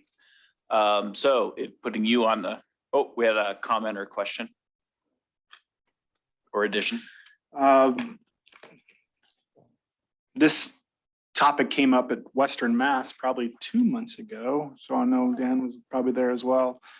We talked about the same question with teacher certification and at the college level of getting their feedback, and from the boots on the ground administrators talking about that flexibility. So I guess in my eyes, I see two different pieces to this. One, we can change the flexibility and to allow more people to take part, but are we really fixing the overall problem with the standpoint where education is at in our state? Or, I know it sounds crazy, throwing money at a problem, but do we figure out how we can pay our teachers and staff and admin more, like some other states are doing? They're raising up their salaries to get more people to be more attractive for people to get into that. And maybe Dan can maybe go into more of that too, that we talked about. I don't know if you were there. I think you were there, Dan, for that conversation. Because I'm a professor of ed leadership, obviously I fall in the camp of you need to be trained. And there's this, I think, a danger I worry about is that anybody can do this job. And I think you have to be a teacher before you to be having done it, you need to understand teaching. And historically, principals were the head teacher. And so I think there's always a concern of mine that, well, you ran a business, so can you run Great Falls High School, Not really. You don't understand the nuances. They're not just nuances. The business itself, we are a business and we have our own practices that, so I'm always cautious about that. But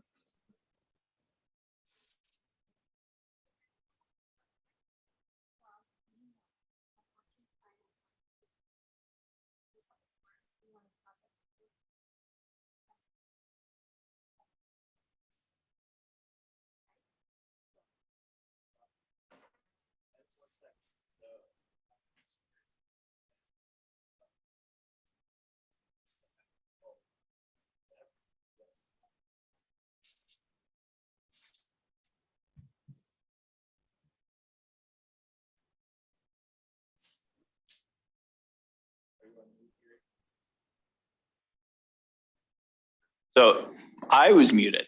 So Gary,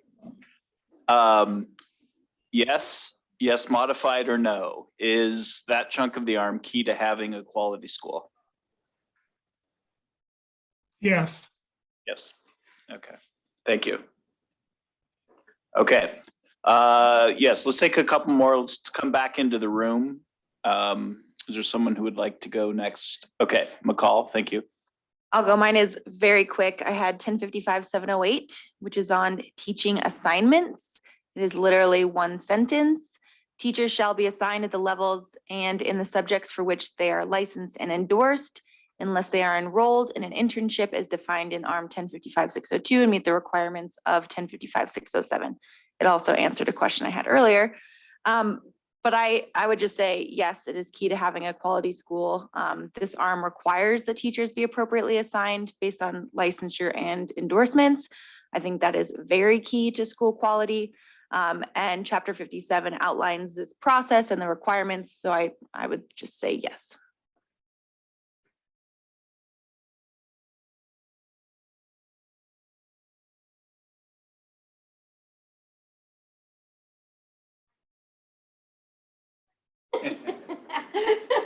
Maybe. I have one thought for that is, as we're seeing all these variances and standards for library and media, Something that it might not be open at this time, but I really think that it should be explored that a K-8 certification allows the library to be taught by a K-8 teacher for elementary and middle school.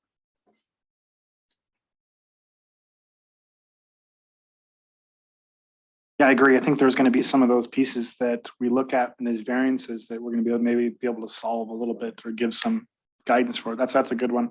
Like when I asked people around me from Western Mass, what's one thing that came up routinely was that one. So It also plays a part in the secondary as well, because libraries are technology centers, but you don't have to have a technology background to be a library. And we find a huge gap there. And in the Small Schools Alliance, we have over 100 schools that purchase library and or counseling from our alliance. I know there's another group in the eastern part of the state and things like that. So that's a huge area where they just can't find the people. So yeah, I think it's definitely something for us to look at. Okay, great. Thank you, McCall. Julie's going to add some more paper here. We're taking lots of notes on all your good thinking here. Someone else in the room? Okay, thank you, Janelle. I have 1055-714 professional development. There's a lot of detail to it. All that part of it, and then it goes into more detail. But it does talk about professional development being aligned, continuous, ongoing, sustained, planned, collaborative with your teachers, data-driven, reflects proven research and practice, connects with your long-term plan. So I would say there are parts in there that maybe are busy work, like professional development plans, yearly, things like that. But I think overall, yes, it does promote quality in our schools and can directly assure quality. And I think it's one of the most important parts.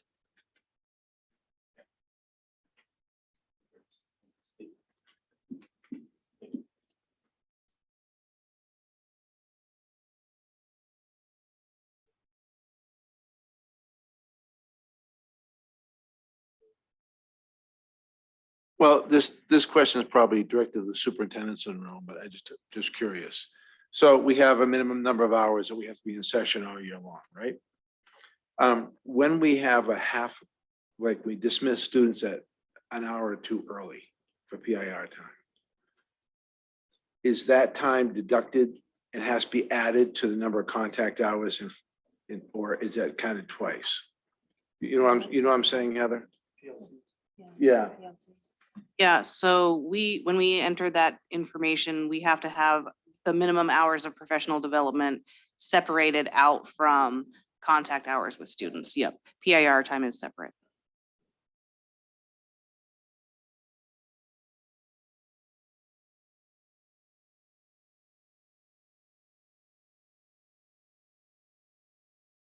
And maybe one good thing to keep in mind too is a lot of the professional development goes towards renewal units that educators have to have 60 every 5 years. So I think that's another good reason to keep the professional development the way it is at our school district level. And one last thing, I guess, that I was thinking about is looking at other states' professional development, what they require their districts, some require their states to do, as well as other countries. I feel like we're still in Montana pretty low on like a bare minimum of what we're asking our teachers to do for professional development. So I guess I don't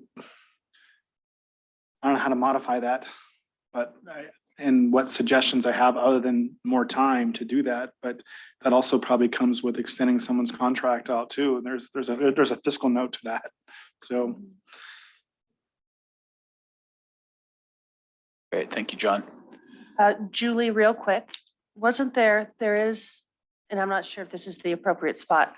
There was a law that was passed. I was visiting with Lou Jones. Wasn't there a law passed to allow for embedded job like shadowing as PIR hours? And if so, don't we need to reference that in this when we go to look at updates? Is it 246? And I don't know enough about it. He just said, because I said it'd be nice to be able to send my teachers to, like my health science teachers, to benefits and let them, and he said, oh, we took care of that for you. So you're double.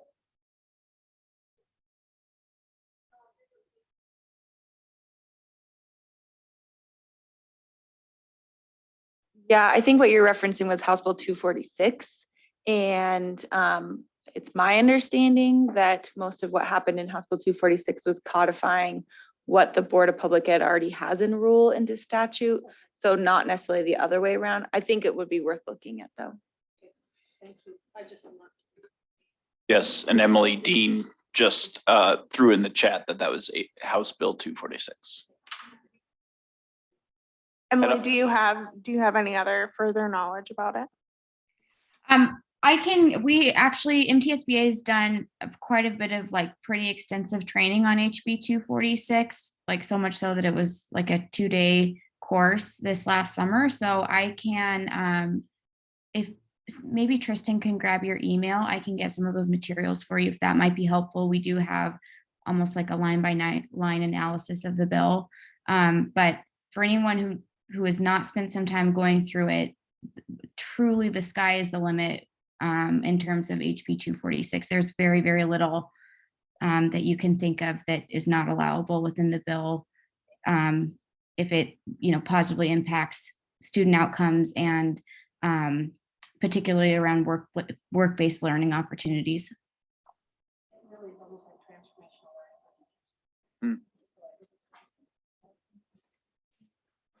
Great. Yes, I think that would be helpful input for this. So thank you, Emily, for forwarding that along to Tristan. I do want to acknowledge that David has some thoughts ready for subsection 905. Just kind of looking at the time, we might have run out. We do want to take a few minutes to summarize. So David, maybe if you're willing, you can lead us off first thing tomorrow when we pick up this thread. And if you didn't go yet, you're not off the hook. So, but we've run out the clock for this piece of the day right now. So thank you all for diving in and sharing some initial thoughts and reactions to this question. All right, so to kind of just bring it all together, I'd like you to fill out this feedback form, if you will, please.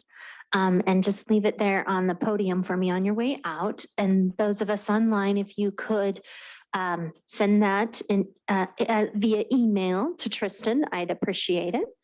So I'm going to give you a few minutes to kind of reflect on that. And then I also did make a sheet for you to capture any notes from any public comment that we might have. Tristan did indicate to us that she has not received any emails with any public comment to read to us. So we will see if we have anyone at 4:30. In terms of next steps to preview for tomorrow. So your homework tonight is to dig into that data a little bit and to and to also, Eric, I'm gonna have you go to the OPI website. And I wanted to answer Heather's question, if you will, about where you can go to get a little bit of further data about the number of schools, what if they were elementary, middle, high, and then kind of what their deficiencies were. So if you go to the main OPI webpage at opi.mt.gov, go to leadership, down to school accreditation under assessment and accountability.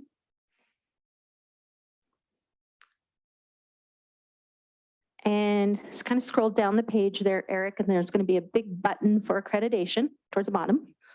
It's red. If you click on that red button, down a little bit more so we can get towards here. And there's a tab down here that is called OPI Annual Accreditation Report. If you click on that, down a little bit, click on, if you don't mind, 1920. Because the 2021 report looks a little bit different given the maintenance. So when you go in here, if you could just look down a little bit further.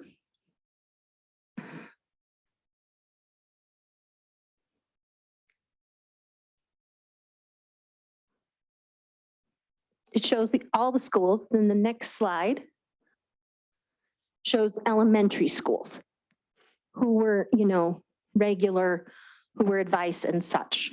It also has, as you go through here, it goes into much more detail around the schools that were and what they were assigned that status for. But I just wanted to share this with you because Heather, you had some good questions around kind of with the school levels where you could potentially get this information if you wanted to cross-reference this evening, okay? So that means just being ready tomorrow to kind of dig into that. We will be doing an activity tomorrow that does involve an article, and we're going to do a jigsaw. But if you are wanting to kind of take on more and are curious and want to read the whole article instead of the piece that you're going to be assigned tomorrow, I will give it to you on the way out with your folder for tomorrow. I believe it's in the folder tomorrow. And it is a study that was completed in 2019 about Montana's accreditation system. Okay. And if you don't get to it tonight, that's okay too. It just means that tomorrow you'll be kind of looking at a section of that report. So that kind of gives you an idea. Tomorrow we'll start off with finishing up our conversation today around particular rule and if that minimum standard is key to having a quality school. And then we're going to engage in they're going to data talk, okay, with that data. And then we'll kind of debrief an article about kind of the relationship about accountability systems, Montana's accountability systems, the accreditation and the federal. And we'll have a piece on digging into kind of prioritizing a little bit around the rule of saying, keep, modify. It's kind of, I strongly agree, a Likert scale on it. So we'll kind of take this process that we've done and go even a little bit further. Okay. And so you'll be assigned in groups tomorrow. Like I might assign you to go from 701 to 710 and just kind of take this process that you see right here and go a little bit further. Keep it the same, adapt it, modify it, get rid of it. Okay. So it's kind of a review tomorrow. I'm hoping we're meeting your needs. It's really important to me as the facilitator that you have the information that's going to be necessary for you to be able to get to our deliverables. Okay. Please fill out the feedback form like I said. Leave that on your way out, and then we will take any public comment. And then I'll have your folders back there for you for tomorrow if you want to grab that article on your way out. Thanks. Oh yeah, Eric, could you go back to slide 1? I think I typed them right on the survey. Yeah, that's good. You're good. We'll still pull it up for you.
All right, Tristan, do we have anybody raising their hand in the public that wants to give comment? Okay. We have 0 wanting to give public comment. Everyone's here. None. Okay. So just to kind of get us ready to walk out the door, evaluations on the podium, please. Eric has for you right there in the chair, tomorrow's folder that does have an article in there if you want to take time to read that tonight. But one thing you definitely need to do is to dig into the data and be ready to have a data talk tomorrow. I just want to give you back some time. I know how critical that is. My job is to be sure you're walking out of here going, oh, I'm thinking really hard about a lot of stuff. So I hope that you are walking away today with one, when we look at our shifts and outcomes, that you understand the purpose of our group and our task force. I hope that you're walking out of here understanding at least a little bit better than maybe when you came in the door today, the current accreditation standards and process and the data, and that you've had an opportunity to begin to examine and think about the relationship between current ARM and the minimum standard in terms of quality for our schools. So I thank you all. I'll stay back if you have any questions, any needs, need to get anything. Just thank you for your deep thinking, your thoughts, and your care and your passion for this work.